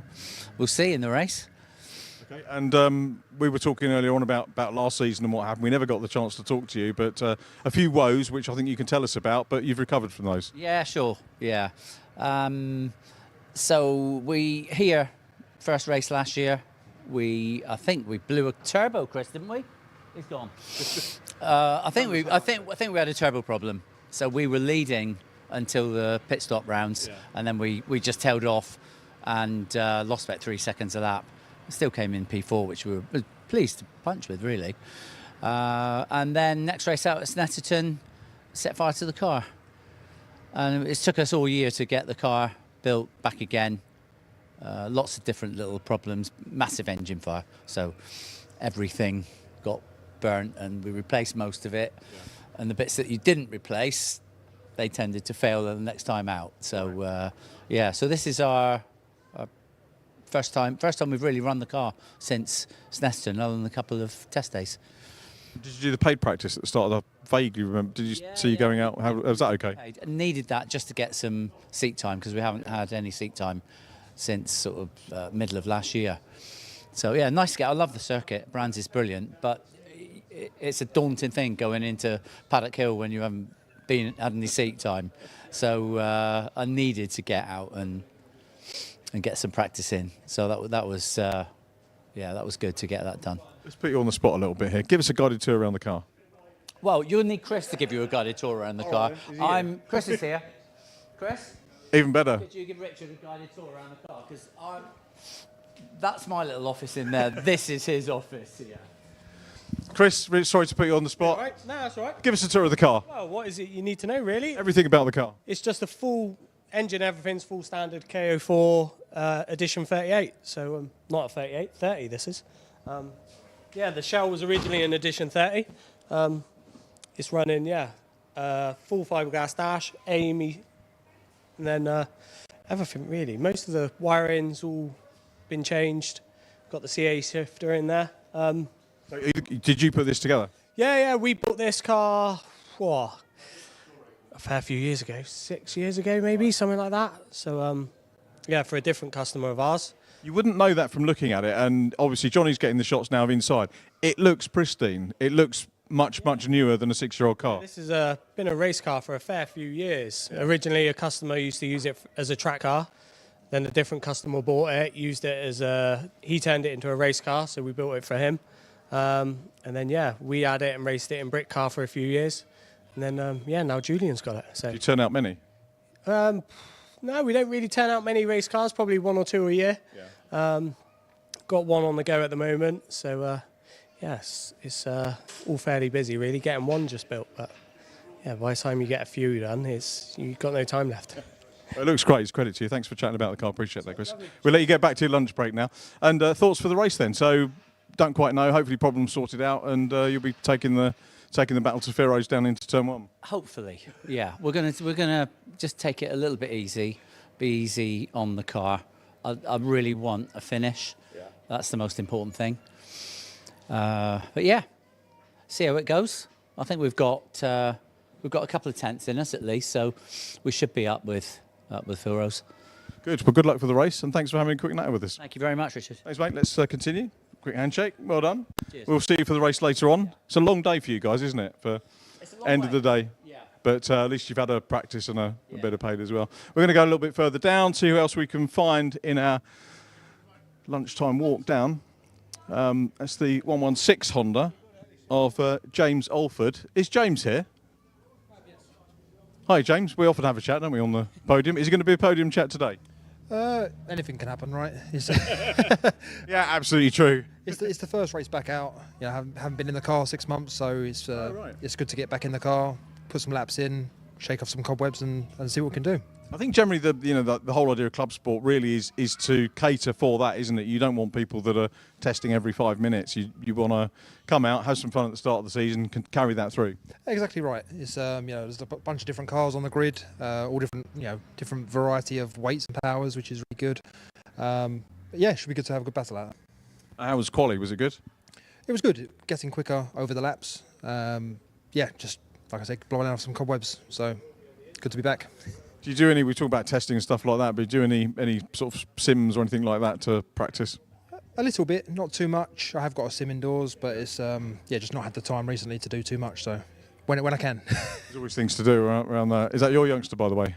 It's not, no. I was going to say if you've got a young family, it eats all the time. Everyone's laughing at that question, aren't they? And the youngsters run away, worried in case we're going to ask a question about it. Nice standout colour as well, which I know Andy McKeown in the commentary box would be grateful for. Any particular reason for that? Is it for viewability, or is it just how it came? Just had to pick a colour and looked through a book and was like, what's bright and looks good. So, yeah. Lorna Vickers in the Formula Fords said that her one was, saw a toothpaste lid and went with that, which is bizarre. But yeah, no toothpaste lids here. That's great. Well, good luck for the race, James. Anyway, hopefully see you on the podium. Thanks very much, James Alford. Who, as I said, we get to talk to pretty much often because he's one of the front runners very often in the championship. Another VW there, which is Adam Marshall. Can we grab a word with Adam? Is Adam here?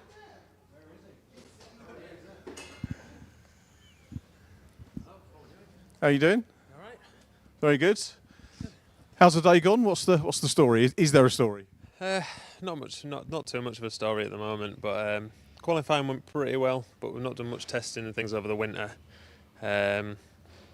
But cars going pretty well. A few issues with the brakes in qualifying, so we didn't quite get the times we were hoping for. But P5 only 7/10 top pole, so we had high hopes. It's a long enough race, isn't it, that problems can manifest for other drivers and you can dial yourself in as well. Yeah, that's it. So there's plenty of time to sort of get a feel for things again, and make sure the car's running nice and smooth. And it's a little bit different to what we've done previously, going out for 45 minutes instead of 15-minute sprints. But should be. This is your first race of that length? Yeah, first race of that length, anything more than the sprint racing that we did with Classic VW Cup for the past 2 years. But yeah, it's ClubSport seems a pretty good grid. In terms of obviously you get a break in that with the stop. Do you have someone on the team to time it, or do you have a timer on your dash, or how does that work with the stop? Yes, I've got a timer in the car that I can keep an eye on, but also one of the guys will time the stop from pit entry to pit exit, and hopefully we won't get a penalty, so it should be all right. Okay, well, time it well. Enjoy the race. Thanks for the chat. It's great to have you in the series. Cool. Cheers. Thank you very much. Adam Marshall, good to see. There's one more driver. We've got some cars starting to make their way up towards the holding area. And Adam was talking about the Brscc Concept Classic VWs, who we didn't get to talk to after their qualifying because they went back, but they'll be forming up. And I'm going to see if we can find Will Stacey, who is in, if I look through, Will Stacey on the entry. Never where you want to see them, are they, on the entry list, with Rob Boston Racing. And Will is he in addition to programme? Let's have a quick look. Oh, I did put Josh Bromley as well, we spoke to earlier on. Will Stacey is in the 48 Audi TT Cup, which is what we're looking for. Earpiece falling out. So we'll look for the Audi TT, because I did promise Will's dad that we would grab a word with him, and I think he might be a bit further down. So we'll see if we can find Will, who of course is racing in the Brscc's Audi TT Cup, sponsored by Demon Tweaks. Demon Tweaks had a pretty good day yesterday with the Fun Cup team doing well and getting a fair bit of coverage. Not quite there yet, but we will do, hopefully. Rob Boston Racing running well this weekend. I think this is the cut through, isn't it? So we may be down at the next garage. If not, are we okay going the other side of the garages, Johnny? We are. Thumbs up from Johnny for that. Oh, Firoz is here as well, so that's good to do. Let's go and grab a quick word with Firoz. Are we okay going in the garages as well? We are. Good signal here. Firoz, hello. Oh my goodness, here's a camera. I expect it. How are you? We've just spoken to the P2 man, who's a bit nervous about fuel and stuff like that. Lovely to see you. Well done on pole. Thank you. Busy winter? I know you're very busy business-wise, because I've seen on LinkedIn that you've got all sorts of projects going on. I'm guessing that keeps you away from the car. No, we had a load of stuff to do on the car this year as well. From the back end of last year, we had a whole bunch of challenges with the gearbox. So even in the last race, I had a gearbox problem. And so we've been working on it over the winter to strip the gearbox out, change everything, change the diff. So yeah, it's been an expensive winter rather than a busy one. But no, it's all good, and it seems to be running on form, so I can't complain. It always looks good, mate. The car's always a credit to you. In terms of what you do over the winter, is it addressing problems, or is it addressing problems and getting stuff to go faster? No, it's generally just maintenance, because to be honest with you, where we are, we're already usually at the front, so you end up spending money on trying to make it go faster, which I'd rather just spend on racing. So it's about just maintaining it and looking after it. Throughout the season, I tend to do a lot of maintenance work to keep it at the front. If we are always just trying to make it go faster, then it becomes unreliable. And I prefer to have it reliable and quick. That's the thing with development, isn't it? Yeah, so no, it's been a good car, can't complain. And I've got a good apprentice over there. When does the Can I Have a Go start? I don't know. He's more into sailing, so it's a bit cheaper. So I can't. Is it? Only at this stage. It's when he wants a bigger boat. That's when it gets more expensive, Richard. But between my son who likes boats, I like cars, and my daughter who rides horses, I'm destined to be broke for the rest of my life. It gets a bit like that. As long as you all enjoy your hobbies, that's the main thing. So how many events are you penciled in for? ClubSport bar one, because we're on a road trip. But I think pretty much most of the ClubSport rounds. Where are you going? Which one are you missing? Donington National later in the year. We're going on a road trip through the Austrian Alps. So yeah, looking forward to that. I'll have a great time. We'll speak to you before then on the podium. Firoz, thanks very much. Take care. Well done on pole, and good luck for the race. Right, we seem to have missed the Audi because the other garages are... I'm just going to have a quick look and see if Rob's in here. So apologies for the informal nature of this, but I guess that's always what we were going to do anyway. I don't think Rob's in here. No, he's not. So we'll wander back up and see if we can find Will Stacey. If not, we'll go to the holding area and have a look at the Brscc Concept VW Cup. Maybe talk to some more of the Metro people. I know we omitted to interview Jack Ashton, wasn't it, that we were instructed to get from the Metros, because he doubled back to the outer paddock fairly rapidly, I think, rather than hang around and talk to us on the camera. But not very often you get to see a clear view of the back of the garages here at Brands Hatch and how it tears its way up, because it is uphill. Facilities not Grand Prix worthy these days, more's the pity. I'd love to see a Grand Prix here. If they could shoehorn one into Monaco, they should be able to do it here and come back to back. Although, of course, the track is far too narrow now for modern day cars, which is a great pity. Much rather watch a club race here at Brands Hatch anyway. Sounds like some motorbikes doing the business as well, out on track. Still can't see the Rob Boston car. May actually be, thinking about it, the Rob Boston car might be in the paddock with George Grant and the team. So that could well be the case. Should we have a quick word with Jason? How you doing? I'm good, how are you? Two driver outfit here. Who's going first? So I'm first in the car. I think that's the plan anyway. And I was actually talking about Audi TT Cup, which obviously we're used to seeing. Is it exactly the same car, same spec? Does anything change for this weekend? I've changed nothing at all. So I just thought, this is my local circuit. I love it here. And obviously this ClubSport was on this weekend. Alton Park in the TT Cup next weekend, which I'm not 100% sure if I can do. So I thought I'd come and enjoy this weekend, at least get out in the car. How was the opener at Silverstone for you? It was mixed, really. I got taken out in the last race, quite a lot of damage, and yeah, it's just things happen. I know it happens, but obviously hoping with this bit endurance racing would be a little bit smoother this weekend and just have a good race and hopefully not getting as much contact. I love the close racing, don't get me wrong. In the Audi, in the TT Cup, it's brilliant close racing. It's very competitive, but there's a lot of cars all exactly the same, trying to go for the same bit of space, and it obviously inevitably ends up in contact every now and again. So I think we missed a post-judicial podium with you at Snetterton a year ago, did we? Because you got a podium after a judicial, so we never did the interview. So we could do it now. Congratulations on the podium at Snet. How was that? Yeah, it was great. Yeah, it seems a long time ago. Actually, that was the only podium I got last year. Yeah, obviously that was my first round. I missed the first round last year. Went straight and got a podium. I thought, oh, that'd be great, and then didn't come again. So yeah, hopefully I'll get one today. You know, the quality was good. So we did, yeah, P1 in class. I think P4 overall. So that's good. Yeah, I think we should hopefully keep it clean. Get first couple of laps underway, and we should be good. Hopefully we'll grab another winners interview a bit later on. That'd be lovely. Who are you sharing with today, Jason? Josh. He's there. Josh Larkin. Is Josh a regular in this, or Josh? Come and have a quick word. No, the thing is, we said this in the Formula Fords. If you do a bad interview, blame the interviewer. Come and have a chat. Come have a chat. So, Josh, is this what do you normally race, or is it? I'm racing the Clios with Jason. So the little 182 Clio. So I've done that, and then we've done the Porsche, the GT4, and the Silverstone Endurance. So we've done that, and then I haven't raced in a few years really. So come back and do this. Yeah. Is it a no pressure environment, or do you actually feel it when you get to the track? Yeah, I feel it because me and Jason are close. So I want to beat him, he wants to beat me, or we want to be close. So and we want to win. So yeah. Who was quickest in qualifying? Jason was a lot quicker than me in qualifying. So I need to catch him now. I did say to him afterwards. I said if he had gone, I've driven the car. Obviously, bear in mind I've driven the car for a whole year. And he's come into it his first time driving it. Drove it done about 5 laps on Thursday, and then went straight into quali today. And I said, if he did beat me, I would be really upset.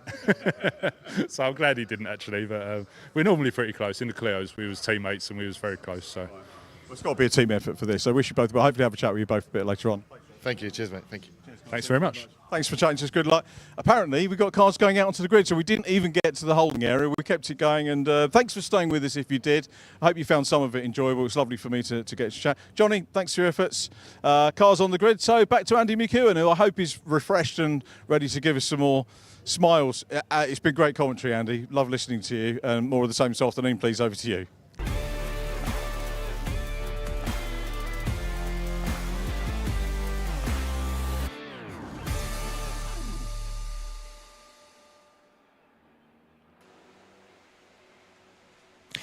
Thanks, Richard.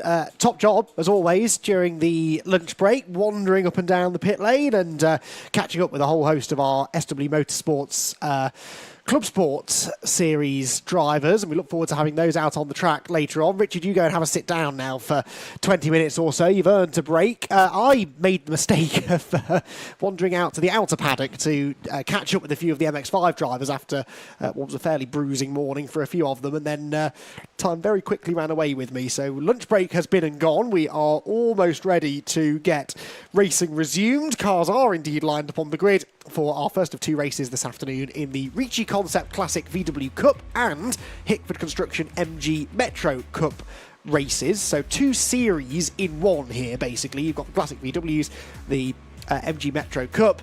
The Metros all run in the same class as each other, but the Classic VWs are split into three classes. You've got your classic class, modified class, and the production class. You'd expect the modified cars to be the quickest, but that wasn't actually the case in qualifying earlier on this morning. It was the classic cars, Ken Lark and Tony Absalom specifically, who set the pace. Now, Ken Lark's car mysteriously vanished into the outer paddock halfway through the session, having set the eventual pole position time. He then headed to the pit lane. So hopefully, whatever the issue was, if there was an issue, they've managed to get that resolved in time for the race. He will have Tony Absalom alongside him.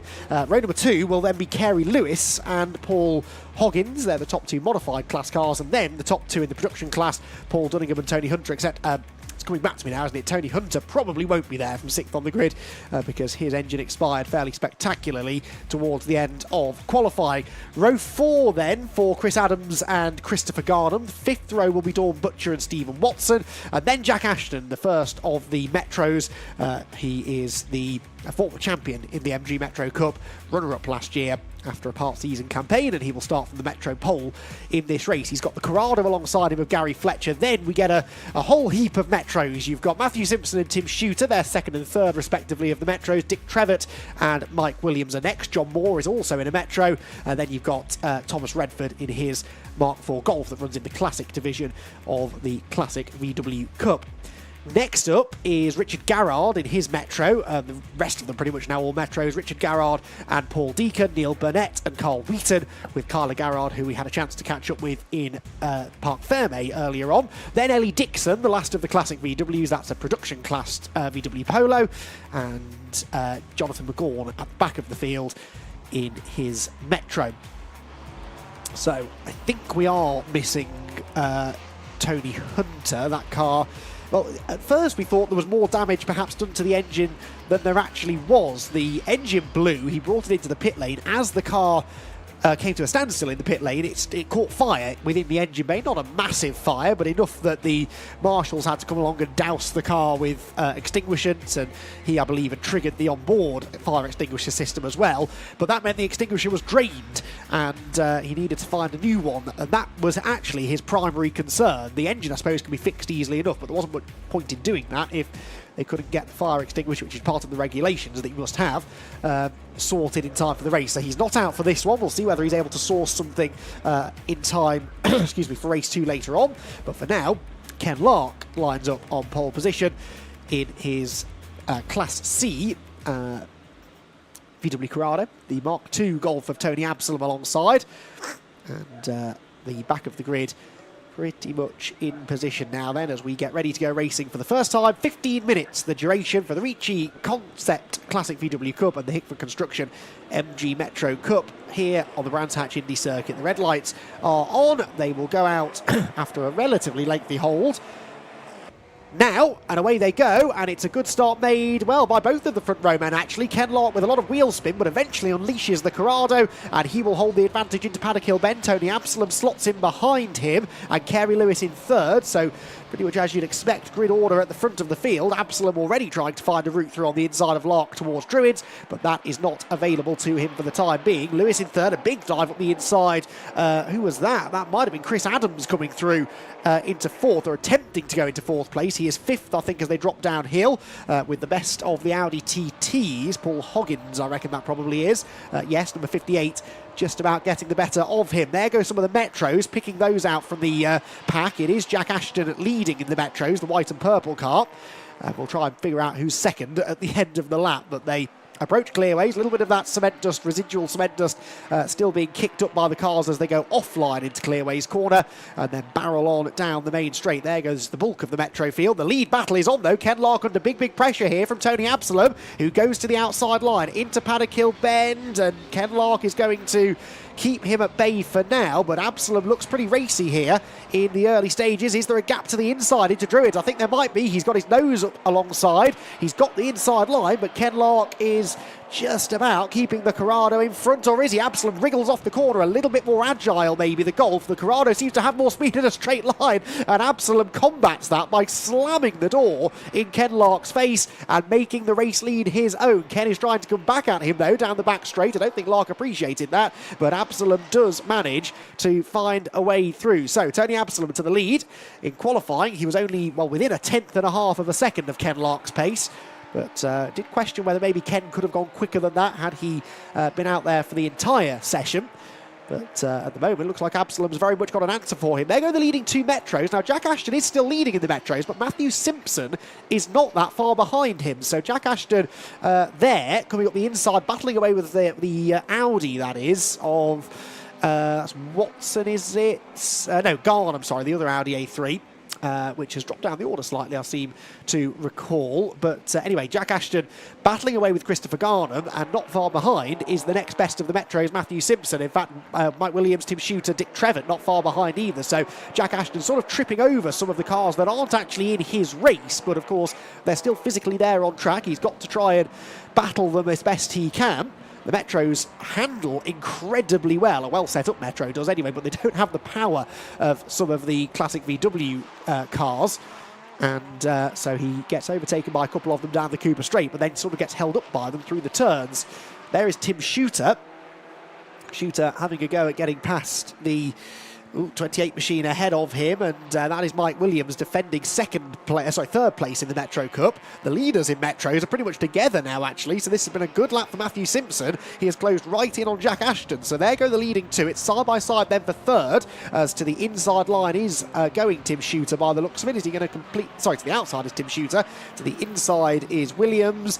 No, Williams is just going to get back ahead. He was fractionally behind Tim Shooter at the line, but as they exit Paddock Hill Bend, he does have the green and black car just ahead of the white and green. Round Druids, he tries the outside line. That will give him the inside line for Graham Hill Bend if he stays there. And actually, I think he has done. So Tim Shooter, a well-thought-out move there. Nips up the inside, grabs third place away. Then he runs a bit wide on the exit of Graham Hill Bend and gives an opportunity straight back to Mike Williams, who will consider making the move into Surtees, but it's not really a place that you want to be going side by side, even in little cars such as the Metros. So Tim Shooter makes that third position in class his own. At the head of the field, by the way, Absalom and Lark still only separated by half a second, except they're not. Absalom's gone missing somewhere. Looking out of the window, I can see Ken Lark. I cannot see Tony Absalom. Where has Absalom gone? He was ahead at the line by half a second, but Tony Absalom's VW Golf is not on track, I'm fairly sure. Not seeing this on the pictures right now, so I'll just wait till we do before I confirm that, but it looks to me as though Ken Lark might be back through into the lead of the race. The Metro battle continues on, but what's happened at the front of the field? Ken Lark with the fastest lap last time, so he was catching Absalom anyway. I think I'm hearing in my ear that Absalom might have stopped on the run up to Druids. Stopped or gone off, I don't know. His last lap was quite slow, 1.7 seconds off his best. So, in fact, no, sorry, that's not Absalom. Absalom's last lap, well, it was only a couple of tenths off his best, actually. So, not indicative that there was an issue. There is the first part of the lap. I mean, I can't see his car there through Paddock Hill Bend. Is it on the approach to Druids Corner? There go the Metros. Still no sign of it there, but Ken Lark is now confirmed as the leader. Kerry Lewis second, only half a second ahead of the third place car, which is actually second in class, that being Paul Hoggins. So whatever has happened to Tony Absalom, it's certainly played into the hands of Ken Lark. The production battle. That going the way at the moment of the 4th place man, Paul Dunningham. Paul Dunningham ahead of Dawn Butcher by about 2.8 seconds last time they came across the timing line. There's Jack Ashton through, the Metro leader. He accelerates along the main straight. There is Kerry Lewis, and this is the battle for the modified class victory. 2nd place in the race overall. But on the previous lap, they were pretty comparable in lap time to Ken Lark, actually. So if Lark were to have any issues with traffic and the like, then these two could close in. Oh, Kerry Lewis goes for a move on one of the Metros and just got it made. And I'm not convinced that Paul Hoggins would have been able to follow Kerry through there. So I reckon we might have... Oh, well, no, there is the Audi TT. It's not that far back. Good to have lots of the TTs racing here this weekend, not only in this series, but also in the ClubSport Trophy, which we'll have a little bit later in the day. Across the line they go, and Kerry Lewis just narrowly keeping Paul Hoggins at bay.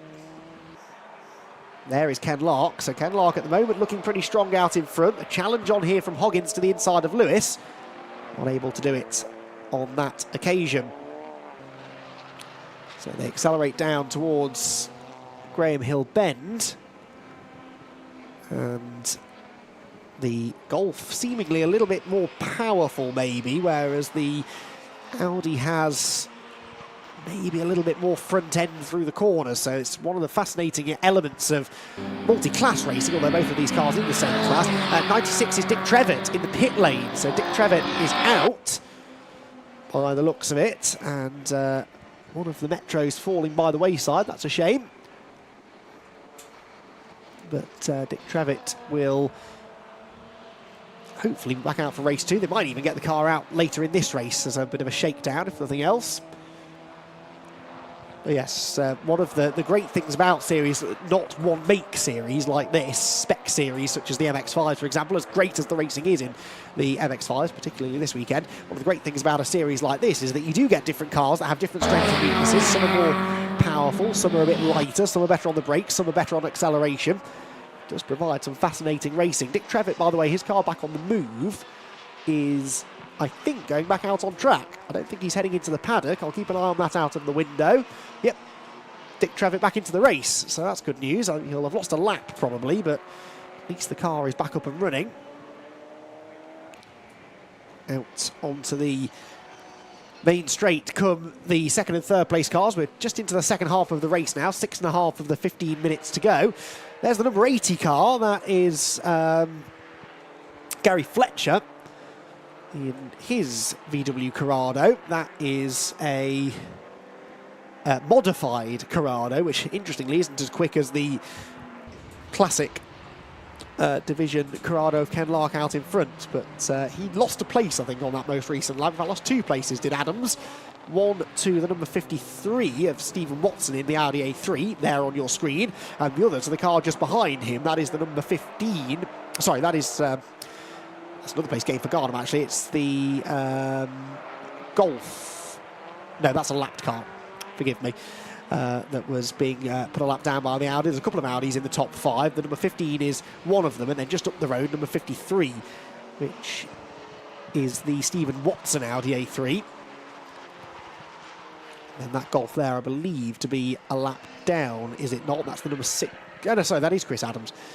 Chris Adams running in Class C, 2nd in that class. And then the next car behind is your Metro leader, Jack Ashton, who's pushing on. He's built now a fairly sizable cushion, 9 seconds back to Matthew Simpson. So it looked quite close early on as Ashton was being delayed a little bit by the other cars in the other classes. This, I believe, is the fight for 2nd, isn't it, though? Tim Shooter has caught Matthew Simpson. So in fairness, that gap between Ashton and Simpson perhaps is more to do with Simpson going a bit slower than Ashton going massively quicker, although he is going quickly, Jack Ashton, no doubt about it. So too is Tim Shooter, and Tim Shooter would love to get one step higher up on the podium. The bonnet's a little bit loose on the number 16 Metro. And that aerodynamically won't be helping matters. It will also be creating quite a vibration and a rattle, I would have thought, which could be distracting Matthew Simpson ever so slightly. Through the left-hander at Graham Hill Bend, along the Cooper Straight. And Tim Shooter not under any threat anymore from Mike Williams, who he's really got away from now in that number 28 car. Mike, one of several drivers to have lap times disallowed in qualifying for exceeding track limits, but thankfully not seeing too much of that at all this weekend. I think we've only had a couple of penalties yesterday in the Fun Cup race for track limits infringements, and maybe one earlier on in the day in one of the MX-5 races, but generally speaking, given the high level of competition on track in particularly, that is it's quite impressive. Back to the modified battle here, Kerry Lewis and Paul Hoggins. Hoggins with a pretty decent race going, but just can't seem to get close enough into the key overtaking areas, can he, to really challenge. Maybe in traffic there is an opportunity. If Kerry Lewis were to get held up by a couple of the slower cars, he nips to the inside of Dick Trevitt, who's back on track now, as I said, a lap down. And actually that's not really worked all that well for Hoggins, because he had his line very much affected on the exit of the corner, although now Kerry Lewis has to nip up the inside of another Metro through Graham Hill Bend. That was the 49 of Richard Garrard.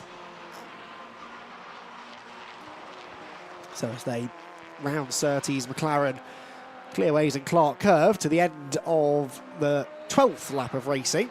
Hoggins did put in his personal best lap a lap ago in the Audi. So Hoggins with a bit of a push now, but he's dropped back on this lap because of the traffic. That's the frustrating thing about multi-class racing. You can have a good thing going and then come across some slower traffic, and that is that's that. Mike Williams there nips to the inside of the number 8 car. That is Jonathan McGaughan going a lap down. And Williams' boot looks like it's rattling loose as well, so there's a few loose panels on some of these Metros. Oh, see the way that he pitches the car into Graham Hill Bend, but that is the way you drive a Metro. They're not very powerful, you'll be shocked to hear. They don't have a lot of grip either from those very skinny tyres, and so if you're going to keep the mid-corner speed up, you have to be comfortable with the car dancing around underneath you, which obviously experienced drivers like Richard Garrard are. Ken Lark's car, though, has been on absolute rails so far. He is 4.5 seconds clear of the rest of the field. He's got 2 minutes to go. To be fair, though, Kerry Lewis and Paul Hoggins have been spurring each other on. It was a personal best lap for Hoggins a couple of laps ago. Lewis has now set his personal best of 55.4, which was over a second quicker than the race leader, but that's because the leader's been in traffic. Oh, and Hoggins gets absolutely pinched in between two slower cars there, just as he'd caught back up to Kerry Lewis. But Carey had obviously been delayed by the traffic at the other end of the straight. Hoggins now breaks through and is arguably further back than he's ever been. But all it takes is another hiccup in traffic for Kerry Lewis, and Paul Hoggins will be right there with him. So the lead gap, 4.8 seconds. Went out by another 4/10 last time around. We're going to be starting the probably final lap of the race, I would think, next time by. Only 15-minute races, these. Through Surtees towards the end of another lap. There is Kerry Lewis heading through, and well, looks as though he's got the modified class in hand now, I would say. I'm pretty sure we're on the final lap of the race. Is there a last lap? Oh, yes, there is. So checkered flag will be out this time, and Ken Lark has... Well, it wasn't all plain sailing, this, was it, in fairness? He... Hoggins is off. Speaking of not plain sailing, Hoggins off at Paddock Hill Bend. Rejoins the track, but having lost quite a chunk of time. But yeah, Ken Lark, who had the challenge, big challenge from Tony Absalom in the early stages. Tony got through into the lead, and then, well, looked as though maybe he was going to get away, but mysteriously, Tony has vanished and handed this on a platter to Ken Lark, who accelerates off the final corner, and Ken Lark is going to claim a Class C and overall race victory in race 1 of the weekend at Brands Hatch in the Ricci Concept Classic VW Cup. Ken Lark victorious. Second place will go to Kerry Lewis. He gets the modified class win, and it will be Paul Hoggins to come home a fairly distant third in the end. He crosses the line now. Here comes Jack Ashton. Well, Jack Ashton has... as he so often has in the past, shown everyone else a clean pair of heels. He has disappeared up the road. He is probably the best part of half a lap clear of the rest of the Metros. He's going to be the only Metro, I think, still on the, lead lap, I believe. Didn't get lapped by Ken Lark. He's going to finish inside the top 10 overall, which is very impressive indeed. Jack Ashton will claim another victory, and if this is how his 2025 campaign is going to go, the rest of the field are not going to be particularly pleased with that. They already knew he was going to be a tough man to beat, and Jack Ashton has proven that to be the case already in round 1 of the championship with a race win at Brands Hatch. Matthew Simpson second, and Tim Shooter completes the Metro podium. So, Ken Lark wins the race by 3.6 seconds in the end over Lewis and Hoggins. We can take a look, I think, at the provisional race results for the Classic VWs and MG Metro Cup. Lark, the winner overall and in Class C. Kerry Lewis, the modified winner, was second ahead of Paul Hoggins. And Paul Dunningham managed to bring his Audi home for a production class victory. Gary Fletcher was fifth ahead of Dawn Butcher, Steve Watson, Christopher Graham and Chris Adams. Then Jack Ashton, who won the Hickford Construction MG Metro Cup by a fair distance. The official result says a lap. He wasn't a full lap ahead of Simpson, I suppose, by the flag, but he was half a lap or so ahead. Matthew Simpson was second, and Tim Shooter came home in third. Mike Williams was fourth of the Metros, 13th overall, ahead of Ellie Dixon in the VW. Then it was Tom Redford and John Moore, Richard Garrard and Kyler Garrard together. Tony Hunter was in 19th place, Paul Deacon 20th, Carl Wheaton 23rd. Dick Trevitt, after a brief visit to the pit lane, was 22nd, ahead of Jonathan McGaughan and Tony Absalom, who, well, McGaughan was running at the flag, Absalom was not, having vanished on the 5th lap of the race from the race lead, which was a real shame for Tony and for us as well, because I was looking forward to that battle. There is Tony Absalom, so he's pulled in behind the barrier on the inside, the right-hand side of the road out of Paddock Hill Bend, which I can't see from this commentary position, but that's where he's pulled over. Obviously a mechanical issue rather than anything more sinister. Let's head down then, shall we, to hear from those that did make it to the end of the race. Our podium finishers, catching up now with Richard John Neal. Thank you, Andy. Still in the sunshine here at Brands Hatch in Victory Lane, and bless him, Josh has gone over to talk to the MG Metro. Let's kind of go have a quick word with Ken Lark. So we'll head over towards our podium. Ken, many congratulations. Thank you very much. Lovely race, well done. Lovely to see. Beautifully prepared car, and we'll stay by the car. Actually, I'll get told off for not going by branding. But tell us about your race. Yeah, it was okay. Tony did me up there, and we're best mates. So I was looking forward to a nice close race, and then boom, he pulled over. So I don't know what happened, and I just thought, well, I'll try and overtake all the Metros then. So that's what I tried to do. I didn't quite succeed, I have to say. But yeah, no, everyone was great. It's always difficult with a mixed race with slightly slower cars, but they drove mint. So honestly, I had a lovely time. And last time I was here, I didn't do the race because I being old, I put the fire extinguisher on in the scrutineering bay. So that was an early bath for Uncle Ken.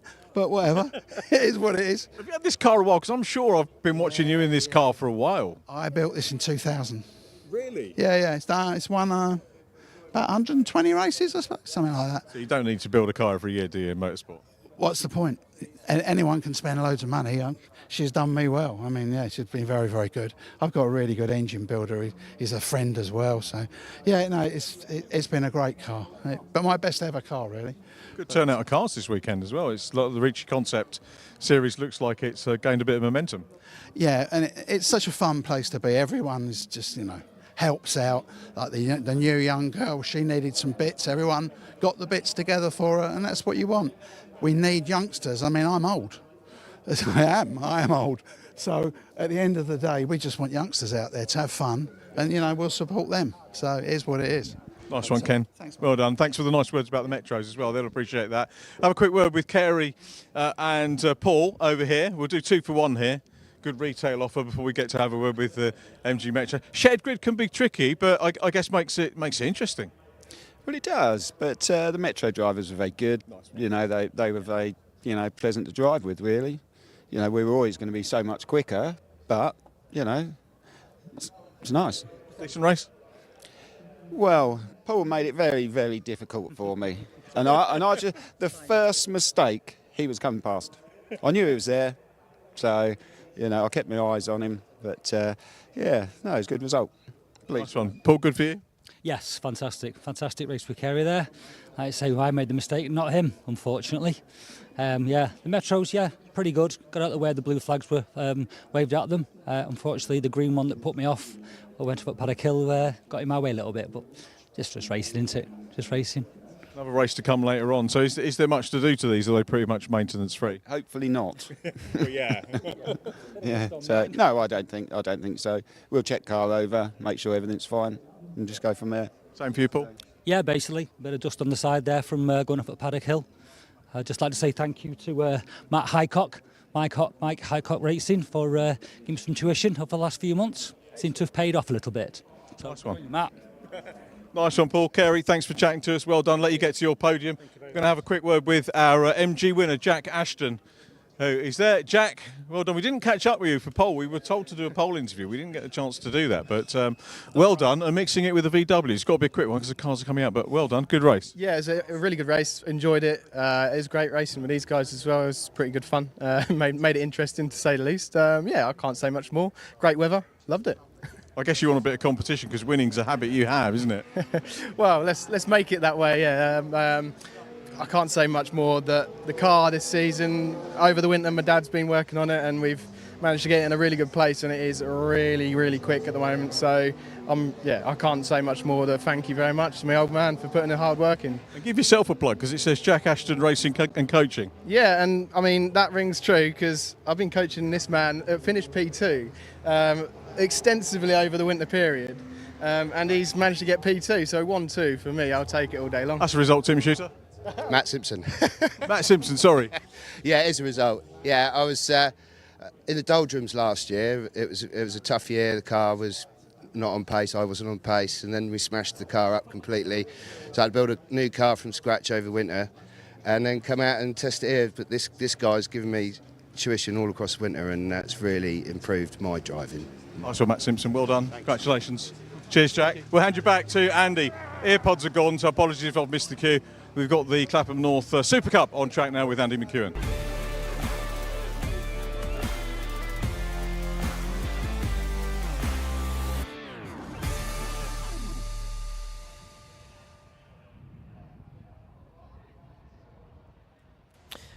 Thanks, Richard. Well, those words are enough to put a smile on anyone's face, I think. The MX-5 SuperCup heading to the track is always something that is noteworthy, particularly because this is the reversed grid race. The top 6 finishers from race 2 earlier on today are now reversed to give us the grid for race number 3. So that guarantees even more early jockeying for position. It's Jim Barrett who was the lucky number 6. He finished 6th in race 2. He's on pole then for race number 3. Then it is Alistair Dendy in second place. Ollie Hall and Will Blackwell Chambers rode 2, and Jack Harding and Aidan Hills, the top 2 from that race earlier on today, sharing the 3rd row of the grid. Row 4 for Clive Powells and Sam Middleton. Now, Sam Middleton was running in the top 5 early doors in race 2 and then ran a bit wide into the gravel at Clearway, so he'll be hoping to bounce back from that. He did well, in fairness, to come from the back of the field back to 8th, but will now be looking to try and go with the leading group again. Bill Taylor and Christopher Ginn are on row number 5, and it's Steve Kite and Martin Whitehouse on row 6 of the grid. Paul Hennin and Fedor Samurikov are on the 7th row together. Darren Godfrey and Tom Langford next. Tom Langford, I spoke to him briefly in the paddock over the lunch break, and he was pretty philosophical about everything. The AB Motorsport team were busy fixing the car up after its wheel parted company with it on that in the previous race when he was running a strong 4th. George Grant at the back of the grid had, I forget what the issue was now. I did get told at the time. Let's scan back through the messages. It was a snapped wishbone for George Grant, which took him out of the race earlier on today. But yeah, I had a chance to speak to Tom Langford, and he said it wasn't just the wheel that came off. The wheel took everything in the left front corner with it. The brakes and everything came off, basically.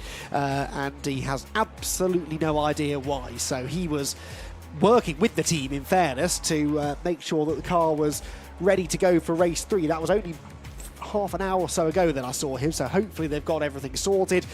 Ali Bray seemed pretty relaxed about it all, so mind you, he had just won his second MX-5 championship race of the weekend, so I suppose he would have a smile on his face, but the team sure will have done everything they can to give Tom Langford a fighting chance in race 3. Slightly overcast skies, I would say. Now, there is, I was chatting to Harry Storer in the paddock during lunch as well, who we'll see out in the Mark 1s later.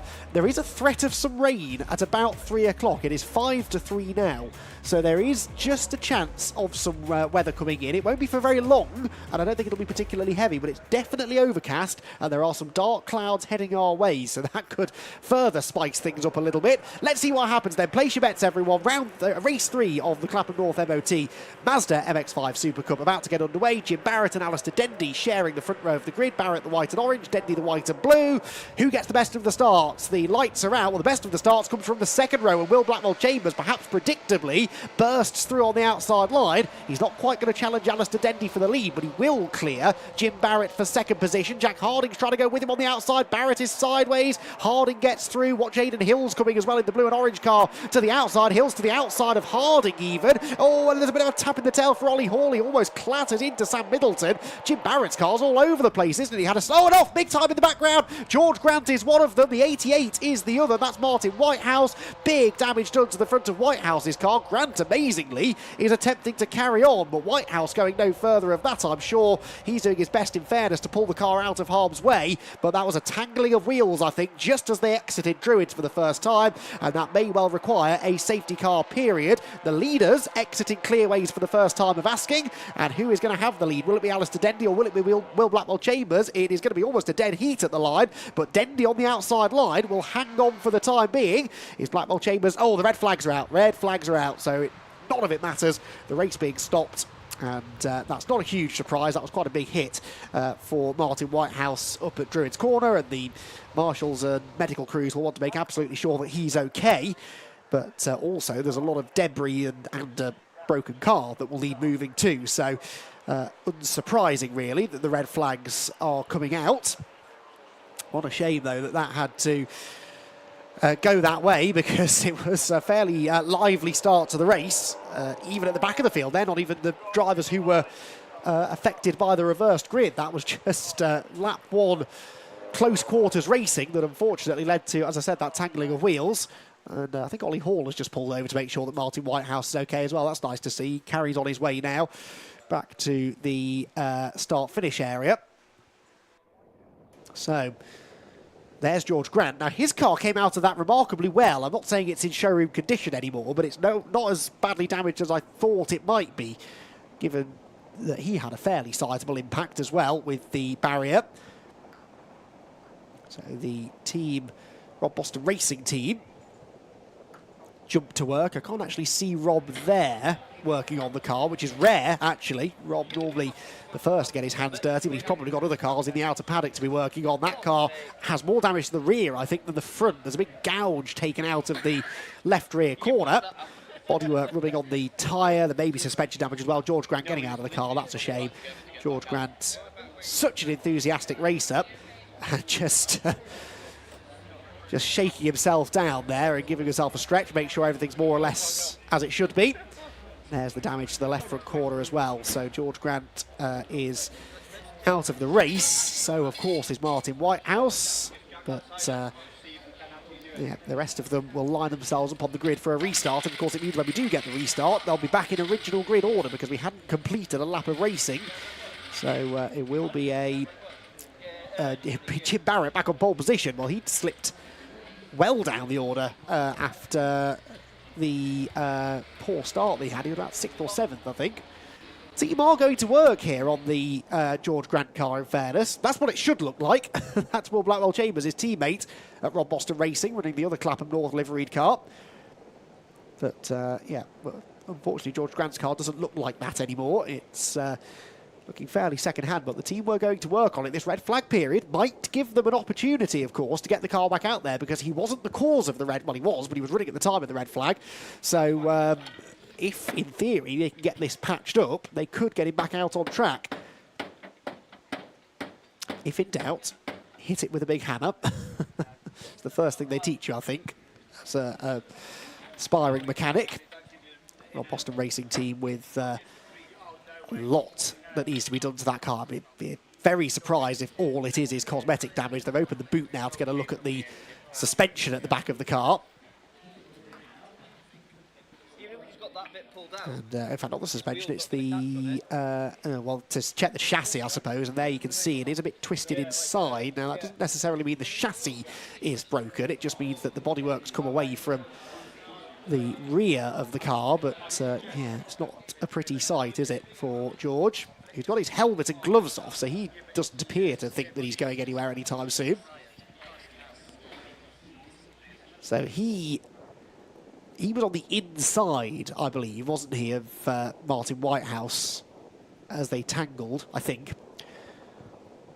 So his left rear perhaps making contact with the right front of Whitehouse's car. But I'm almost certain if we do get a chance to see that again, it will turn out to just be the most innocuous little bit of contact. It usually is.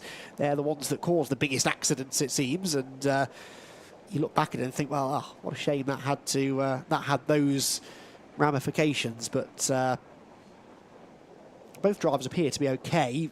There are no medics at the scene up at Druid, so I think everyone's okay. That means we can have a little look back then at what exactly happened. So keep an eye. The back of the pack, George Grant in the Clapham North Cup. Well, he's already gone, and there's a third car actually involved in that, which I think was in the middle of the two of them. And I think that car was pincered almost by Grant and Whitehouse, so it was a little bit odd. Jack Harding there had a fairly lengthy chat with Jack in the pause between races, or in the lunch break earlier on. Did confirm that he'll be doing a handful of other rounds, but that he is very much focusing on just having fun. He's not here to fight for a championship. Although it wasn't lost on him that with drop scores applied, he'd probably be doing quite well in the points right now, but he's putting that to the back of his mind and focusing on going out there, having some fun and engaging in some good hard racing with the likes of Aidan Hills and Will Blackwell Chambers. Right, Richard John Neal is down in the pit lane, I'd imagine at the Rob Boston end of the pit lane, with news hopefully on George Grant. Yeah, we are, Andy. Thanks for that. George is just, I think, having a look at the replay. We always like having a chat with George, but not in these circumstances. What were we saying about DNFs? You hadn't had one for a while, and then they're like the proverbial flipping bosses, aren't they? They are, yeah. It's I've got a little bit of a sore neck. It was a big hit.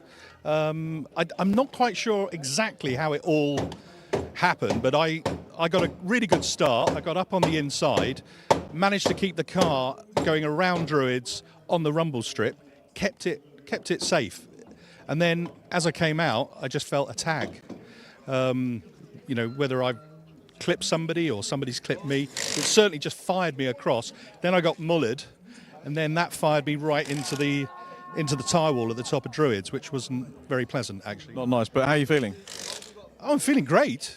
Just a little bit sore, but I mean, that's not that bad.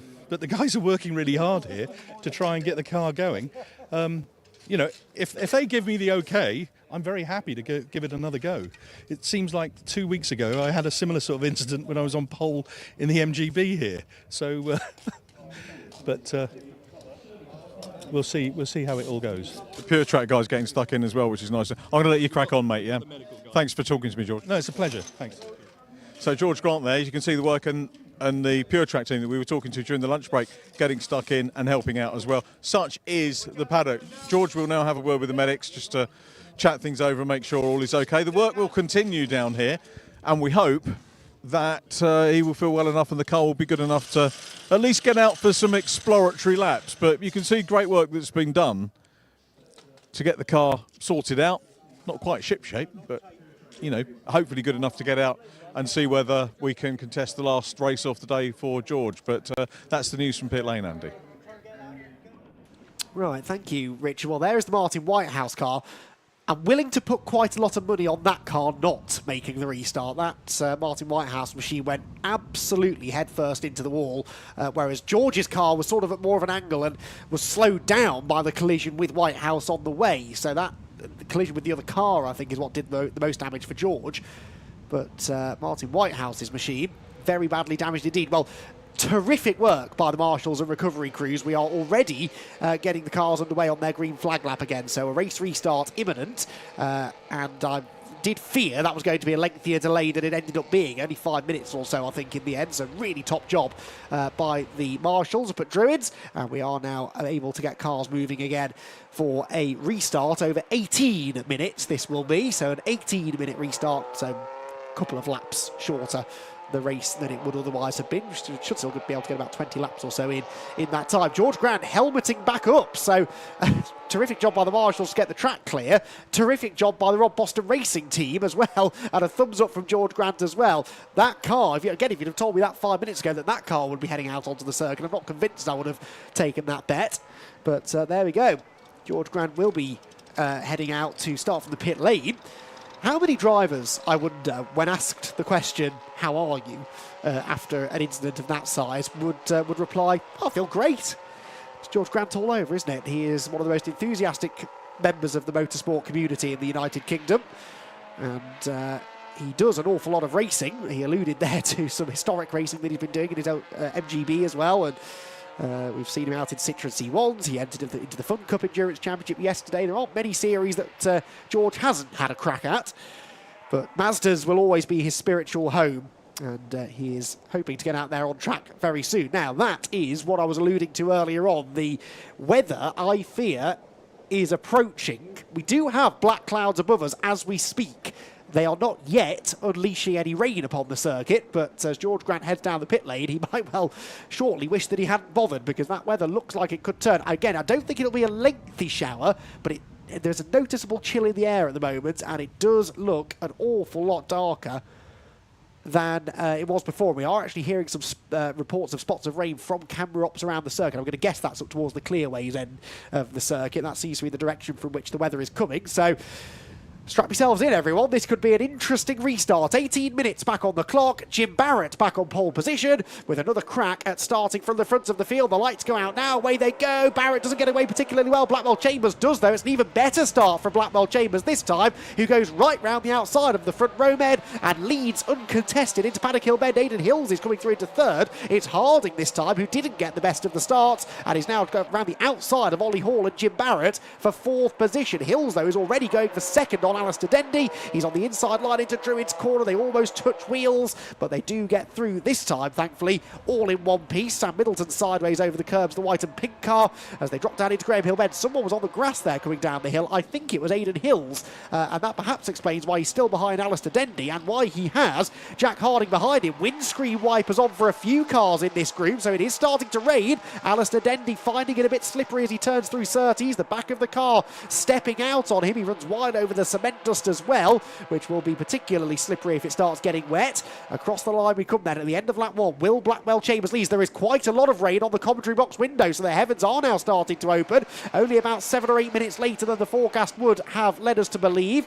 This is going to get very sketchy indeed. Aidan Hills not deterred at all. Dives to the inside of Alistair Dendy at Paddock Hill Bend. Runs out wide though. Dendy gets the run on him up the hill. He's on the inside line into Druids, and Alistair Dendy can't quite get back ahead of Aidan Hills. Aidan closes the door, but Dendy really making it work for that. Harding is there. Ollie Hall a part of this lead group as well. Where's Tom Langford? I think he's in about 8th or 9th position. Oh, Dendy wide at Graham Hill Bend. Through goes Harding, bangs tours with Ollie Hall on the rejoin. Hall immediately reaches out, not to gesticulate at Alistair Dendy, but to fold the wing mirror back out that had just been folded in with that side-to-side contact. It is getting quite sketchy out there. I think there are lots of different lines being used through Clearway's corner as the drivers desperately try to find the grippy side of the road. It is Blackwell Chambers the leader. Second place is Aidan Hills, though, and Hills, I think, is shaping up for a move maybe into Paddock Hill Bend. So too Jim Barrett maybe against Sam Middleton further back. Langford up the inside of Clive Powell's. So Tom Langford into 8th position now. Here are the leaders, though, and Hills has got the inside line. Hills to the inside into Druids, and Aidan Hills does go back to the front. Can Jack Harding go with him? He's trying, but no, he's on the wrong side of the road as we drop down into Graham Hill Bend. And so it is now Hills, Blackwell Chambers, and Jack Harding, a sideways Blackwell Chambers in second as the road starts to get quite treacherous down at Graham Hill Bend. This rain shower coming at the worst possible time because, of course, they'd have lost all of their tyre temperature, sat there under the red flag. So upon the race restart, grip is very limited indeed. They'll all be running, I'm sure, a dry setup as well. So the cars are going to be very, very twitchy underneath them. Ollie Hall driving well, though, in 4th position. Very impressed with Ollie. This is his best showing of the weekend so far. As the leaders come across the line, he is really the fourth man now in this leading group. It's been Tom Langford who's been holding that position all weekend long until the wheels quite literally fell off his wagon in race 2. But now Ollie Hall is very much sticking with the leading 3 drivers who have dominated proceedings this weekend. Speaking of Langford, he's now at the inside of Jim Barrett, so that's for 7th position now through the right-hander at Druids. Barrett doesn't exactly mirror signal manoeuvre and pull out of the way. He's in fact going to try and get back on the inside, I think, into Graham Hill Bend, and does. So Langford not able to go through. He'll get the switch back out of Graham Hill, and that draws him level with Jim Barrett down the Cooper Straight. He's got the inside line for Surtees, and I reckon Langford, yes, will go through. So Langford 7th place now. Jim Barrett is the club Masters leader, the club class itself led by Sam Middleton. Oh no, round goes Langford! Round goes Langford in front of the pack. Was that contact? What happened there? I know Barrett was being attacked by Clive Powell. That was what had attracted my attention, but then something happened to Langford. Something's happening to Will Blackwell Chambers as well. That something is he's being overtaken by Jack Harding around the outside of Paddock Hill Bend. Jack will have the momentum up the hill, surely, but Blackwell Chambers still has the inside line. Ollie Hall is there keeping a watching brief as well. Harding piles it into the corner at Druids, gets lent on slightly by Blackwell Chambers, but that's fine. He's got the inside line for Graham Hill Bend, and Harding surely is going to go through. Yes, he does. So Jack Harding up to 2nd position, but that little side-by-side exchange has just allowed Aidan Hills to break away. He was 8/10 clear at the start of the lap. Look at the rain, though. It's teeming down. It's and off goes Ollie Hall into the back of Blackwell Chambers. The rain has arrived with a vengeance. The leader was off the road as well, and this is now getting very, very treacherous indeed. Aidan Hills can barely keep the car on the track at clearways. Blackwell Chambers is sideways again. How they're all still going, I don't know, but the rain is lashing down at the top end of the circuit. Jim Barrett goes around now as well. It is absolutely hammering it down at Brands Hatch. The weather turning completely, and how long before they have to think about stopping this race? Up towards Paddock Hill Bend go Ollie Hall and Will Blackwell Chambers, but it's treacherous at the top of the hill. It's now a battle of survival. Who can keep the car on the track and weather the storm? If the rain passes quickly, we might get away with this. This side of the track at Druids, it's not quite so bad. It's all coming in from the clearways end of the circuit. Blackwell Chambers gets the door slammed in his face there by Ollie Hall. The leaders, though, Aidan Hills out of the window. I can see Aidan Hills nearly losing it at Graham Hill Bend. The leaders are heading into the most treacherous corner where there is a car stationary. George Grant's car is stationary in the middle of the road. Through comes Aidan Hills. They've got no grip. They're going into a double yellow wave flag zone, and there is a car stranded in the middle of the road. Now the safety car is thrown.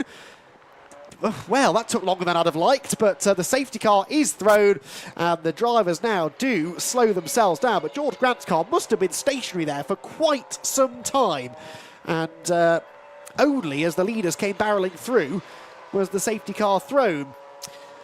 So, George Grant, I mean, to his credit, doing everything he can to attract the attention of the other drivers, waving his arms furiously in the air, but that was a scary place for him to be, and a scary situation for everybody to have to deal with there as the rain just suddenly intensified.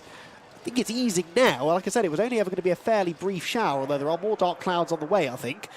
But, my word, George Grant, how he's got there, I don't know. I don't know whether that car has broken down, perhaps as a legacy of the first incident that he had, or whether he's looped it into that corner that called it Ollie Hall out as well. Not long before, Ollie Hall lost it, got into the back of Blackwell Chambers. They both somehow carried on and are still 3rd and 4th place after all of that.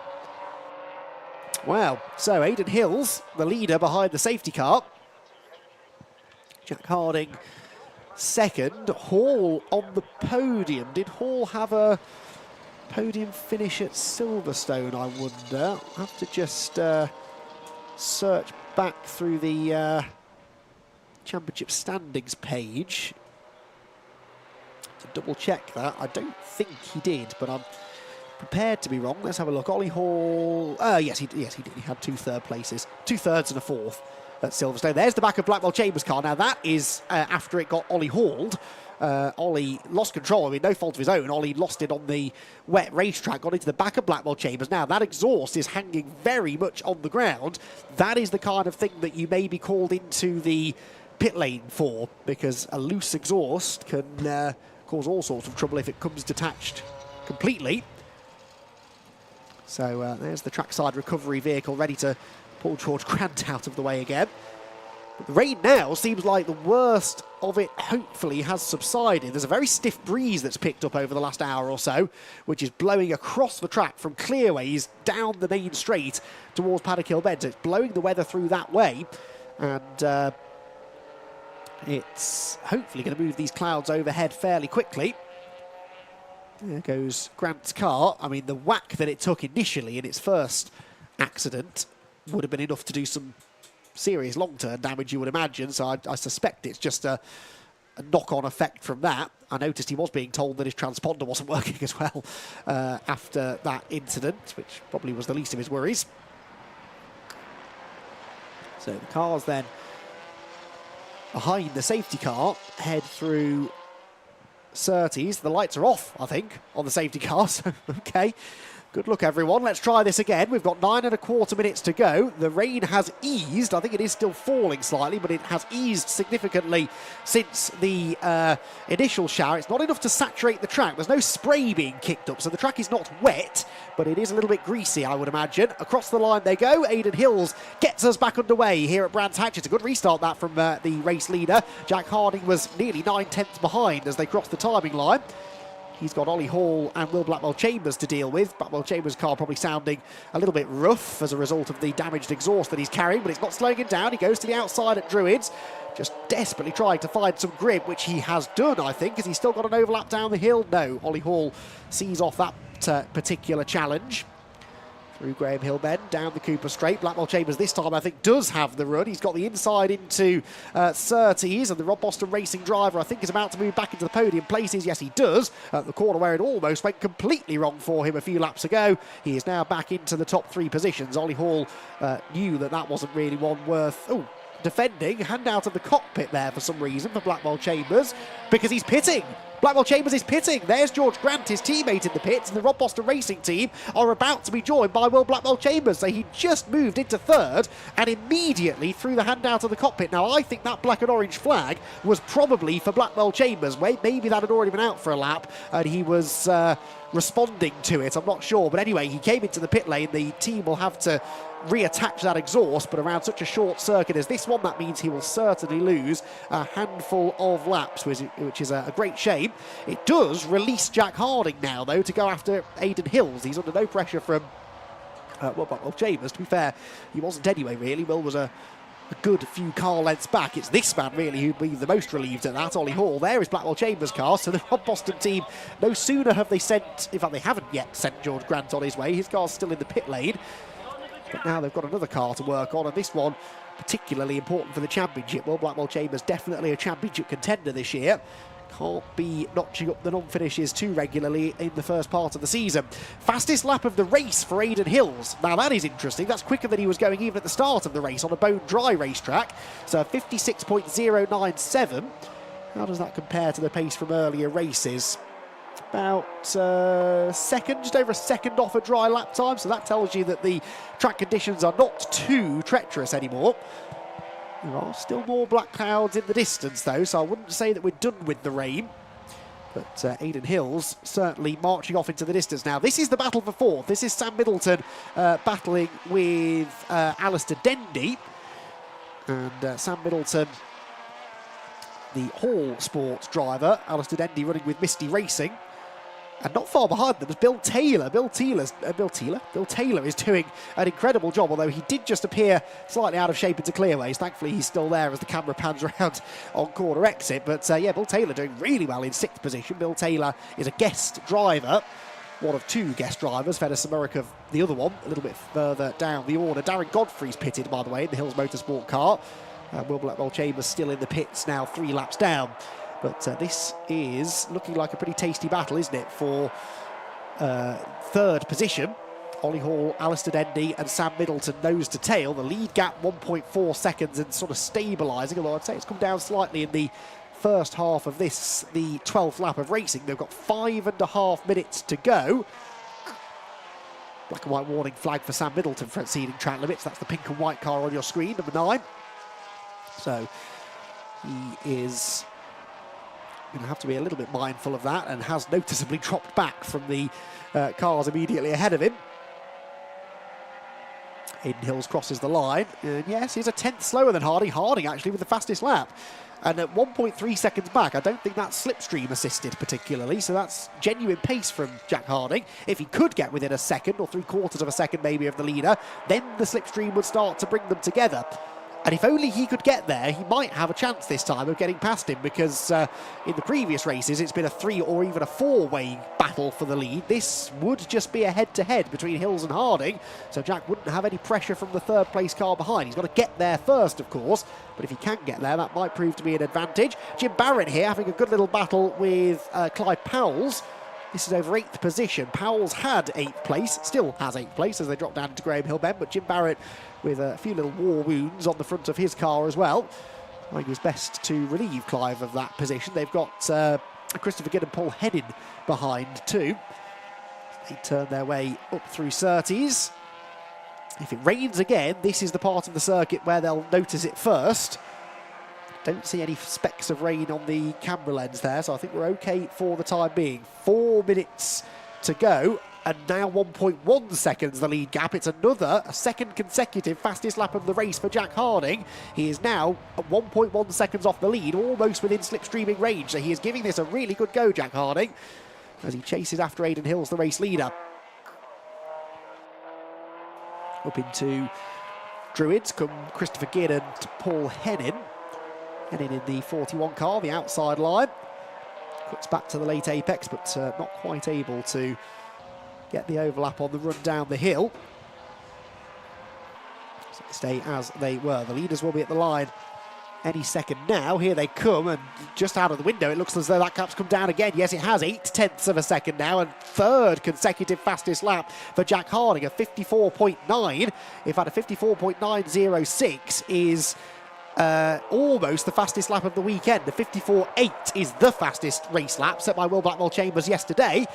And now, of course, in these cooler conditions, now that the rain has burnt off the circuit, because the track temperature would still have been quite high, I would imagine, after the blazing sunshine we've had earlier on in the day.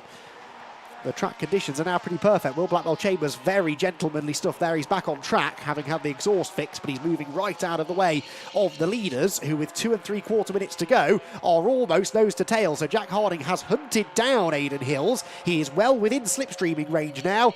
How is he going to go about finding a way past the double reigning champion? That's the big question. Harding versus Hills. It's been the storyline of the weekend. Harding won yesterday. Aiden pipped Jack to the victory earlier on today after Jack led in the early stages.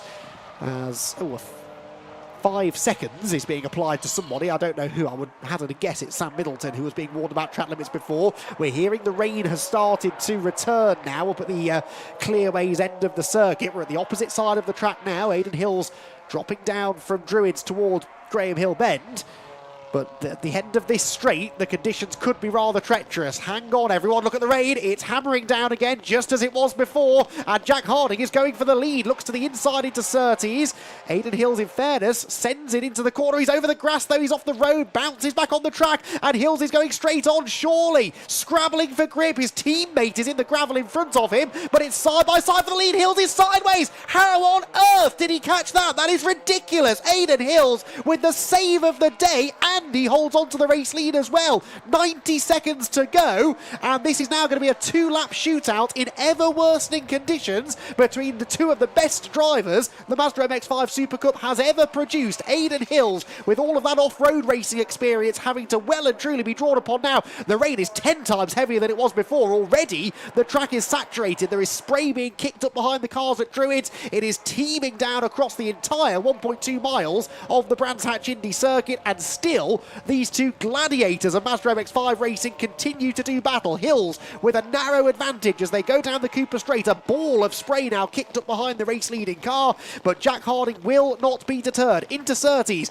he closes in on the leader. They turn through the quick left-hander into the right-hand kink at McLaren. Which line is the best? Well, Hills goes wide, Harding goes to the inside. Jack will get his car ahead, but on the exit, I think Aiden Hills should have the advantage. They almost lean on each other. They do lean on each other, and Hills has two wheels in the ground. gravel. Harding will go through. Jack Harding leads as we begin the final lap of a sensational third race of the weekend in the Clapham North MOT Mazda MX-5 Super Cup. Jack Harding has got the lead. He has done it. He has chased down Aidan Hills. He was a second and a half behind at half race distance, and lap after lap after lap he closed in, he applied the pressure, and as Aidan Hills tried the wet line at Clearways, Harding was able to take the tighter route and has got the lead. But he's not got the race won yet. There is still over half a lap to go, and well, it's a job to see them through the rain now, but I can tell you Aidan Hills is right back with Jack Harding as they drop through Graham Hill Bend. He will have one opportunity to exact his revenge, and I think the best thing he can do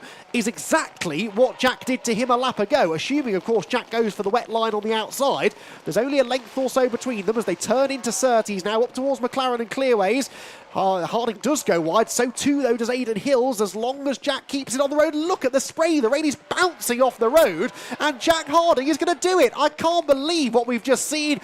A round of applause, everyone, please, for Jack Harding and Aidan Hills. That was some incredible driving, and it is Jack Harding who claims his second win of the weekend, and that will taste the sweetest. What a battle it was, and what a deserving race win for Jack Harding. Aidan Hills has to settle for second, but honestly, they should both be quite grateful, I think, that they even made it to the checkered flag. Ollie Hall in third, and Alistair Dendy will be fourth. He is the leading Masters driver, Alistair Dendy.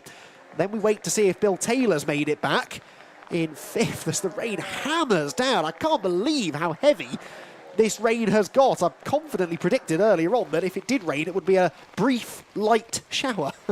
I may have been wrong with that assessment. It is pretty biblical weather out there at the moment, and everyone's running for cover. I can't say I blame them, really. But Jack Harding, that is one of the most impressive performances I've ever seen. And I know that sounds like a very dramatic statement to make, but I can't recall a race quite like that before. And I'll be honest, if I was in race control, I'd have probably red flagged that with a couple of laps to go. But credit to them, they decided to let the drivers race it out. Credit to the drivers, they all kept it going, although Jim Barrett, I don't think, has made it back to the checkered flag according to the timing screen. But generally speaking, they kept it on the island, they kept it clean, and they kept racing. That's the most incredible thing. Jack Harding fighting his way past Aidan Hills in a torrential downpour that ended race 3 of the weekend for the Clapham North MOT Mazda MX-5 Super Cup. Aidan Hills second, Ollie Hall third, and Alistair Dendy in fourth. Bill Taylor, great drive that from Bill. The guest driver is the club class winner. He won't take any points for that, but he will get a trophy, I reckon, and certainly the accolades of the rest of the field. Steve Kite was sixth ahead of Sam Middleton after his 5-second time penalty was applied. Then Tom Langford, who of course was at the back after that spin early on. Clive Powell, Christopher Ginn complete the top 10 ahead of Paul Hennin. Jim Barrett, Fedor Samarikov, and Will Blackwell Chambers was running at the flag after having to pit to get that exhaust reattached. Darren Godfrey and George Grant both failing to finish the race, unfortunately. Well, I can't quite believe what we've just seen. There is an awful lot that I want to hear the drivers telling us about. Some brilliant stories to be told. I suspect we're going to have a delay before the next race gets underway anyway. So, Richard, over to you. I'd love to hear what the drivers made of all that. Yeah, we're looking forward to that. Lots of hugs and attaboys going on at the moment, which, as you can understand, expected. I think we might get them up in the dry, so we'll get as you can see, pretty good stuff. We'll get them in the dry. Yeah, I take the blame for this because I was saying to Johnny, who's doing the camera, I took my coat off about an hour ago because I was too hot, and then the clouds came over. So I take full responsibility for that. Let's grab a quick word with Jack Harding, our winner. Jack, let's have a word. What a race. And, you know, we'll probably ask everyone the same question, but you were reeling in Aidan and then just everything came down. Yeah, we reeled him in. It was fine, dry. And then on the last 2 laps, Evans just opened and it was just slide was everywhere. And I saw that I'd caught him quite a bit and he went really wide and sometimes more grip on the inside. So I went on the inside, shifted it down the gear.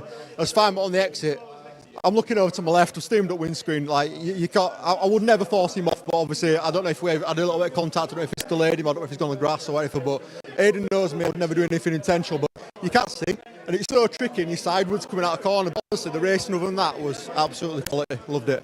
Andy McEwen called it so well. When you watch it back, you know everything he said was absolutely spot on. We got a new rainmeister now though, because I know Aidan is always quick in the wet. Aiden's the man to beat. Aiden's won plenty of races. He knows what he's doing. And I've always raced. Oh, thank you.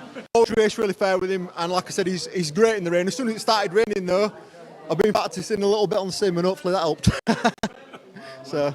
Good weekend though, 2-1 to you. Yeah, and honestly, it was brilliant. Me and Aidan just come here for the laugh, really. You know, we're not doing the championship stuff, it's too serious. We come here to have a good racing, and you know that's what we got. I've gone straight over to him and said, look, you know, I felt the contact on the exit. I apologise. I would never ever do it on purpose. But honestly, massive thanks to Paul Sport. We've got third from Ollie, fantastic for him, absolutely brilliant. His first podium pro class, and honestly, you know, I can't thank all my sponsors enough, and Dan for building my engine. Jack, well done, and thank you for entertaining us over the weekend. Been absolutely brilliant. Aidan Hill's next up in line. Let's have a chat with Aidan. You know, you like the racing a little bit wet, and you know, just that race through everything, you didn't it? Yeah, it did. It was a good race. Obviously, disappointed not to win it. There was contact that put me off the track. So, yeah, I mean, I know Jack didn't do it on purpose, but he still did it. So, you know, he still drove me off the track, and while I was leading. So, it's annoying, to be honest. That I really enjoyed this weekend until that moment. If he overtook me and there was no contact, then fair play. He was better than me at that phase in the race, but I was on the grippy part of the track. He was on the slippery part of the track, and he put me off. So that's how I look at it. Like I said, I know he didn't do it on purpose, but irrelevant. It's irrelevant. You know, it's irrelevant. He hasn't done it on purpose. It still happened. So yeah, it's annoyed me actually. But that's one of those things. You know, the car was good in the greasy conditions, and I think the track knowledge of Brands and damp gave me that gap. And then when you're the first car in the wet, when you're leading, Jack can see where I'm braking and just go that little bit later, and it's easy for him to catch me when it really rained on those last two laps. So it's much easier for him to then catch up to me because he can see what I'm doing. Both of the windscreens, obviously all the windscreens fogged up, so literally I could not see anything. I couldn't even see his rain light on the last lap, so it was just about coming home. I couldn't see the check flag, anything. So yeah, I'm glad to have a good weekend. I'm glad that we had a win and a second and a third. It's 3 podiums, really good for the team. And yeah, we'll come back. I think Donington's my next time in the SuperCup, so looking forward to it. We're looking forward to it. It's been an absolutely epic weekend to watch. It really has. It's an overused word, that, but you guys have put on a great show. Well, I'm glad everyone's enjoyed it, and like I said, it's good to be back and good to be racing with my mates. And hopefully I'll be able to do I'll do as many as I can. So be good. Yeah. Safe home and safe back. We look forward to seeing you again. Let's have a word with Ollie Hall. Ollie. Well done, mate. Nice to get to see you on the... Yeah, I'm not doing too many of these this year, but great to see you on the podium and you backing up what you did at Silverstone. Yeah, I'm absolutely over the moon. Wow. A bit speechless, to be fair. I'm over the moon with that. Obviously, the weather was ridiculous. And, yeah, but just thank you so much to everyone that's supporting me. Obviously, we've got lads at work watching us. I've got lads from Autograss. I've got all the sponsors getting on board. Honestly, I can't help the support, and I'm glad that we're doing well. So yeah, thank you very much. You're a great advert for this championship, and you know, coming into the club category and now overall podiums, which is, you know, just shows that the system works.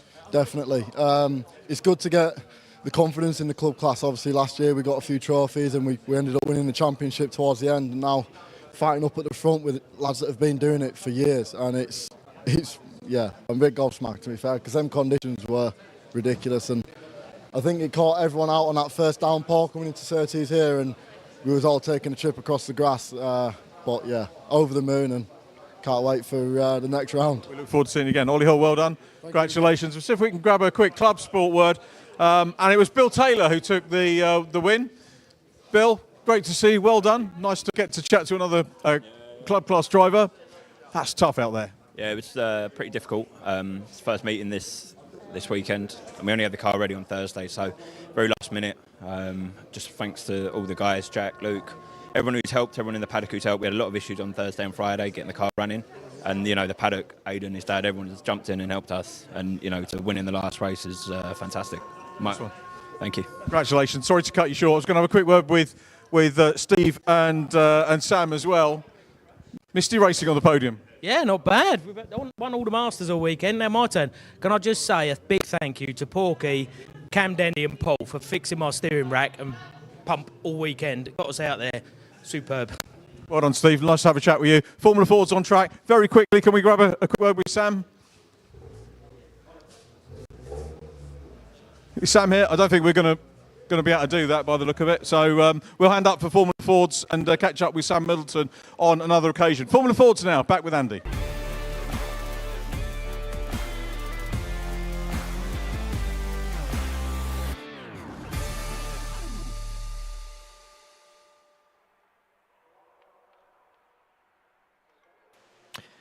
Well, I wonder what else this Brands Hatch Sunday will throw our way. The track conditions are rather different for this second race of the weekend for the Jeff Page Engineering Pre-99 Super Classic Formula 4 1600 Championship. It is Ben Powney who has pole position because he was the winner of race 1. The grid is based upon that race result. So Tom Hawkins, the reigning champion, starts alongside Gaius Skid and Mads Gravson together on row 2 ahead of Andy Charsley and Chris Stones on the 3rd row. 4th row, Oliver Chapman and Colin Williams. Mark Bates and Stuart Kestenbaum are on row 5. 6th row, Lauder Vickers and Neil Hunt.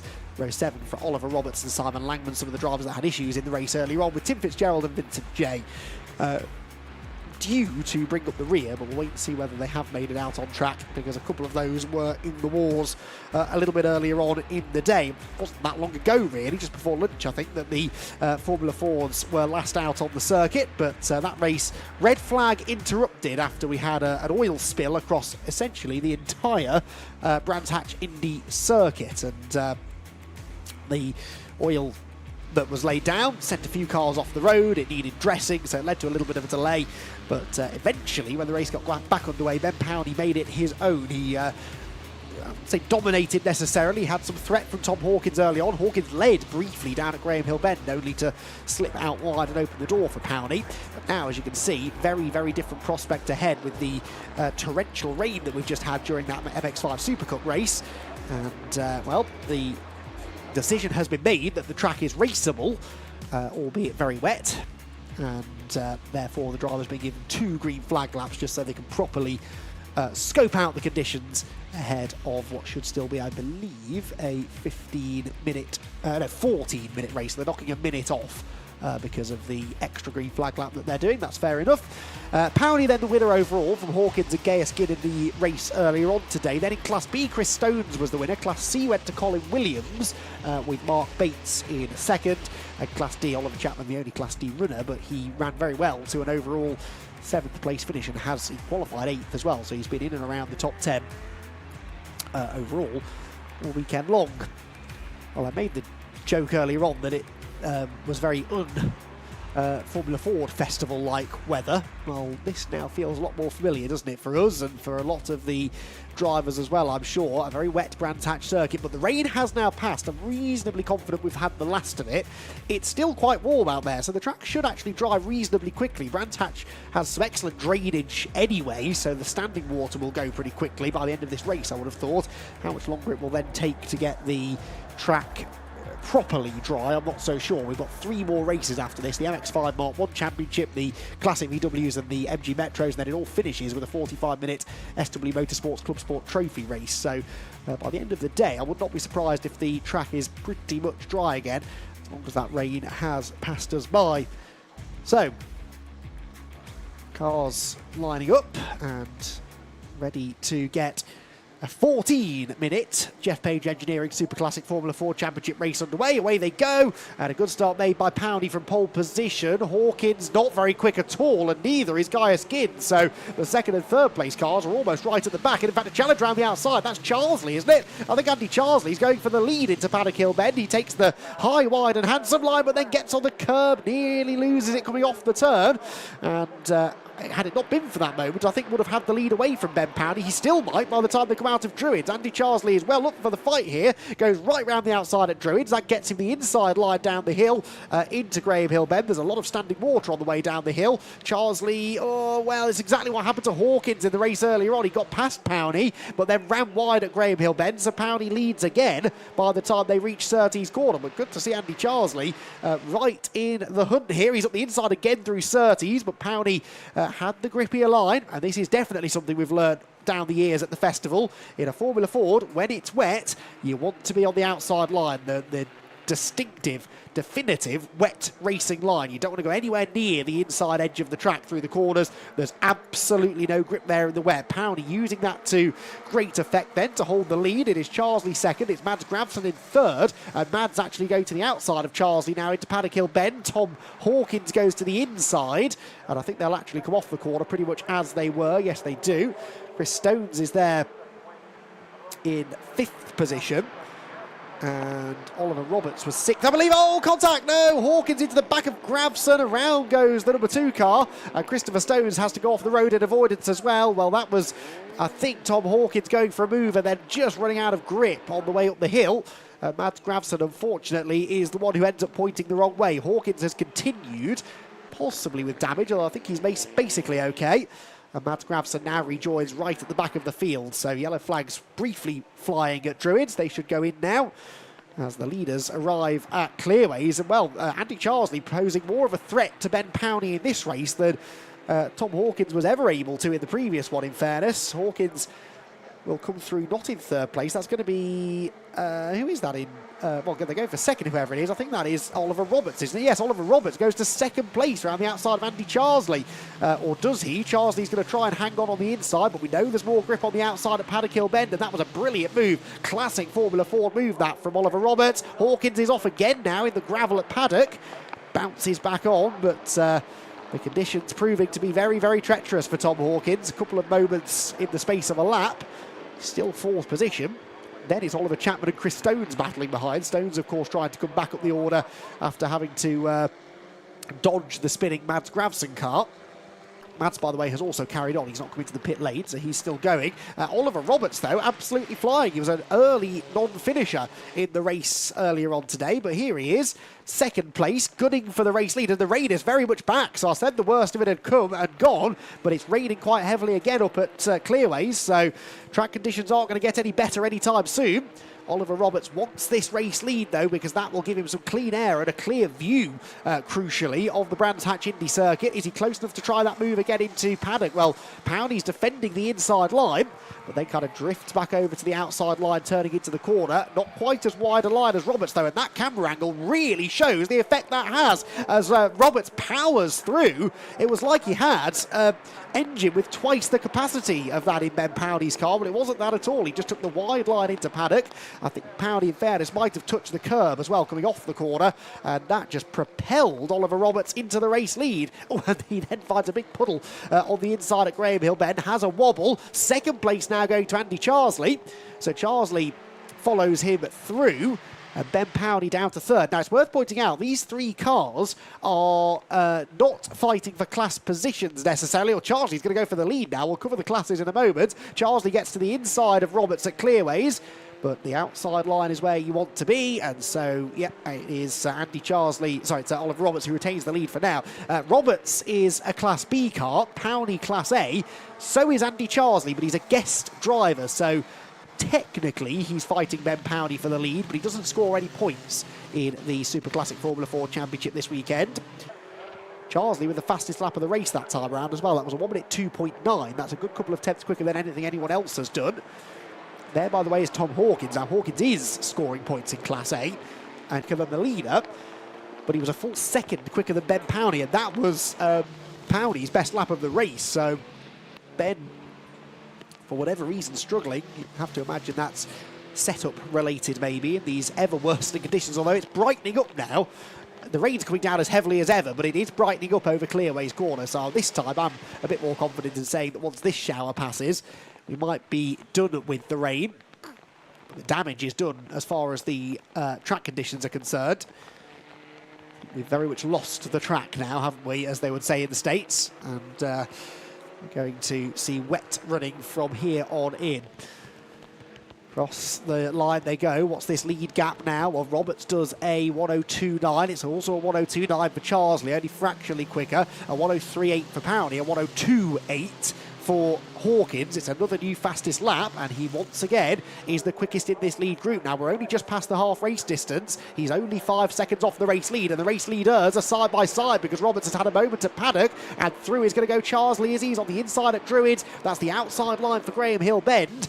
But I'm not convinced that's where you want to be, actually. In these conditions, when he gets shoveled right over to the edge of the road by Roberts, who is not going to let him through on the way into the corner. On the way out, though, he has no choice because Charsley has much more traction from the wide line into Graham Hill Bend, and he then repays the favour, shuffles Oliver Roberts over to the white line as they turn into Surtees, and Charsley goes through, and Roberts goes off. Roberts goes straight on across the grass at Surtees, bounces back on, still in to require the assistance of the safety car because the field will be their recovery vehicles will be needed to get that car out of the way.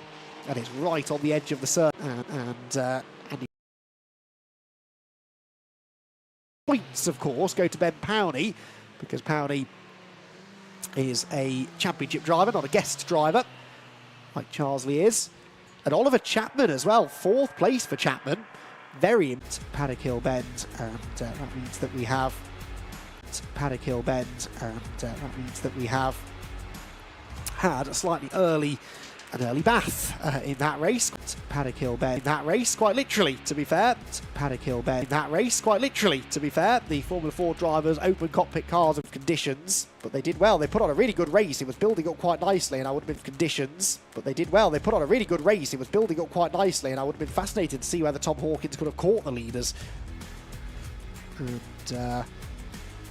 the